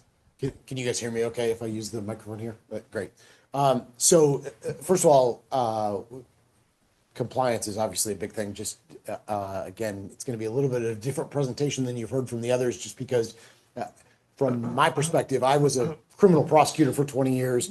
Then I managed the Office of Chief Trial Counsel, which is the prosecution arm of the State Bar, and now I'm the head of the Division of Regulation. So I have been told that perhaps the potty training was too strict at my house as I was growing up, but that issue aside, it gives you some perspective as to my lens, right, that I look through. So I've only been handling the IOLTA for a short time, and even that, just a portion of it. But a couple of things that we've been focused on are ensuring that the banks are reporting all accounts. Right, so IOLTA, they've been reporting IOLTAs for a long time. I think most of those are being reliably reported for the most part by the banks. There are, as I mentioned earlier, the non-IOLTAs, which is new. They've never reported that before. We now have a statute that says that banks have to report all accounts, IOLTAs and non-IOLTAs. And we have spent the last year setting up a bank portal to allow banks to report not just the total IOLTA payment, which they've again have been doing for years, but now also reporting the account information and the responsible lawyer. So we want to make sure that we can connect individual licensees to each of those accounts as well. And of course, the filing oversight of the IOLTA remittances is important, making sure that they do it either monthly or quarterly, whatever their agreement is, whether they do it timely. And then also one of the things that we're looking at is whether those accounts include the interest paid at the rate to which they have agreed. And so that is important as well. And that's, I think, fertile ground for as we go forward. The other thing that is important, again, with the understanding that I look at this through a regulatory lens, we have identified at least 3 issues that banks engage in that are creating problems for licensees. And for example, there is one very large bank that is refusing to add the words trust account to trust accounts. Now, as you probably know, there is a rule 1.15 which requires that to be on a trust account. And so it's creating problems for the licensees. This is not a leadership bank, but it certainly seems to me, along with some of the other issues I'll talk about in a second, well, I guess I'll talk about them now. Another bank doesn't provide canceled checks with their statements. Not only that, I understand them not necessarily providing it initially, but they don't necessarily allow them to download it either, which is a problem because it is, again, contrary to the rule 1.15 about maintaining canceled checks and using that as part of the reconciliation process. So that's a separate issue. And finally, another issue is signatory cards. As I'm sure you can imagine, particularly in the area of IOLTA accounts where a firm is founded, they create an IOLTA, and 40, 50, 60 years later, they're still using the same account, which is great. There's no problem with that whatsoever, except when you go talk to the lawyers now, they have no idea who the signatory on that account is. Or who the responsible attorney is. And in many times, those attorneys have not been in the practice of law for several years, right? And so that creates a problem as well. And so if the banks aren't allowing the licensees to have copies of those signatory cards or have access to who the signatories are, that can create problems for the licensees as well, although not necessarily included in 1.15. So, as I look at this problem, I see it as a regulatory issue for the licensee, but one that we can effectively help them with, right? Because if we make it a term of being a leadership bank or being an ECR bank or whatever it is, we can say, look, you need to do these things for the people who come to make an account for you. And therefore, if we can, also encourage people to move away from some of the banks that maybe aren't cooperating or whatever, they want to go, who is cooperating? Well, these leadership banks, they're all doing these things that are not going to cause you problems. You may want to open an account with one of them, right? That would seem to get that higher interest rate as well. So those are just sort of some of the things that we've been talking about in the short time it's been in our office.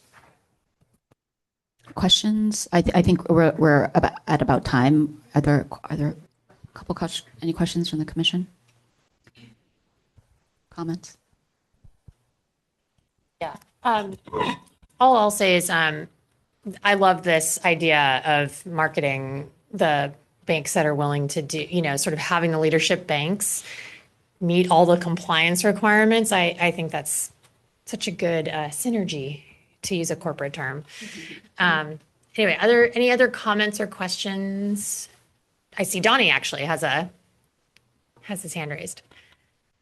I can share an example, I think, from Oregon. I've been particularly impressed with what Oregon has done. We've had a discussion about leadership banks, and some of us prefer carrots, some of us prefer sticks. I prefer carrots. So you don't call out the people who aren't paying what they should be paying. You call out the people who are. And Oregon, a few years ago, ran this amazing ad, which I thought was incredible. They basically spotlighted a bank that at the time was paying 1.75% on their IOTA accounts. And they didn't take a shot at the other banks. They just basically said this bank is paying 175 times more than some of our other banks are. And that was a great way to drive IOTA accounts to that bank without having to call out anybody else. And I think personally, I think carrots are the way to go, not sticks. So that was just I've heard about, I saw that about 8 years ago, and it still resonates with me. I thought it was a brilliant way to lift up your banks who actually pay more. Christine, I see your hand raised too. I'm just going to make a plug for sticks. We're the center of the banking universe. And, I'm sorry, some of the big banks here in New York are not going to be persuaded by carrots. Not that, a good letter about CRA compliance can't do some good. Not that you don't want to highlight those banks that are going above and beyond. But frankly, we had a lot of success when we just, we went to comparability about a year and a half before the recession hit and the rates fell to close to zero. And then we just kind of sat there. And so the banks really didn't understand the environment that they were in. And it really was just before the pandemic. We had a couple of years where rates were starting to return to normal. And we were all about sticks. It was like, hey, this is the rule. We need to see all of your other accounts and determine the compliant account. And either you get with the program or I'm sorry, this is a voluntary program. And if you can't pay the compliant rule, then we'll have to show you to the door. We didn't lose any banks. They just got compliant and it worked.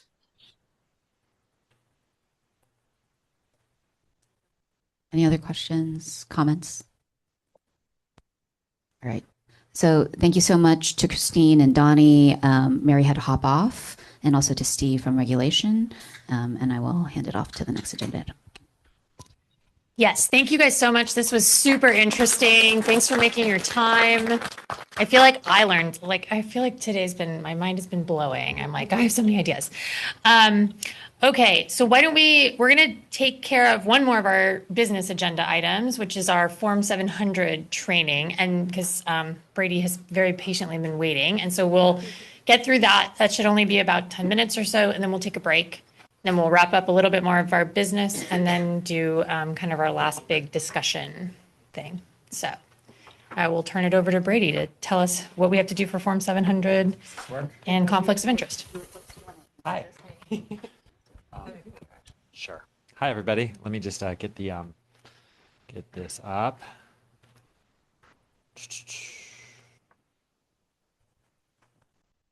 Oh, excuse me.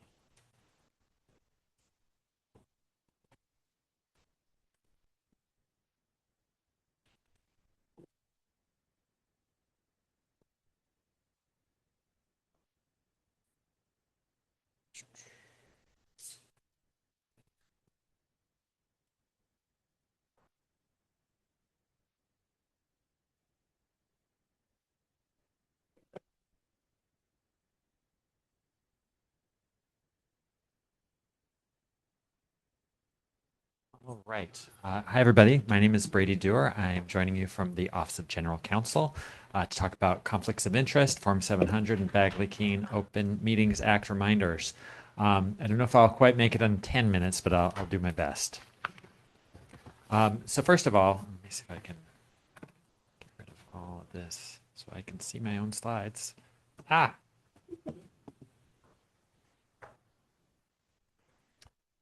Let's talk about conflicts of interest generally. LSTFC members are government officials, and they owe a paramount duty of loyalty to the public in their performance of their public duties.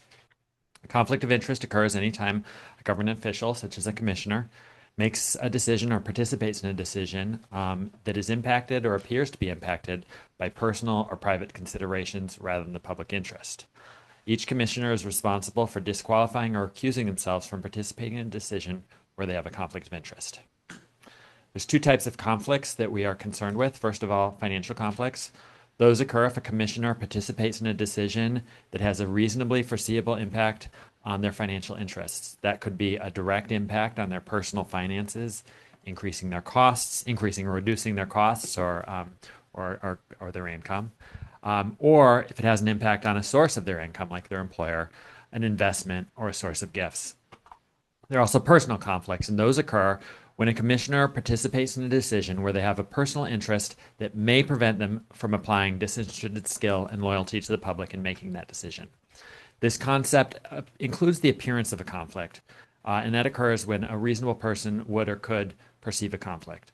A side note here, we really want to encourage you to sort of think expansively when decisions come before you about particular grantees or applicants as to whether you have any past or current professional or personal relationship with a grantee or their leaders, whether employment, volunteer relationship, whether you in your own employment use them as a contractor or something of that nature. because we want you to encourage everybody to bring those forward to staff so that they can consider whether that might create an actual legal conflict or an appearance of conflict, and can take appropriate remedies, including speaking with OGC.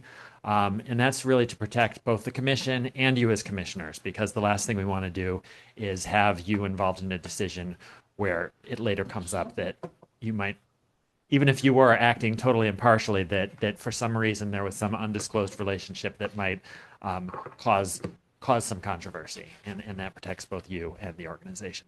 So when in doubt, disclose and raise issues with staff about any relationship you have with grantees or applicants.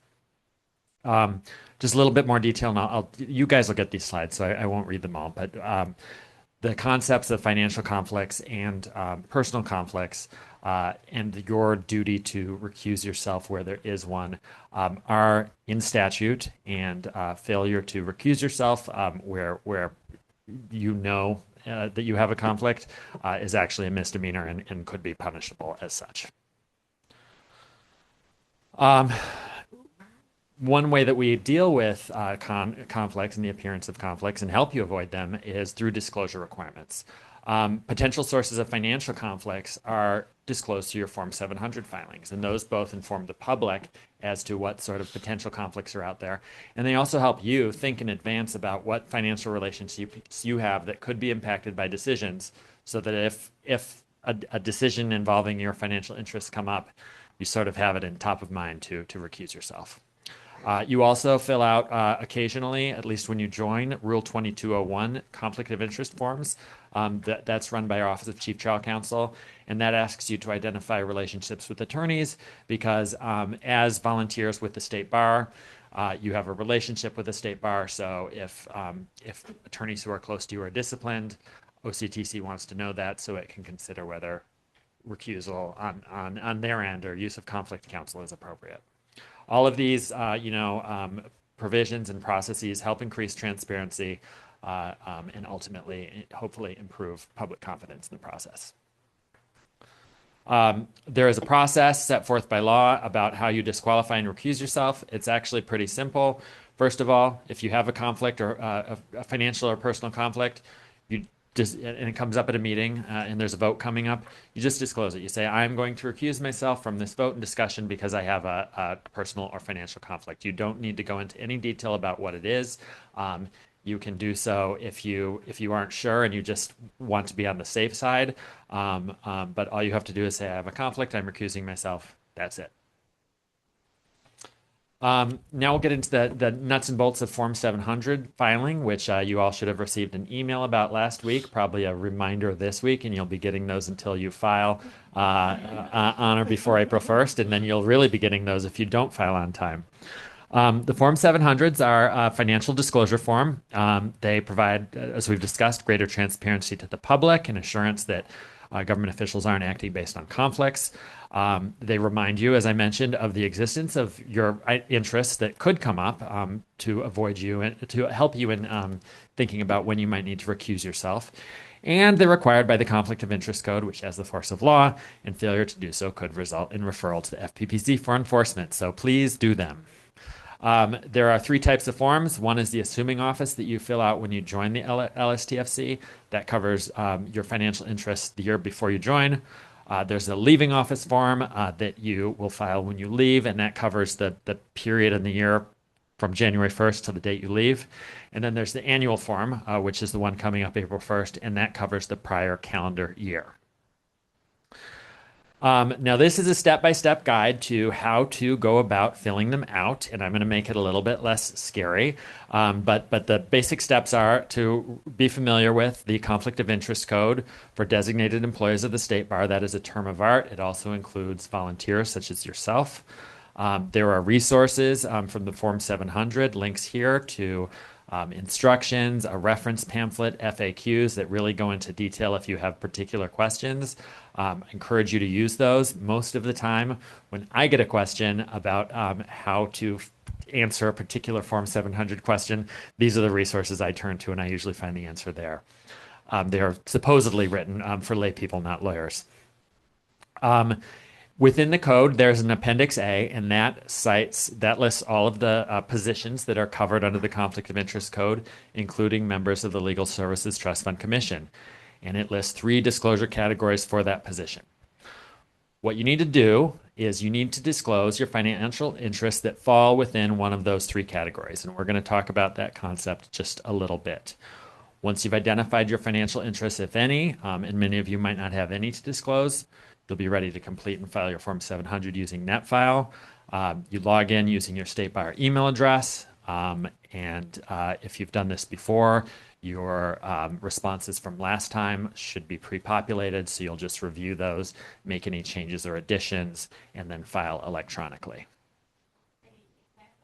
Sure. You said our state bar email address, but we don't have that. So is it the email address that NetFile sent to? Yes, I'm sorry. I thought you guys did. So yes, whatever your, I guess, address you use with the state bar, or the email, whatever email address you got your NetFile invitation at.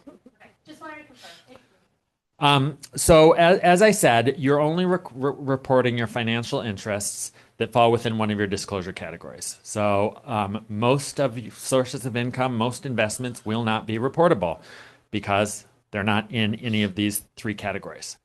The first category is, it's a big one, but essentially it is your financial interests in the California legal industry. So it's sources of income, sources of gifts, and investments in lawyers, law firms, law schools, applicants to become attorneys, legal aid providers, lawyer referral services, financial institutions offering IOLTA accounts in California. And there's a few more, but essentially, if you have income from a law firm, lawyer, anyone in the California legal industry, that will be potentially reportable. You also report under Category 7. That's sort of overlaps with Category 2, but banks and financial institutions, because, again, Legal Services Trust Fund does have some regulatory authority over banks. And finally, there's Category 13.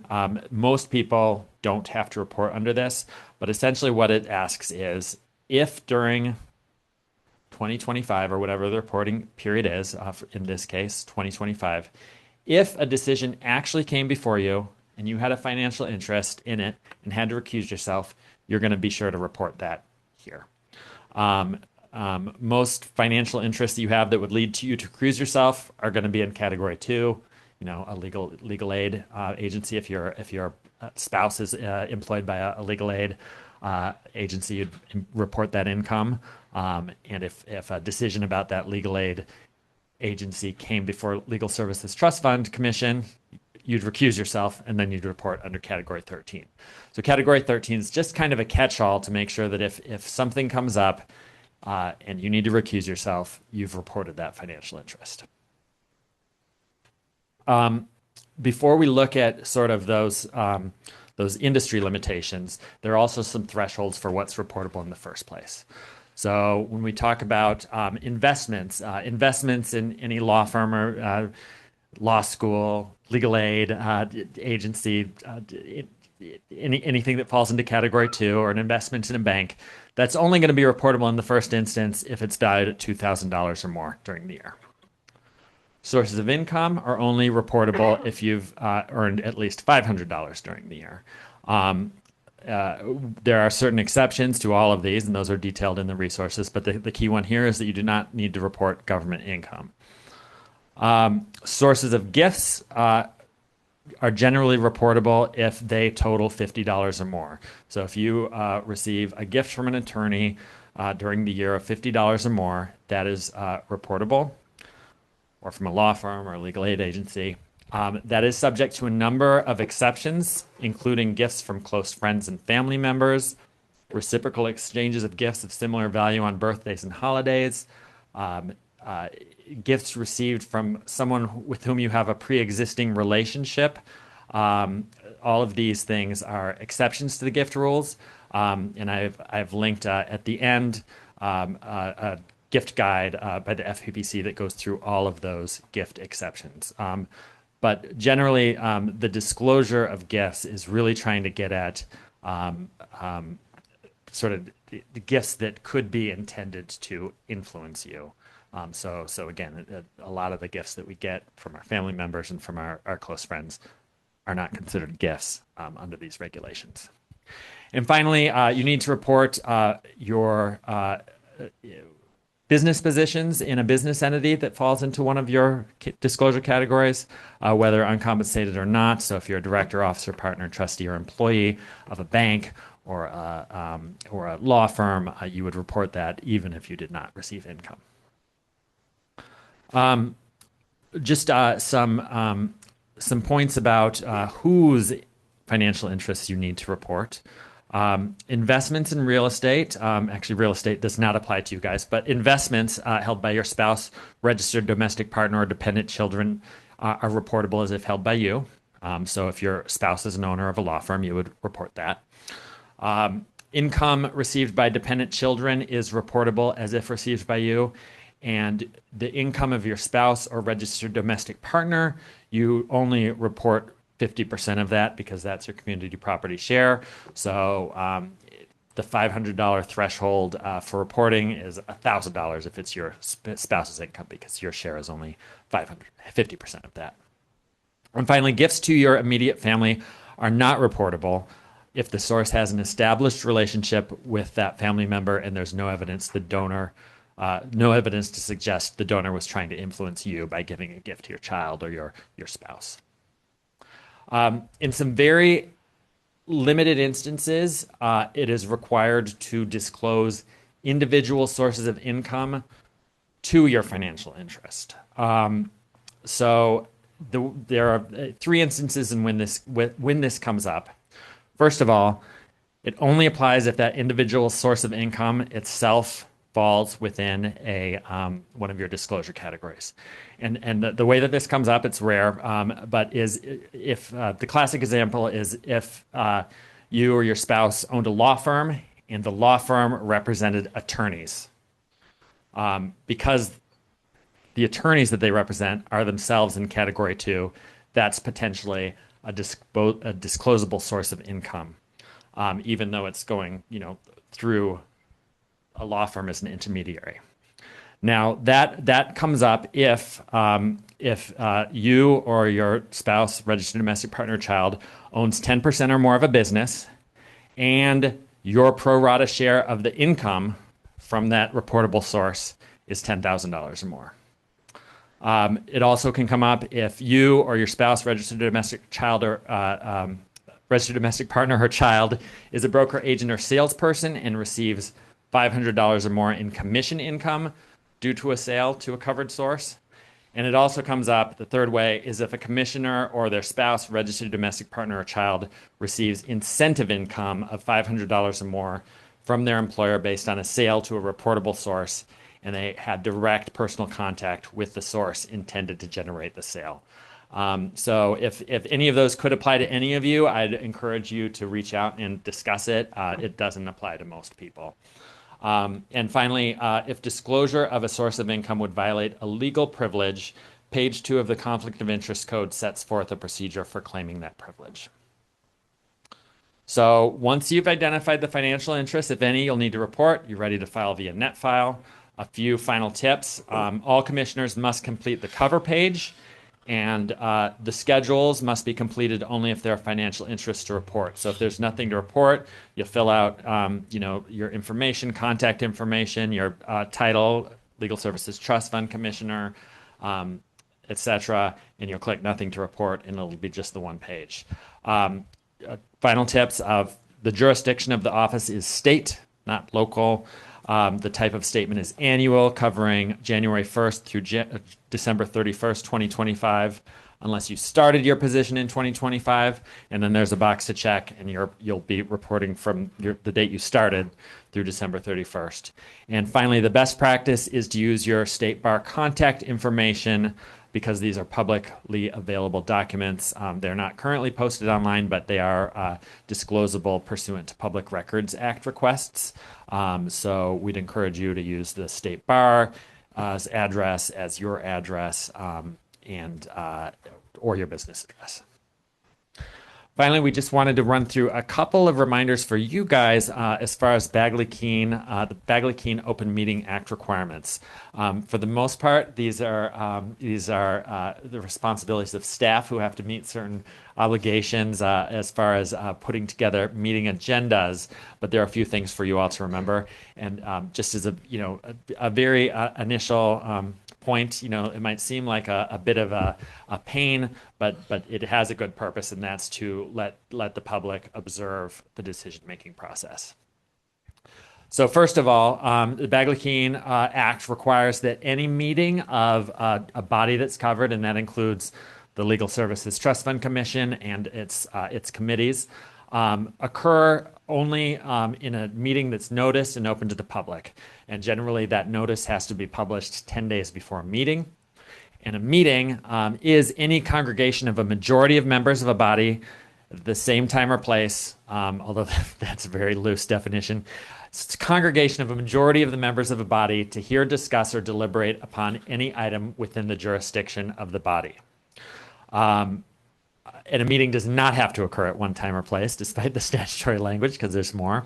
It also prohibited is serial meetings. And what that means is that if a majority of members of the Legal Services Trust Fund Commission talk about something within the jurisdiction of the commission, whether it's an email discussion with all of you copied on it and people are responding all, a telephone discussion in which 3 of you talk and then one of you reports what was said to another person, and so on and so forth. The minute that half or more of the body is involved in any sort of communication like that, that is a meeting, and it is a violation of the Bagley-Keene Open Meeting Act if it's not noticed. And I think so avoid talking LSTFC business outside of meetings is the number 1 point for you all to remember. And number 2, there is a requirement when we do remote meetings that members who participate remotely must notice a location that is open to the public. And once that's done, once the agenda is up, they must, in fact, attend the meeting from that location.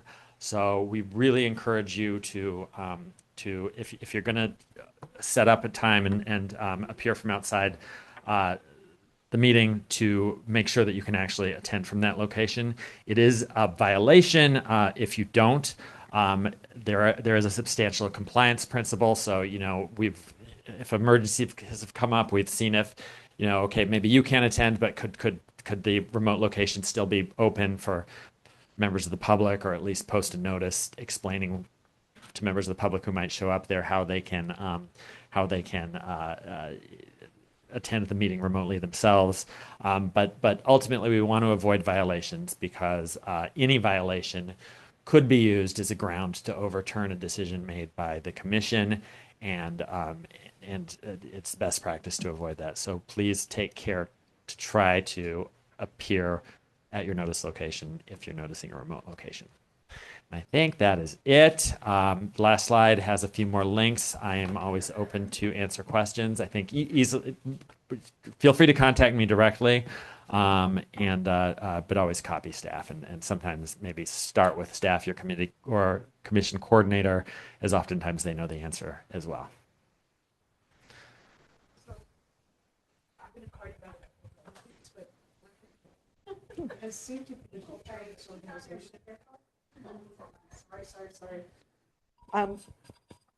One question I have that I didn't see codified anywhere, but it seems to be the culture of this organization, that I would recuse myself with respect to any decisions about any legal services entity where I worked or where I have volunteered. And since I don't work for them anymore, I have, what's the problem? If I'm volunteering for them, I have a particularly good perspective on how they perform. And it seems like what I would have to offer would be useful in a discussion that related to them. So I'm trying to figure out, I don't want to recuse myself unless I have to, but if I have to, I will. So it doesn't seem to me to be a problem of, appearance of impropriety. There's no financial interest. I have no personal interest. So help me understand that analysis. Well, sure. So, I mean, I think, first of all, if you were currently employed, that's clear. You have a financial interest, and that's black letter law. I think on the this is probably more along to my point on appearances and raising it before. I think that all of us, first of all, might think that we can be more impartial than other people might think we can. So it is a not a subjective standard, it's an objective standard. So it's a reasonable person standard. But oftentimes, especially with the appearances, these appearances of conflict can be mitigated by disclosure. So it might be, that the best way to avoid an appearance is, okay, you have this information, so maybe the step we take is you're going to share the information, but you're not going to participate, actually vote, for instance. So we get the benefit of one without the any hint that the decision itself could be challenged, because it's sort of a balance, as you say, because you do have information and a perspective that could be valuable, but on the flip side, you probably have relationships that even if you can in fact be impartial, somebody might say, oh, they've known so and so for 30 years, so of course they're going to vote. But again, having the disclosure certainly helps a lot. So Brady, your response to Patience's question may have in part answered my question. It's not uncommon in matters that come before the commission that the issue would affect multiple grantees. And so I'm a former employee of a grantee. An issue comes up that affects 20 different grantees. Right. Should I disclose at the start of that discussion that I won't be voting as to one and I'll only be voting as to the other 19? And then when the vote comes up, I say, let's say I'm going to vote yes with respect to the other 19. I say yes as to the other 19 and I abstain as to the one. So we do sort of two parts to the answer, and I think it depends on the if the item is, hey, we're approving a list of 30 awards, and there's a line item that specifically addresses that organization, then our practice is to have you can vote, except abstain with respect to that one. If it is a sort of a policy that's not naming any individuals but affects all grantees, there is a principle in the law called the public generally exception, and basically that means that if a decision is going to affect all of the public, but the public being the entire group regulated by the body, generally because they're all going to be affected equally, recusal's not required. Thanks. So when you were going through the slides, there was specific language, sample language you use, which is like, I have a conflict, I'm recusing myself.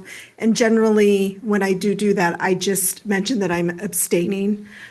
Is that sufficient, or do I have to specify that I have a conflict? It is generally we say with a conflict, but I am recusing due to a conflict or due to a potential conflict. But it is, there's no magic word, and ultimately that you've recused yourself is what's going to be the most important. Okay, so we should say I'm recusing myself, not that I'm abstaining. I think I've always just used abstaining. It doesn't matter. Okay. Either way. Okay, thank you.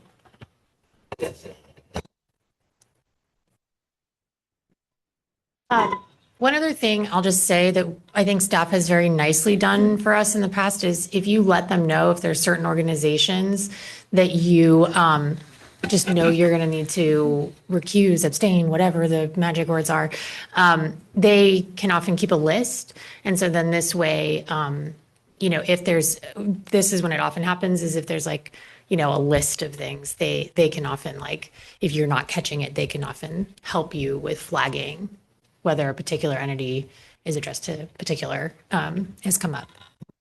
And I have had commissioners during the commission meeting just email me. This seems like I might not be able to, and Ken, I would let you know. I was fascinated by Patience's question about, separate from volunteering, but I spent 40 years working for a whole bunch of different legal aid organizations, one of whom it no longer exists, so I guess we don't have to worry about them. But the rest of them, would you actually expect me to think like work I did 30 years ago at LAFLA makes me disqualified for voting in favor of LAFLA getting a grant award now? Probably not. No. So what is it's the timeline? I mean, there's it's hard to say, and it's why, you know, the discussions are encouraged. So who should I have these discussions with my long list of every place I worked then? I mean, I think we're you know, with the commission coordinator, you know, I think recent is, you know, generally within the past couple of years. Okay, that makes but sense to me. But there's no magic number, and it's sort of, you know, highly fact dependent. But just kind of, you know, think about, you know, if somebody who was against this decision knew all the facts, would they Yeah. you know, be able to make hay of it? And if so, it's probably something. Okay, and then the second question is, I'm sure other people in this room make donations to legal aid programs as a way of supporting their work. Yeah. Is that something we need to be concerned about? No. Great. No. Thank you. It's, you know, it's, I mean, it's actually, it's not reportable. It's more about your financial interests. If you were, you know, the biggest donor to, you know, like, yeah, if we had the Catherine Blakemore endowed chair, you know. Can I offer some examples of where the appearance of conflicts I've seen has come up? If you're scoring a competitive grant, if you're on a compliance issue, you know, we have working groups and there's a particular compliance. If you're on an eligibility review conferences, I would say those three instances, just give it a little bit more thought in terms of that organization. So compliance and then eligibility. Yeah, and there's, you know, just because you can't, you know, with the financial interest, it's more black and white, but on the personal conflicts and appearances, it's a little bit more fact dependent. So that's a prime example where it would be, okay, maybe I'm not going to actually score or be on that eligibility review conference, but I could be a fact witness, a source for that working group or that conference. So if we're accusing ourselves of a vote, because maybe it was a past employer, but we don't have a current financial interest, do we need to disclose that as a category 13 on the 700 form? No, so the category 13 would be, excuse me, if you, it's it's hard to think of an example for this commission, but what do we think? It's very rarely going to come up because usually they're going to be, you know, a legal aid agency, which is category 2.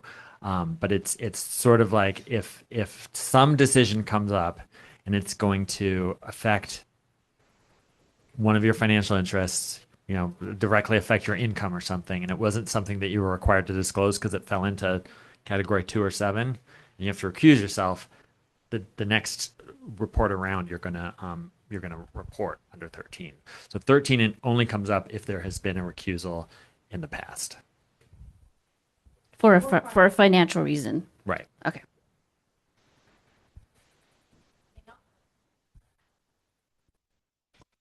Thank you, Brady. Really appreciate the training. And, you know, as everyone fills out their Form 700s, you know, please don't hesitate to reach out to staff. And then if it elevates to Brady, don't reach out to me. I don't know. I do a Form 700. I do 2 Form 700s every year. And every year I read all the instructions and I'm super confused. And I'm like, I hope I did this right. Submit. And so far, no one's yelled at me. Cool. Why don't we take let's see, how much time do we have? Why don't we take a 15-minute break and then we'll kind of power through our last section. We have a couple more business items and then we have our comms discussion. So be back at 2:30. Thank you all.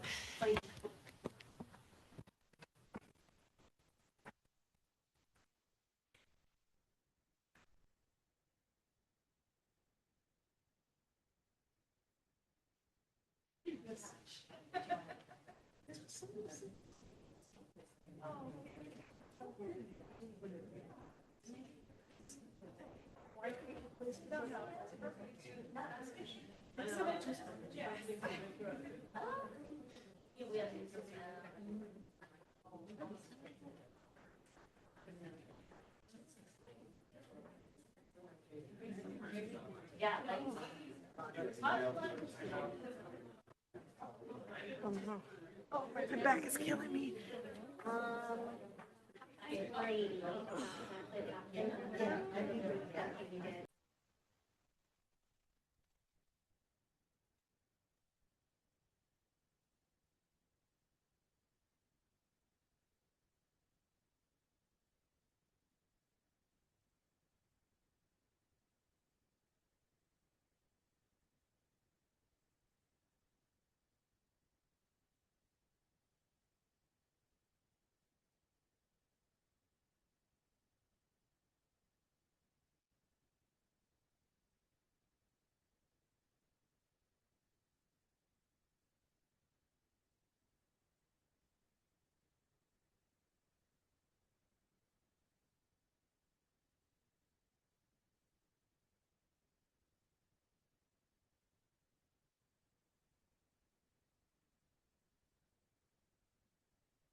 Okay.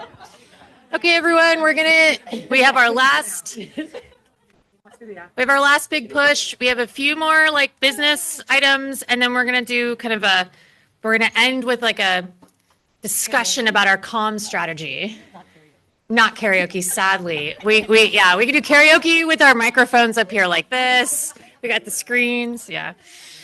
That's for after the notice or the publicly noticed portion of the meeting. I'm teasing.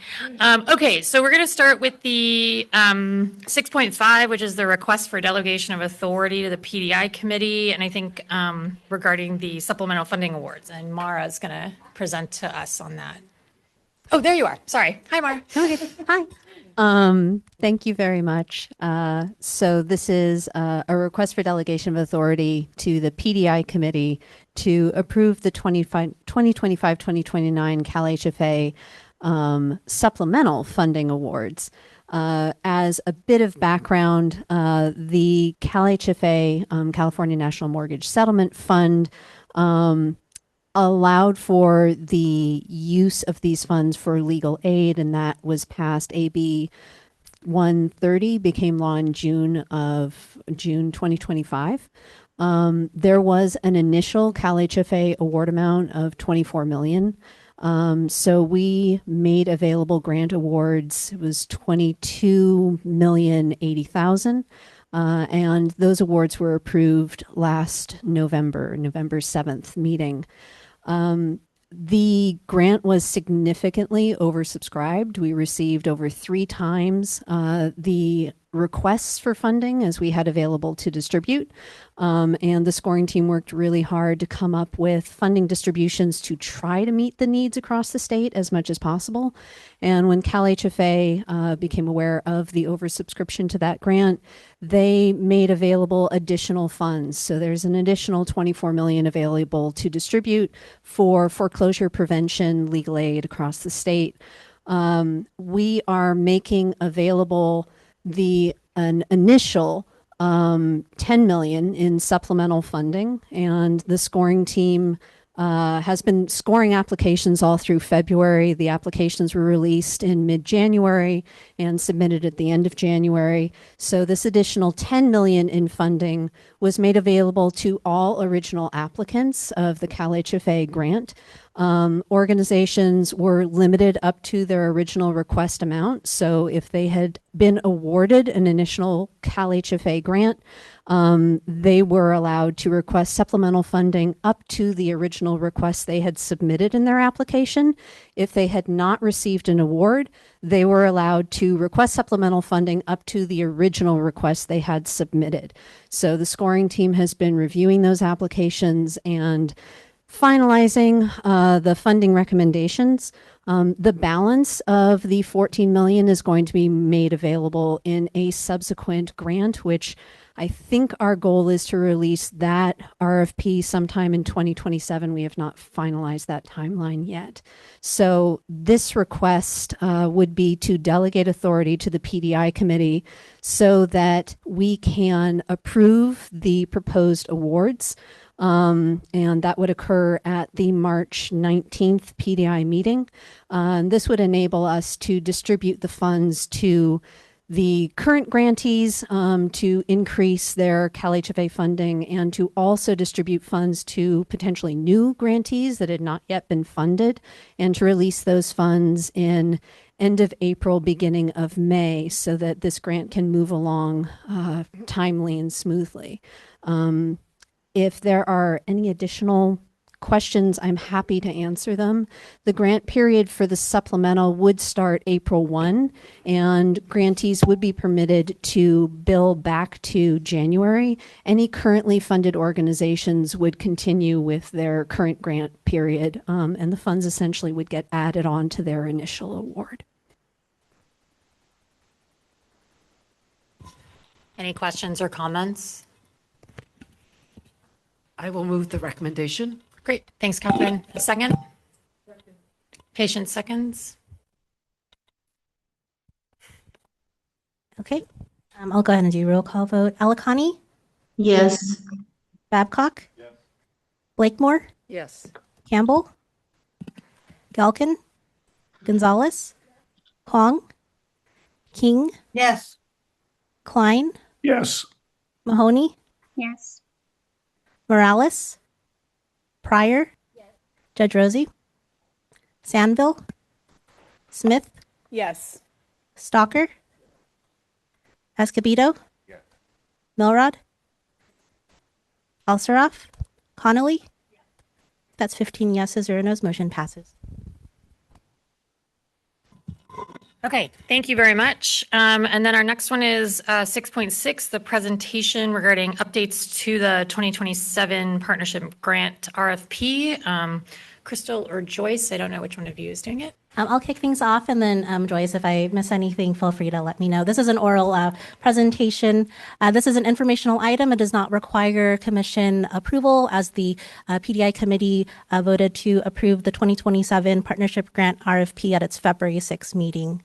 So in terms of the reason behind looking at the RFP, it was notable that over the past few years, partnership grants have become increasingly competitive, oversubscribed, with demand far exceeding the available funding. So the changes that the PDI committee approved seek to simplify the scoring and then, and strengthen equity considerations.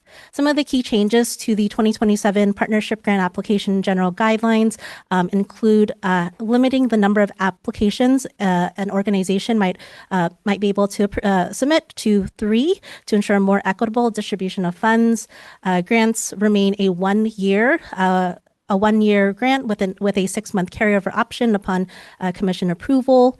Applicants will also be asked to provide a minimum amount needed to operate the project. This is new, as we've historically have asked just for the requested amount with clear cost justification. And then in terms of reporting, that remains the same. Grantees will submit semi-annual expenditure reports and an annual evaluation report for services.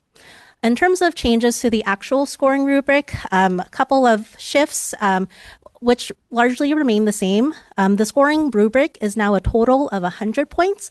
Historically, it was a little bit over 100, and those are scored in the various selection criteria, many of which remain the same. That is the court involvement, impact, evaluation, administration, and the PDI committee also approved a new category for project design and technology. The committee also approved adding a not addressed rating within looking at the scoring rubric to ensure that missing information or incomplete responses in the application would receive 0 points. And then notably, the prior categories of funding priorities and innovation bonus points, those have been removed and incorporated into an equity adjustments section. This equity adjustments is going to be new for the committee and for the grant this year.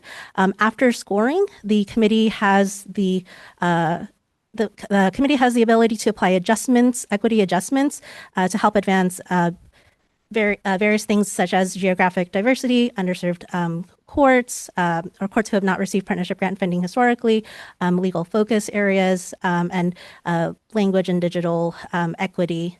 With the adjustments would not impact the scores, but are rather more of a discretionary component of the grant. This grant was, the updated RFP was also shared with the legal aid community and previewed. There were sort of questions in some of the updated definitions regarding outputs and outcomes, which we've aimed to address in the application itself, which will be scheduled to be released tomorrow, actually. So the partnership grant application will be available tomorrow. Happy to answer any questions. Just wanted to inform the committee, as I believe the commission had expressed interest if there were significant changes to the RFP, that it just be discussed on the commission level.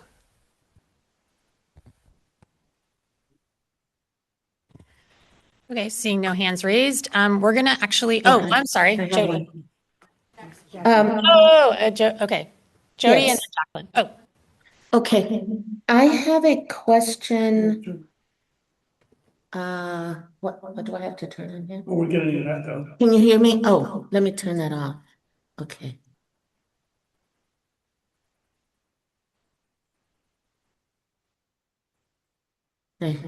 Okay.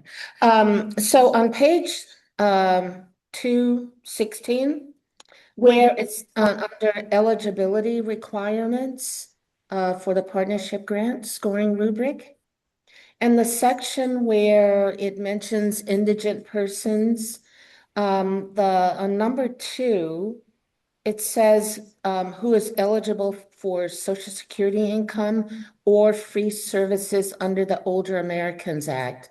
Is Social Security income and these free services the same, or are those two different categories? Supplemental, SSI, and would that be a comma or other free services?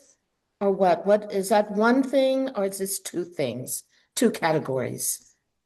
Sure. So the definition of indigency actually covers several things. There's income threshold of being below a certain level of the federal poverty level, as well as those who are SSI eligible, and also I think with the Older Americans Act.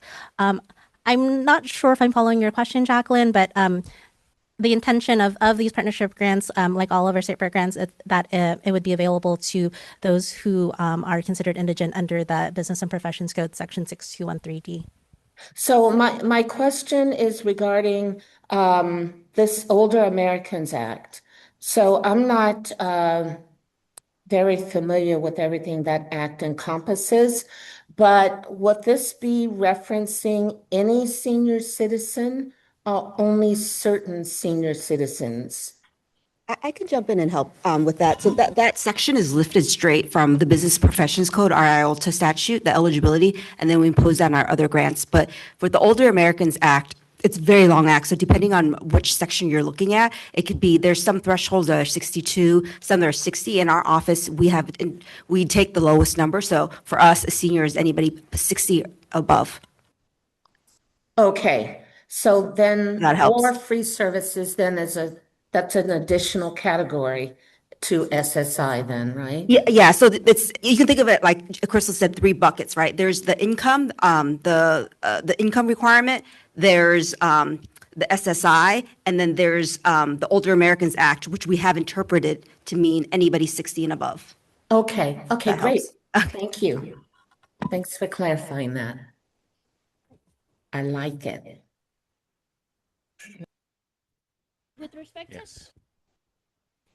With respect to the equity adjustments, I have 2 questions. You said it does not affect the points. So how is that factored? And then my second is, what was that trying to address? Like, what was the concern or issue?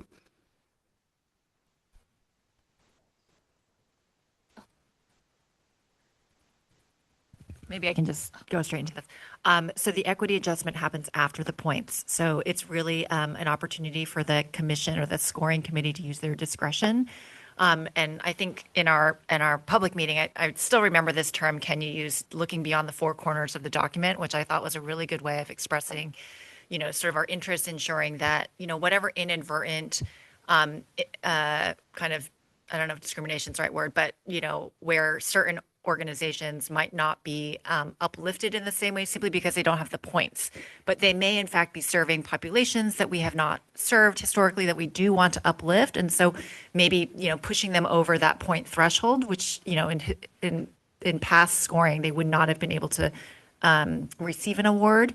We do want to recognize that, based on the data that we have pulled, both expressed in our access to justice report, as well as other data that we pulled for the historical funding trends for this grant. There are areas that have just received less funding, or courts that, or partnerships that we've not been able to support just simply because maybe they, their output numbers are not as great. But certainly we want to look at impact. Like, are there other ways that we can address or reward activities that are, serving their communities?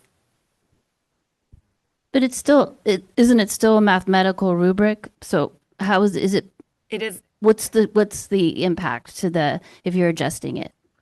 I guess what we're trying to adjust for is there will be, if we were just to solely focus on the numbers, what we've seen in the past, and we really relied on historical data for this, is that relying on the numbers means that there has been less funding made available to organizations serving certain areas. So certainly in rural areas, they've just seen much, much less funding.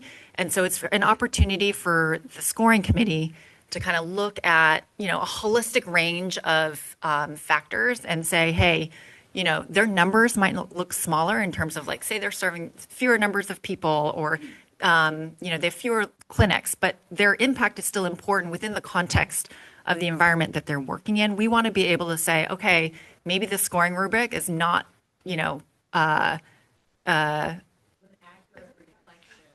sure. Yeah. Yes. Thank you. Right. But I think maybe the question, if I'm hearing Jody, is, does that mean they get bonus points and it's a mathematical thing, or is it like you tip into the eligibility? Yeah, that's my question. Sorry. Okay, let me help with that a little bit.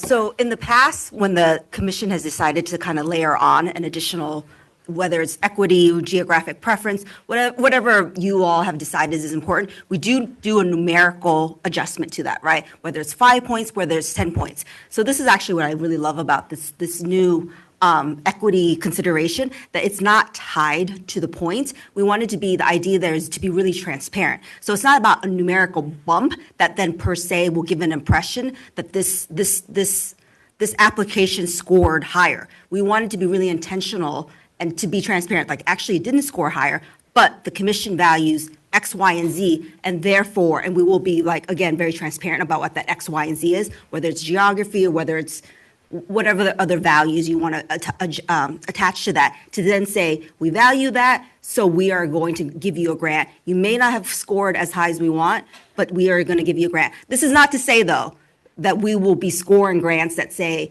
don't have internal controls or fall so below that we don't have a belief that they will be successful with the grant dollars. I don't know if that helps. So it's not, you're not going to see a bump in the scoring per se, but we will be very we will communicate what has happened. I mean, that's the idea behind it. Yeah. Or we hope will be. Get the numbers. Is that right? Okay. Yes. Thank you.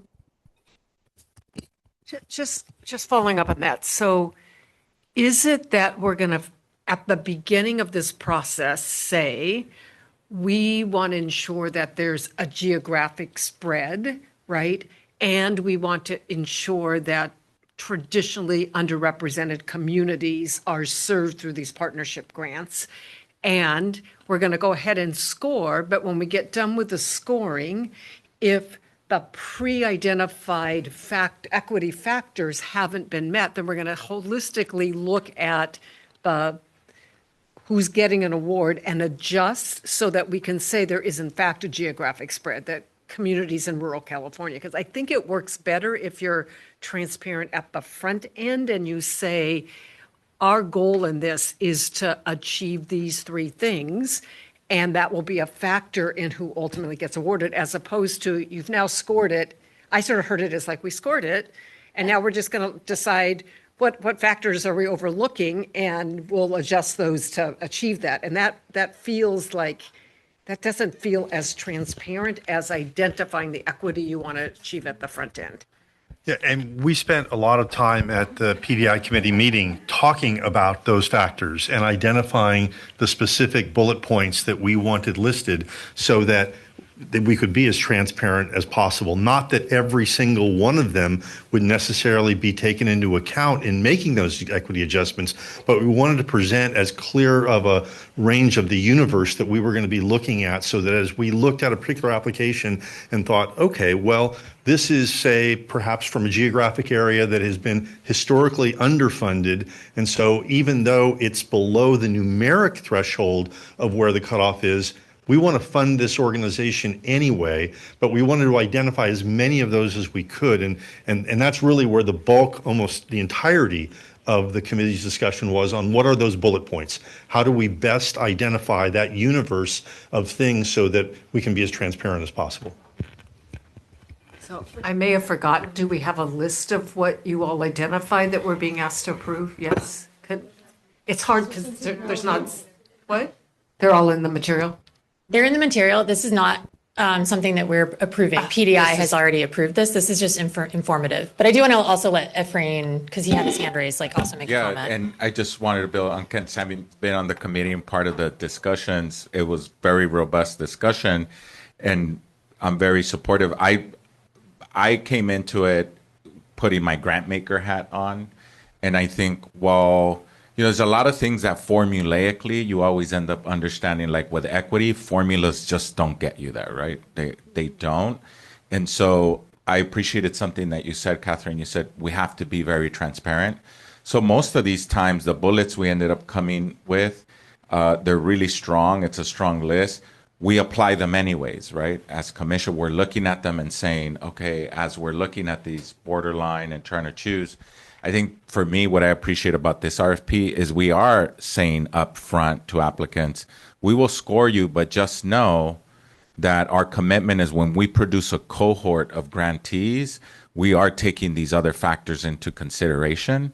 It's hard for us to quantify those and have you demonstrate this in an application, but we are giving the commission and the reviewers the discretion that it's almost like it took me back to this thing where it said set some goals. They're kind of like our goals, right? We're saying these are some of our equity goals. We want to make sure to get funds there. So was a very, very robust discussion. And I think that the innovation of adding that as additional factors and publishing it in an RFP, I think is a huge step forward for people who apply. They're upfront knowing we will value these things in it. Judge Wayne Gutierrez.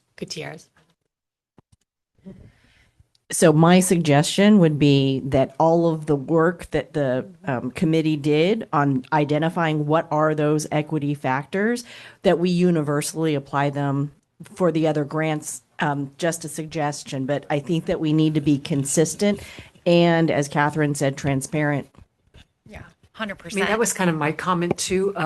Apparently there's a different group working on a definition of equity. Yeah. And it feels to me that whatever this work is done has to align with this overarching definition of equity, or we're going to create confusion about what do we mean. And I gather at our next meeting, we're going to look at the definition of equity. And then if this isn't in alignment, maybe it needs to come into alignment. So there's sort of one standard that we're using to talk about it. Judge Rosie. Yeah, thank you, Catherine. And you're right, we talked about, but it was a robust discussion at the PDI meeting. And one of the things that we talked about, which I think Juan alluded to earlier, is because equity is so important to all of us across, that we need a commission definition. And many of us were very clear at the PDI level, like we didn't feel comfortable defining what equity was for this entire commission because we were very cognizant that there were only a handful of us at that meeting. And so I think that Juan was talking about a working group, and maybe Joyce mentioned it too. We need a working group that ultimately comes up with what equity means in this landscape for the Trust Fund Commission. And then once we have that, we know what the rubric is that we're operating under. And we did not want to do that. And I think I specifically, those of you who were there remember I said over and over, I don't want to speak for the commission as a whole, because I know there are lots of people here who, want to be heard on what equity means. So we were talking about equity in this very, limited RFP, but very cognizant that we want everybody's input on what that is. Right. I think, if I can say, it sounds like this is an interim step so that we can start building in equity in this particular proposal, but that longer term, we're going to have this broader definition that we then intend to incorporate through all of our competitive grants. Would that be an accurate statement? That's right. Okay. I'll just add, I think what we're envisioning is some like guiding principles, knowing that equity is going to evolve, right? That definition, depending what's happening in the world, we may need to evolve with that definition. So we will be revisiting it. So it'll be a framework for us to think through the grants, but it's not going to be a one and done thing. And I think this, I'd already mentioned previously, this working group around equity. This is born out of this process, actually. And it dovetails nicely with Philippe's conversation this morning. And a couple of you have already come up to me to volunteer, which I'm so grateful for. But yes, the idea is we will, start with these conversations. They will be ongoing, and they will inform the other grants that we are working on. Any other comments or questions? Okay. We're actually going to jump ahead. We're going to let Melanie do her liaison report really quick, and then we're going to end on our kind of last discussion project together.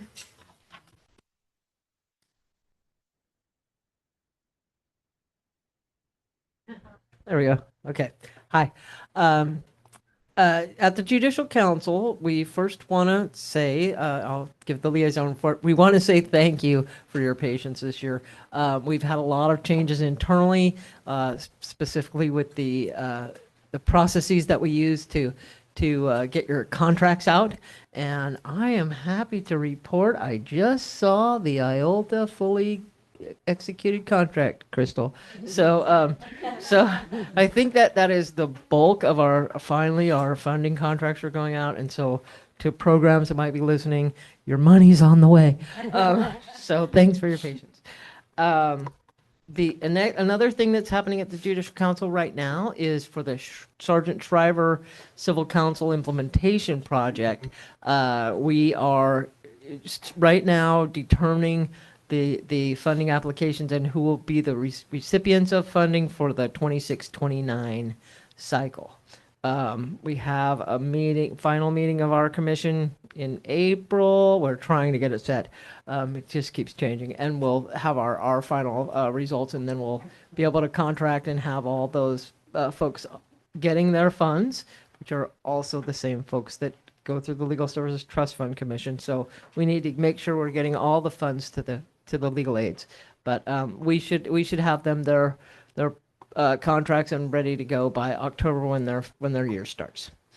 We're finalizing our last HP2 contract, and so with you folks, Dwan, and that should, I think we'll have one more amendment after that, and then we'll be done. I wanted to put a plug in for Nicole Claro, who is here with us today, who oversees the Justice Corps program. They are in the process of starting the recruitment effort for next year. If I'm not misspeaking, you can say a little bit more, Nicole.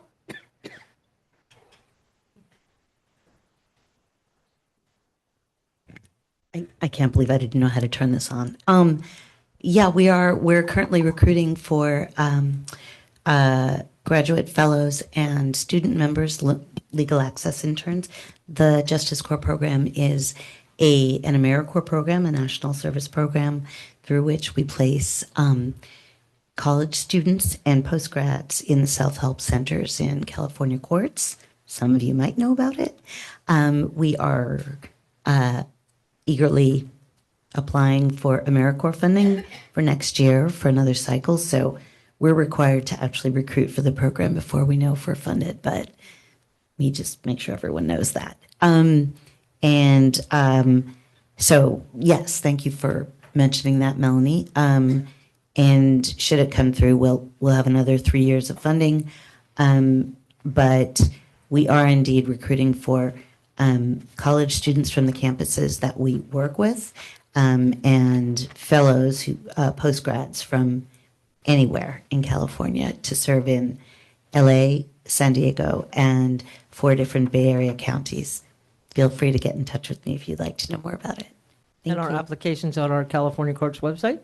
They are. Okay. Well, it will lead you to the application. The information is on www.california.courts.ca. It's courts.ca.gov. We don't have to do the www. I have to do that when I have a mic this close to mine. Thank you.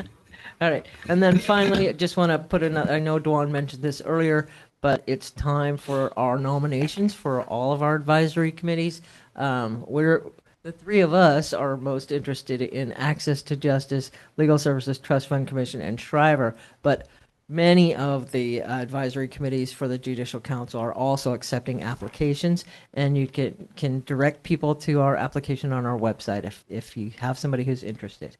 And the application process closes March 11th, and so we should be reaching out to those of you who have on those committees and talking about who's applied very soon. So that's what I have to share. So thanks so much. Awesome. Thank you, Melanie. Can you guys hear me? Okay, sorry. I can't always hear. Okay, sorry. Before we do our comms presentation, we actually have to do our consent calendar one more time because we need to make sure we have the recusals down that we needed to do. So can someone make the motion, someone else make the second, whoever needs to recuse, announce their recusals, and then we'll take our vote, and then we can move into the comms discussion. So who wants to make the motion? I'll make the motion. Okay, Tony's got the motion. Who wants to do the second?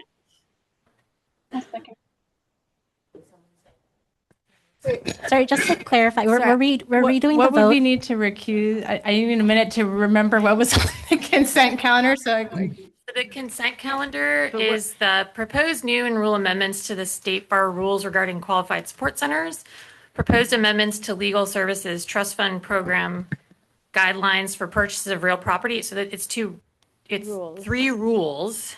Proposed new rules and amendments to the State Bar rules regarding investment policies, the approval of the GES committee delegation of authority to State Bar staff to approve the 2026 Legal Aid Leaders Fellowship grant budgets and delegation of authority. So that's the one that has to do with organizations directly. Approval of the CalHFA grant reporting requirements that should not have to do with specific ones. And then approval of late 2025 additional equal access fund grant carryover requests, which does have to do with organizations. We good? Okay, so do we have a motion from Tony? Do we have a second? I'll second it. Oh, Angie seconded. Before what we'll do is as we vote, just mention if you're recusing for a particular organization, okay? All right, I'll let Crystal take it away. Thank you. Alikani? Yes. Babcock? Yes. Blakemore? Campbell? Galkin? Gonzalez? Yes. Huang? Yes. King? Yes. Klein? Yes. Mahoney? Yes. Morales? Pryor? I'm recusing as to Legal Aid Foundation of Los Angeles and Ventura County Legal Aid. Yes, as to everyone else. Thank you. Judge Rosie? Yes. Sandville? Smith? Yes. Stalker? Recuse as to legal services in Northern California. Yes, on the rest. Thank you. Escobedo? Yes. Milrod? Yes. Alsaroff? Connolly? Yes. Great. That's 15 yeses. Noted the recusals. Motion 0 no's. Motion passes. Great. Okay, thank you guys for the redo on that. Okay, so the last thing we're going to do today is we're going to talk about one of my favorite topics, which is how the Trust Fund Commission can continue to improve, build on its communications. And so the sort of point of our discussion today is really to kind of brainstorm and think about some ideas about how we can communicate better with, our constituents, with legislators, with other organizations. I've been a big fan of and proponent of having our website kind of updated. So we have a lot of our stuff right there. The staff has always done an amazing job on kind of doing these impact reports. As you guys all saw, we have the 5-year impact report, which has amazing details about the way in which our grants have helped the communities. And so what we wanted to do was sort of end today with kind of a discussion. And first, Crystal and Lana are going to show us some of the work that the staff has done on the comms side of things. And then I'm going to facilitate a discussion in the back and let groups kind of think through and talk about ways in which we can continue to improve our communications, which I hope will be sort of a fun and exciting and think about, I don't know, maybe you want to do a TikTok video or something, share that. Whatever the kids are doing these days. Okay, so I'm going to turn it over to Lana, who's going to talk to us about the new grantee funding impact report, which I think we all got a copy of. Thank you.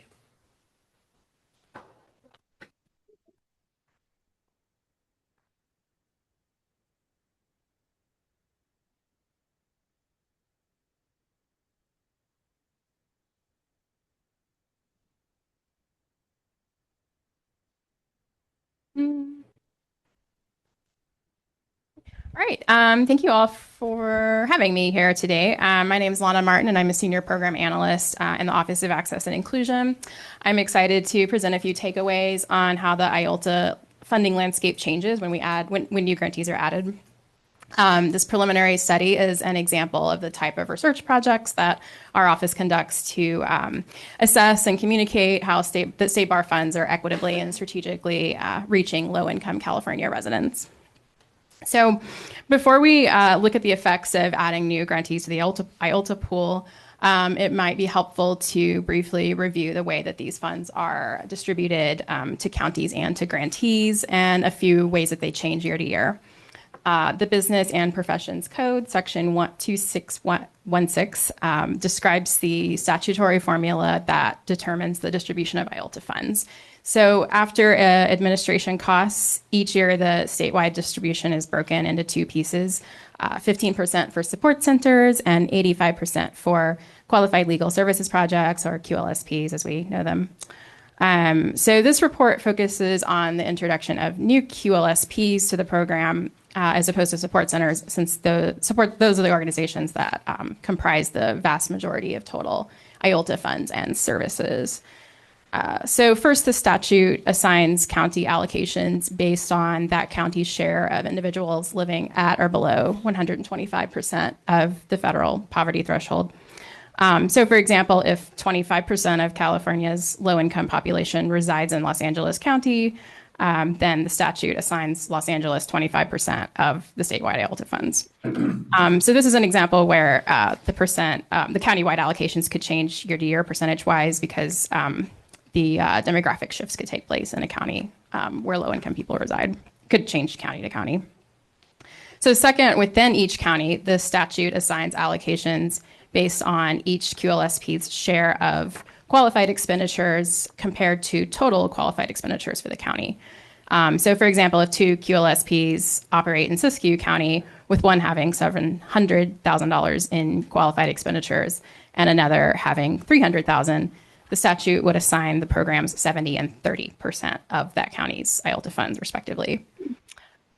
So the grantee level allocations or awards can change year to year based on several circumstances: when an organization leaves the IOLTA pool, or another organization enters the pool, or when existing grantees substantially adjust their qualified expenditures.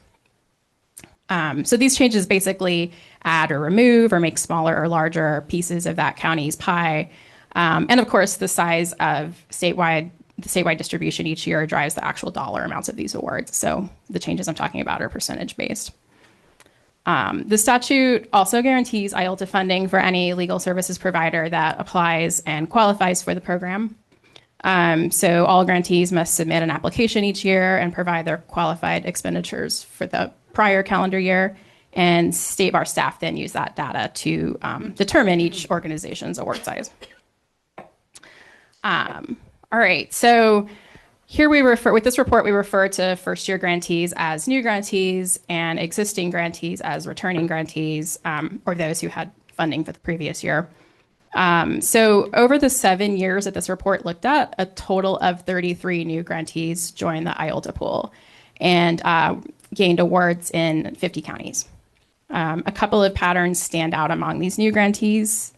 First, almost half stated in their application that their services focus primarily on assisting low-income California residents who are immigrants. And second, these programs all had relatively high qualified expenditures. The majority reported that their organization's qualifying expenditures comprise 80 to 100% of their program's total expenditures. So the vast majority of their expenditures were no-cost services for low-income Californians. All right. We also compared award sizes of new and returning grantees. So here for each year, we see the returning grantees award size depicted in blue and the new grantees award size in bright orange. Since the statewide IOLTA distribution changes each year, this analysis evaluates the organization's allocations by their percentage of the annual statewide total. So over the years, the addition of new grantees over this 7-year period did not substantially change the percentage of funds allocated to returning grantees. So in this chart, you can think of each year as a pie, and we're seeing really small slices for the new grantees represented by those bright orange bars. Only in 2024 and 2026, we see more than 1% of statewide funds awarded to new grantees. In 2024, 10 new programs were added, which was a comparatively large number of new grantees, and 6 were added in 2026. And in both those years, there were several QLSPs that reported especially large percentages of qualified expenditures. We also looked at how IOLTA funds are distributed across rural and urban regions. So here we applied a rurality index used by the Access to Justice Commission's 2019 report on California's rural housing crisis. This index uses clusters of census tracts within counties to provide a more nuanced label of urban or rural, which goes beyond the countywide averages of population density and income levels. So the idea here is that California has counties that contain urban metropolitan areas along with low-income rural populations. So here, we can see pretty consistently that the statutory formula assigns county allocations based on that county's percent of the state's low-income population, and we see that formula reflected here. And similarly, a comparison of awards distributed to northern and southern California counties follow the same trend. Roughly 60% of the state's individuals live in Southern California, where poverty levels, according to many metrics, are relatively high. And each year, roughly 60% of IOLTA funds are allocated to Southern California counties. And finally, we began looking at the types of legal services that new grantees offer in comparison to returning grantees. So this report uses data from the annual case summary report. And each year, the State Bar requires all IOLTA recipients to report on cases closed during the prior calendar year, coded by area of law. So case summary report data reflect all of the organization's casework, not just those funded by the State Bar or by IOLTA. So they provide a pretty holistic view of the grantees' free civil legal services that they provide, and that IOLTA funding helps sustain and expand. So here we compare relative percentages of cases closed within the 33 new grantees and relative percentages of cases closed within the 83 returning grantees, since those are two different sizes of pools, again, comparing the relative percentages within them.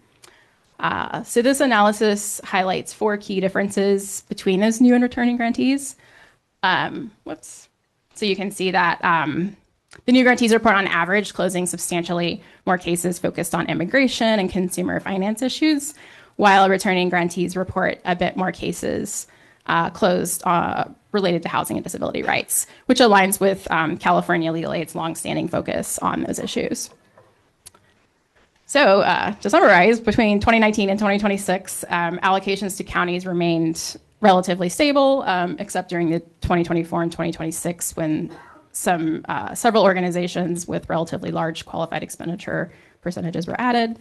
And the statewide distribution across rural, urban, and northern and southern regions remained relatively stable. And these newer grantees brought more focus on services for immigration and consumer finance issues, which aligns with low-income residents' growing needs, as reported by our office's recent California Justice Gap study. Cool. So thank you again for letting me share a few early outcomes of this project. Yeah. Can I just ask a really quick question, Lana? This report, where is it? How are we deploying it? Because I just want to think about it from like a comms perspective too. Yeah, thank you, It's, like, Erica. super interesting, We're but- working on a version to share. Perfect. Okay, Mhm. great. Thank you for doing this data. It's like very helpful to know. You're welcome. It's been a fun project. Yeah. Yeah. I'll let Dwan talk and then turn it over to Crystal. I'll just clarify because I think there's a little bit confusion. Crystal had sent an email, and the report that you see that's on like being circulated, this one is our 5-year look back. So this is the one we're publishing. Lana's presentations is just a sampling of the type of research that we're generating in the office that could both help the commission when you're thinking about not just equity grant making strategies and what to do. So if there are other things like research like this, data that you'd like, let us know. We don't know. We can't promise that we can have it done right away, but we can put it on our list and then try to prioritize it. But again, this will also then be a communications piece, but it's just really kind of a sampling of more of that research work that we're doing in the office. But this report we are publishing and will go on our website. Okay, thank you. And Crystal is, I think, going to talk to us about this 5-year. Yeah, just pretty briefly, because I know the group is excited to get together with their breakout sessions. So in the front, and then I circulated a digital copy yesterday, we have this 2020 to 2024 Legal Services Trust Fund Impact Report. A lot of this data stems from the Legal Aid Data Project. We did a 5-year look back and looked at all of the data that we collect. I think it's sort of known that we collect a lot of data from grantees. And so we pulled that data and sort of formatted a report to highlight the impact of grantees, touching on the different pieces that the commission works on. I'll scroll here just for those joining online who weren't able to take a look yet, but just pretty briefly, it's about 24 pages. We reference a lot of the Justice Gap study and the need, and that also helped inform the types of focus areas that we focused on for this particular report. I think one discussion was publishing these reports, which is also on our implementation plan on an annual basis. So there would be a 2025 report once that data is available. This is basically catching us up to speed. We have an impact at a glance report that just pulls up aggregated totals across those 5 years, amount distributed, number of people and households served, the economic impact, non-representational, those access and support services are in there as well. And then also just informing the audience of our types of grants that we've had over the past 5 years. There have been a lot, so it's 2 pages worth of brief descriptions, just to give a sense of the type of funding that the commission has administered. We also try to not keep it too text heavy, so there are graphs for funding trends over the years. This sort of shows your year by year changes, the breakdown of IOLTA, EAF, and your discretionary grants, and a map on the right-hand side to just get a sense of the number of organizations per the population data. And then just more graphics, because I think it keeps it visually interesting, looking at the demographic information as reported, as Lana mentioned, the key summary report. We pulled those totals for this time period. So we have highlights of race and ethnicity, gender representation, and our special client groups. Those are the seniors, limited English proficiency, people with disabilities, and veterans. Just having some comparison points with California residents below 200% of the federal poverty level, as well as the statewide population. Yeah, and then the rest of this report, you can all take a look when you'd like to take a closer look. We just pulled out all of the data we could to try to tell a consistent story. So we focus on 5 main areas of law: housing, immigration, consumer finance, family, health, and long-term care. Those were specifically highlighted in the justice gap study as areas